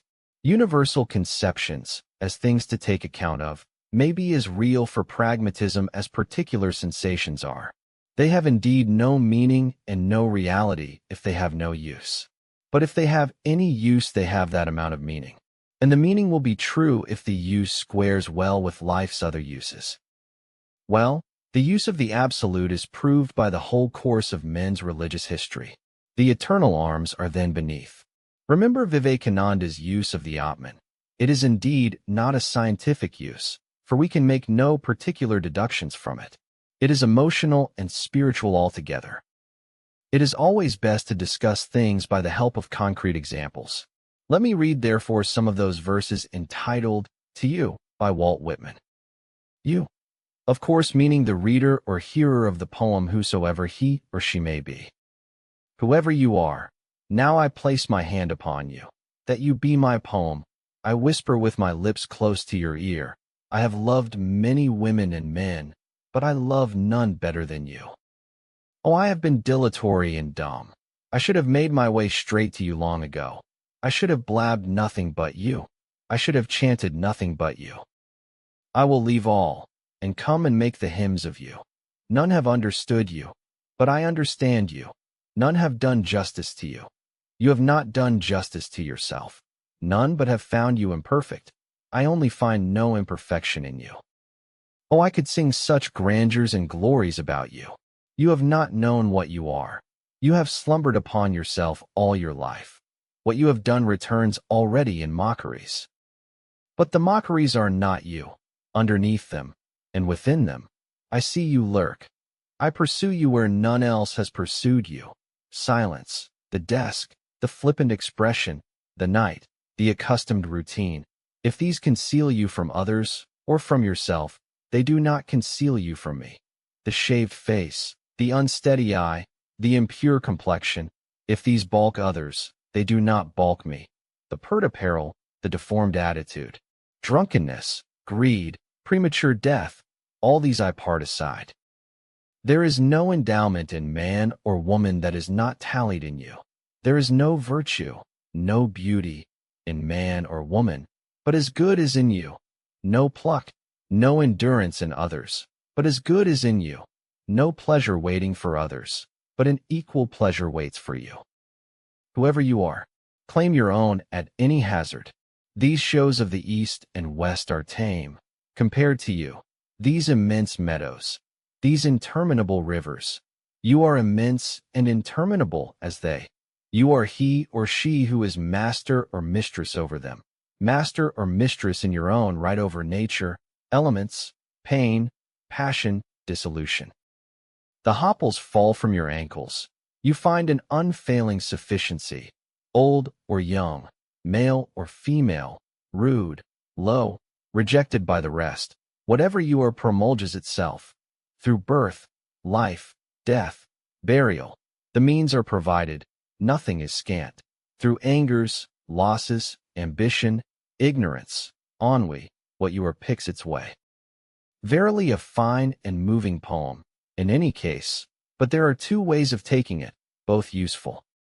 One is the monistic way, the mystical way of pure cosmic emotion. The glories and grandeurs, they are yours absolutely, even in the midst of your defacements. Whatever may happen to you, whatever you may appear to be, inwardly you are safe. Look back, lie back, on your true principle of being. This is the famous way of quietism, of indifferentism. Its enemies compare it to a spiritual opium. Yet pragmatism must respect this way, for it has massive historic vindication. But pragmatism sees another way to be respected also, the pluralistic way of interpreting the poem. The you so glorified, to which the hymn is sung, may mean your better possibilities phenomenally taken, or the specific redemptive effects even of your failures, upon yourself or others. It may mean your loyalty to the possibilities of others whom you admire and love so, that you are willing to accept your own poor life, for it is that glory's partner. You can at least appreciate, applaud, furnish the audience of so brave a total world. Forget the low in yourself. Then, think only of the high. Identify your life therewith. Then, through angers, losses, ignorance, ennui, whatever you thus make yourself, whatever you thus most deeply are, picks its way. In either way of taking the poem, it encourages fidelity to ourselves. Both ways satisfy, both sanctify the human flux. Both paint the portrait of the you on a gold background.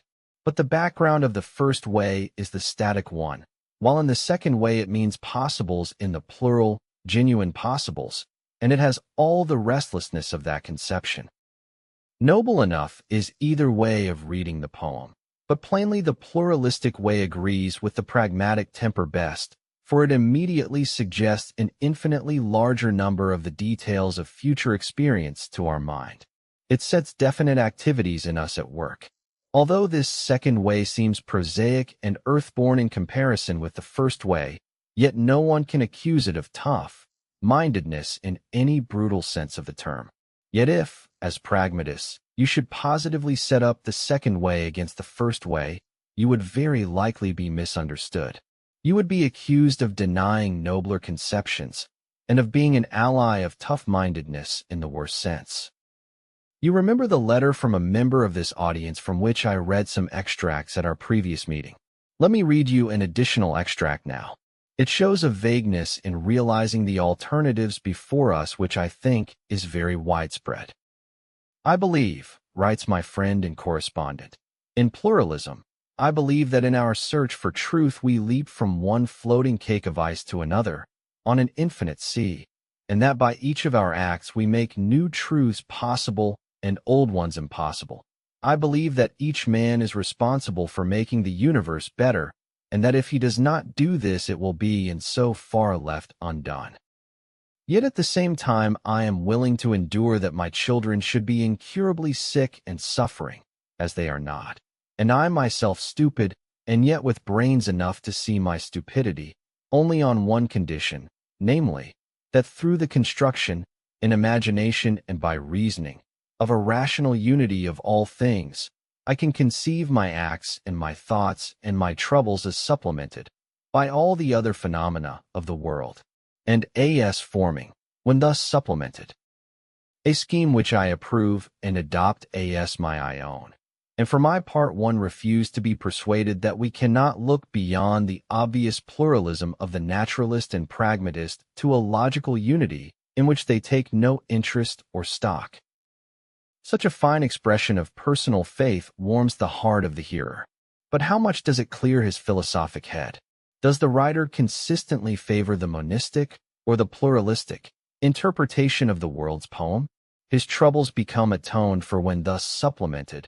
He says, supplemented, that is, by all the remedies that the other phenomena may supply. Obviously, here the writer faces forward into the particulars of experience, which he interprets in a pluralistic, melioristic way. But he believes himself to face backward. He speaks of what he calls the rational unity of things, when all the while he really means their possible empirical unification. He supposes at the same time that the pragmatist, because he criticizes rationalism's abstract one, is cut off from the consolation of believing in the saving possibilities of the concrete many. He fails in short to distinguish between taking the world's perfection as a necessary principle and taking it only as a possible terminus ad quem. I regard the writer of this letter as a genuine pragmatist, but as a pragmatist sans le savoir. He appears to me as one of that numerous class of philosophic amateurs whom I spoke of in my first lecture, as wishing to have all the good things going, without being too careful as to how they agree or disagree. Rational unity of all things is so inspiring a formula that he brandishes it offhand and abstractly accuses pluralism of conflicting with it, for the bare names do conflict, although concretely he means by it just the pragmatistically unified and ameliorated world. Most of us remain in this essential vagueness, and it is well that we should, but in the interest of clear-headedness it is well that some of us should go farther. So I will try now to focus a little more discriminatingly on this particular religious point. Is then this you of yous, this absolutely real world, this unity that yields the moral inspiration and has the religious value, to be taken monistically or pluralistically? Is it ante rem or in rebus? Is it a principle or an end, an absolute or an ultimate, a first or a last? Does it make you look forward or lie back? It is certainly worthwhile not to clump the two things together, for if discriminated, they have decidedly diverse meanings for life. Please observe that the whole dilemma revolves pragmatically about the notion of the world's possibilities. Intellectually, rationalism invokes its absolute principle of unity as a ground of possibility for the many facts. Emotionally, it sees it as a container and limiter of possibilities, a guarantee that the upshot shall be good. Taken in this way, the absolute makes all good things certain and all bad things impossible, in the eternal, namely, and may be said to transmute the entire category of possibility into categories more secure. One sees at this point that the great religious difference lies between the men who insist that the world must and shall be, and those who are contented with believing that the world may be saved. The whole clash of rationalistic and empiricist religion is thus over the validity of possibility. It is necessary, therefore, to begin by focusing upon that word. What may the word possible definitely mean? To unreflecting men, the possible means a sort of third estate of being, less real than existence, more real than non-existence, a twilight realm, a hybrid status, a limbo into which and out of which realities ever and anon are made to pass. Such a conception is, of course, too vague and nondescript to satisfy us. Here, as elsewhere, the only way to extract a term's meaning is to use the pragmatic method on it. When you say that a thing is possible, what difference does it make? It makes at least this difference, that if anyone calls it impossible, you can contradict him. If anyone calls it actual, you can contradict him. And if anyone calls it necessary, you can contradict him too. But these privileges of contradiction don't amount to much. When you say a thing is possible, does not that make some farther difference in terms of actual fact? It makes at least this negative difference that if the statement be true, it follows that there is nothing extant capable of preventing the possible thing. The absence of real grounds of interference may thus be said to make things not impossible, possible therefore in the bare or abstract sense. But most possibles are not bare, they are concretely grounded, or well-grounded, as we say. What does this mean pragmatically? It means not only that there are no preventive conditions present, but that some of the conditions of production of the possible thing actually are here. Thus, a concretely possible chicken means 1. That the idea of chicken contains no essential self-contradiction. 2. That no boys, skunks, or other enemies are about. And 3. That at least an actual egg exists. Possible chicken means actual egg, plus actual sitting hen, or incubator, or whatnot. As the actual conditions approach completeness, the chicken becomes a better and better grounded possibility. When the conditions are entirely complete, it ceases to be a possibility and turns into an actual fact. Let us apply this notion to the salvation of the world. What does it pragmatically mean to say that this is possible? It means that some of the conditions of the world's deliverance do actually exist. The more of them there are existent, the fewer preventing conditions you can find, the better grounded is the salvation's possibility, the more probable does the fact of the deliverance become. So much for our preliminary look at possibility. Now it would contradict the very spirit of life to say that our minds must be indifferent and neutral in questions like that of the world's salvation. Anyone who pretends to be neutral writes himself down here as a fool and a sham. We all do wish to minimize the insecurity of the universe. We are and ought to be unhappy when we regard it as exposed to every enemy and open to every life-destroying draft. Nevertheless, there are unhappy men who think the salvation of the world impossible. Theirs is the doctrine known as pessimism. Optimism, in turn, would be the doctrine that thinks the world's salvation inevitable. Midway between the two, there stands what may be called the doctrine of meliorism, though it has hitherto figured less as a doctrine than as an attitude in human affairs. Optimism has always been the regnant doctrine in European philosophy. Pessimism was only recently introduced by Schopenhauer and counts few systematic defenders as yet. Meliorism treats salvation as neither inevitable nor impossible.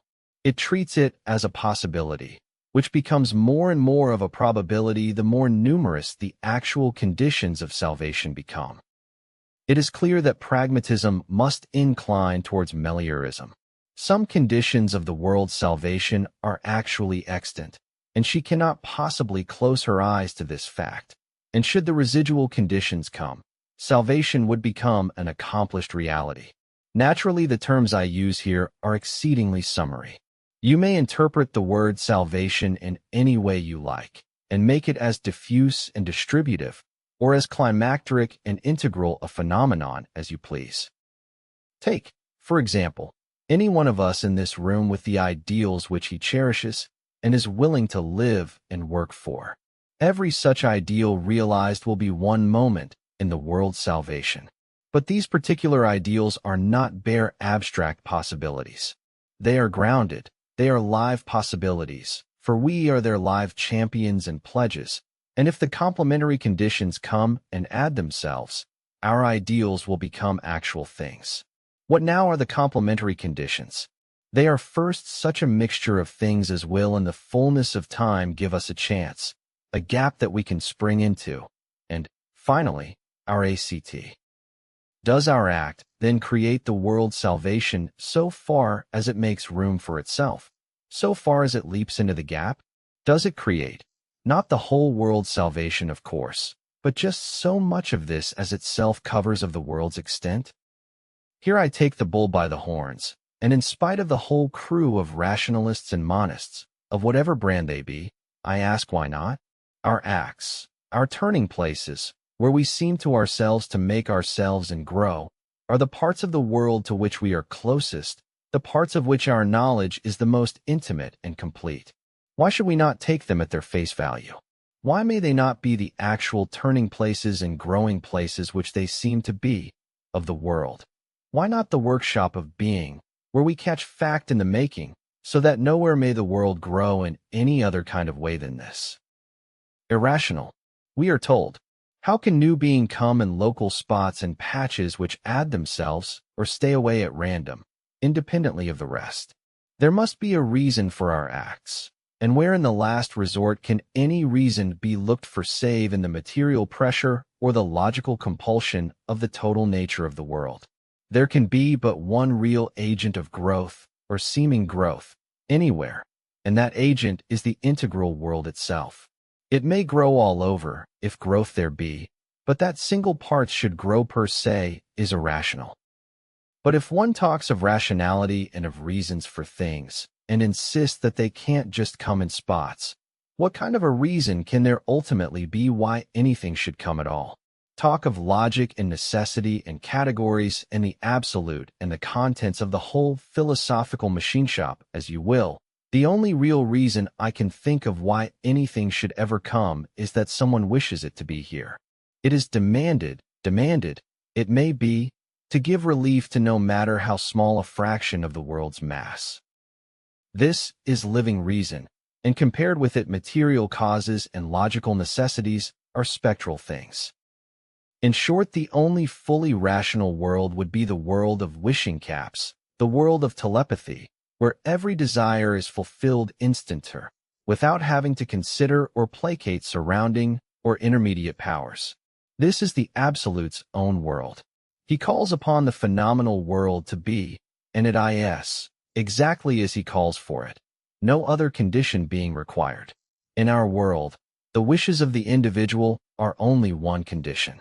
Other individuals are there with other wishes, and they must be propitiated first. So being grows under all sorts of resistances in this world of the many, and from compromise to compromise, only gets organized gradually into what may be called secondarily rational shape. We approach the wishing cap type of organization only in a few departments of life. We want water, and we turn a faucet. We want a Kodak picture, and we press a button. We want information, and we telephone. We want to travel, and we buy a ticket. In these and similar cases, we hardly need to do more than the wishing.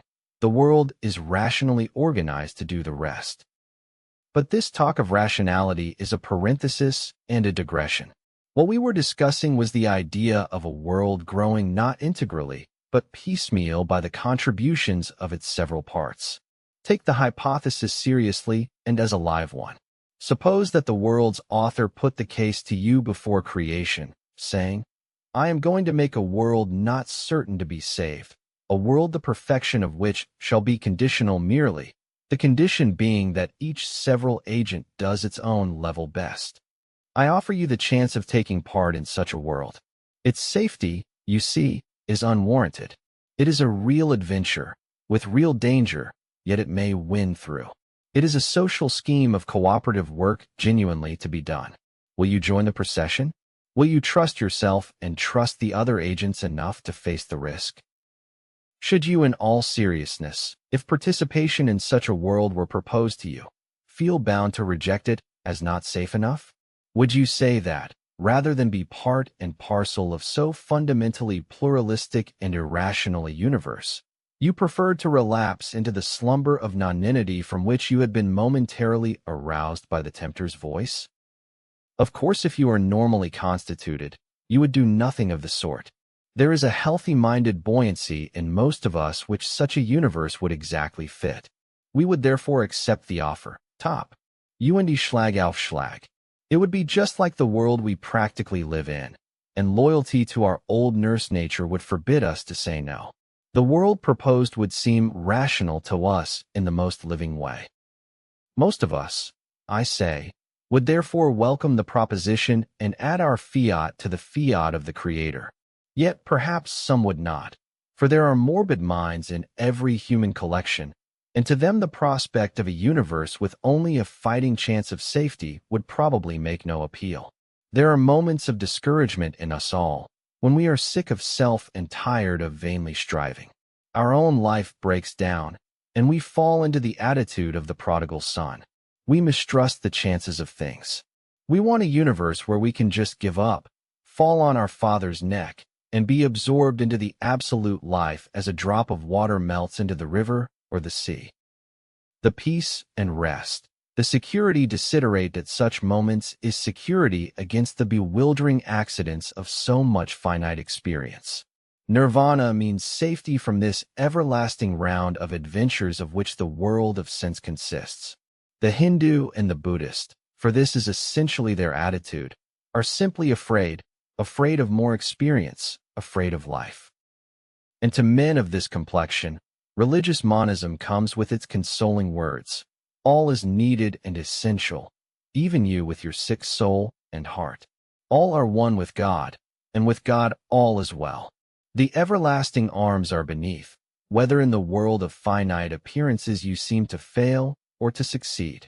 There can be no doubt that when men are reduced to their last sick extremity, absolutism is the only saving scheme. Pluralistic moralism simply makes their teeth chatter. It refrigerates the very heart within their breast. So we see concretely two types of religion in sharp contrast. Using our old terms of comparison, we may say that the absolutistic scheme appeals to the tender-minded, while the pluralistic scheme appeals to the tough. Many persons would refuse to call the pluralistic scheme religious at all. They would call it moralistic, and would apply the word religious to the monistic scheme alone. Religion in the sense of self-surrender, and moralism in the sense of self-sufficingness, have been pitted against each other as incompatibles frequently enough in the history of human thought. We stand here before the final question of philosophy. I said in my fourth lecture that I believe the monistic pluralistic alternative to be the deepest and most pregnant question that our minds can frame. Can it be that the disjunction is a final one? That only one side can be true? Are a pluralism and monism genuine incompatibles?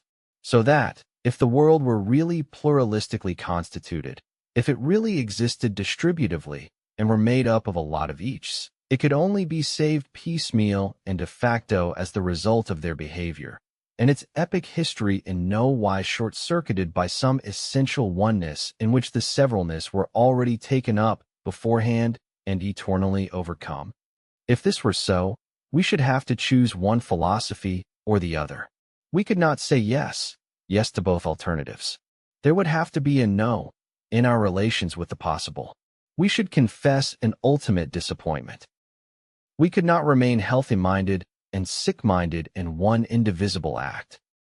Of course, as human beings, we can be healthy minds on one day and sick souls on the next, and as amateur dabblers in philosophy, we may perhaps be allowed to call ourselves monistic pluralists, or free will determinists, or whatever else may occur to us of a reconciling kind. But as philosophers aiming at clearness and consistency, and feeling the pragmatistic need of squaring truth with truth, the question is forced upon us of frankly adopting either the tender or the robustious type of thought. In particular, this query has always come home to me. May not the claims of tender-mindedness go too far? May not the notion of a world already saved in toto anyhow be too saccharine to stand? May not religious optimism be too idyllic? Must all be saved? Is no price to be paid in the work of salvation? Is the last word sweet? Is all yes in the universe? Doesn't the fact of no stand at the very core of life? Doesn't the very seriousness that we attribute to life mean that ineluctable no's and losses form a part of it, that there are genuine sacrifices somewhere, and that something permanently drastic and bitter always remains at the bottom of its cup? I cannot speak officially as a pragmatist here. All I can say is that my own pragmatism offers no objection to my taking sides with this more moralistic view and giving up the claim of total reconciliation. The possibility of this is involved in the pragmatistic willingness to treat pluralism as a serious hypothesis. In the end, it is our faith and not our logic that decides such questions, and I deny the right of any pretended logic to veto my own faith. I find myself willing to take the universe to be really dangerous and adventurous, without therefore backing out and crying no play. I am willing to think that the prodigal son attitude, open to us as it is in many vicissitudes, is not the right and final attitude towards the whole of life. I am willing that there should be real losses and real losers, and no total preservation of all that is. I can believe in the ideal as an ultimate, not as an origin, and as an extract, not the whole. When the cup is poured off, the dregs are left behind forever, but the possibility of what is poured off is sweet enough to accept. As a matter of fact, countless human imaginations live in this moralistic and epic kind of a universe, and find its disseminated and strung along successes sufficient for their rational needs. There is a finely translated epigram in the Greek anthology which admirably expresses this state of mind, this acceptance of loss as unatoned for, even though the lost element might be one's self. A shipwrecked sailor, buried on this coast, bids you set sail. Full many a gallant bark, when we were lost, weathered the gale. Those Puritans who answered yes to the question, "Are you willing to be damned for God's glory?" were in this objective and magnanimous condition of mind. The way of escape from evil on this system is not by getting it aufgehoben or preserved in the whole as an element essential but overcome. It is by dropping it out altogether, throwing it overboard and getting beyond it, helping to make a universe that shall forget its very place and name. It is then perfectly possible to accept sincerely a drastic kind of a universe from which the element of seriousness is not to be expelled. Whoso does so is, it seems to me, a genuine pragmatist. He is willing to live on a scheme of uncertified possibilities which he trusts, willing to pay with his own person, if need be, for the realization of the ideals which he frames. What now actually are the other forces which he trusts to cooperate with him in a universe of such a type? They are at least his fellow men, in the stage of being which our actual universe has reached. But are there not superhuman forces also, such as religious men of the pluralistic type we have been considering have always believed in? Their words may have sounded monistic when they said there is no God but God. But the original polytheism of mankind has only imperfectly and vaguely sublimated itself into monotheism, and monotheism itself, so far as it was religious and not a scheme of classroom instruction for the metaphysicians, has always viewed God as but one helper, primus inter pares, in the midst of all the shapers of the great world's fate.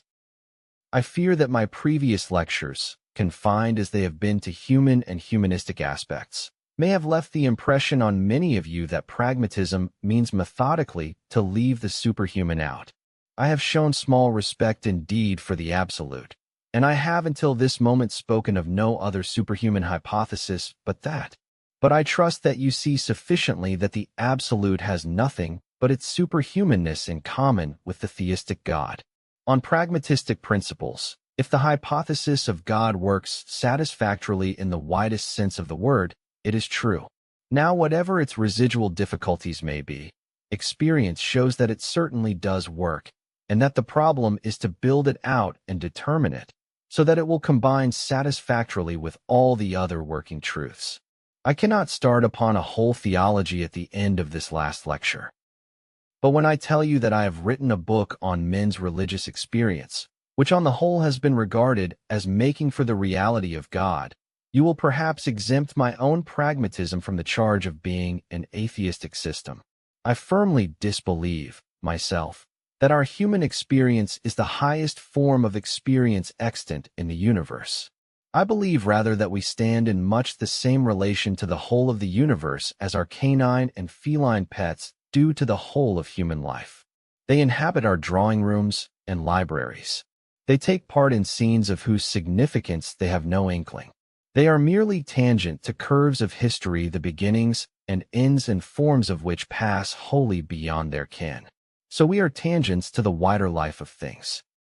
But just as many of the dogs and cats' ideals coincide with our ideals, and the dogs and cats have daily living proof of the fact, so we may well believe, on the proofs that religious experience affords, that higher powers exist and are at work to save the world on ideal lines similar to our own. You see that pragmatism can be called religious if you allow that religion can be pluralistic or merely melioristic in type. But whether you will finally put up with that type of religion or not is a question that only you yourself can decide. Pragmatism has to postpone dogmatic answer, for we do not yet know certainly which type of religion is going to work best in the long run.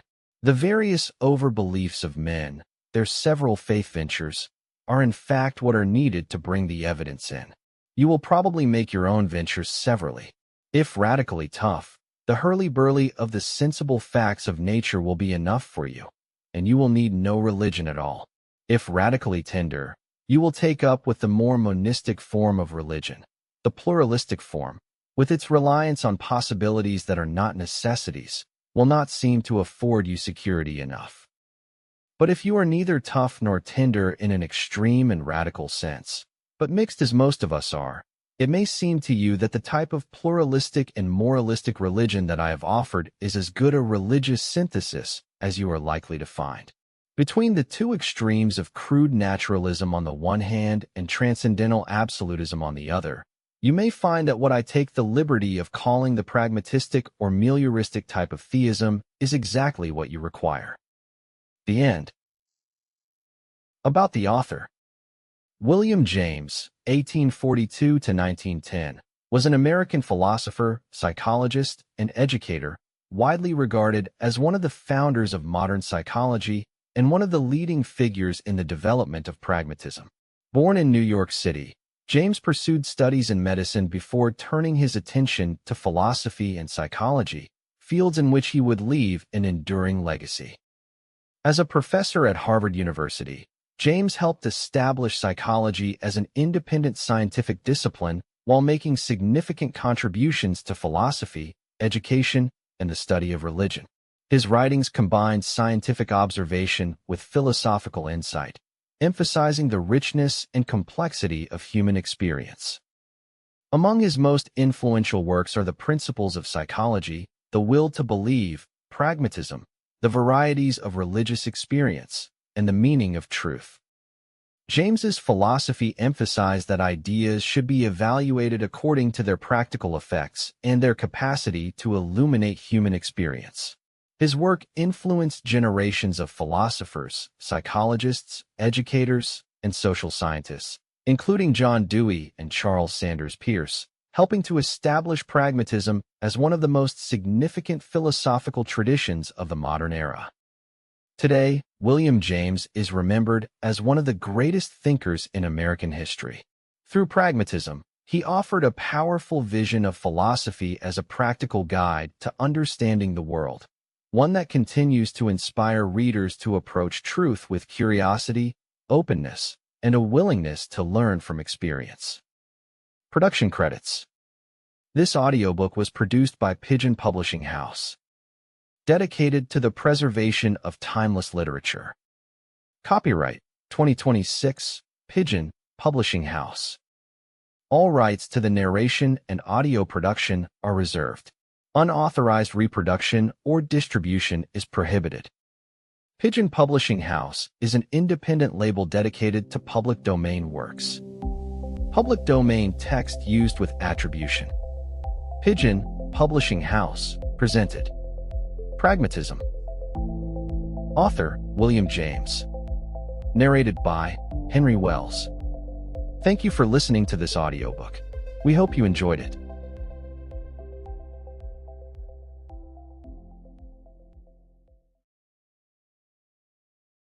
If anything you heard today helped you, challenged you, or gifted you a useful idea, remember to support us with a 5-star rating, follow the podcast, and leave a comment with your reflection of the day.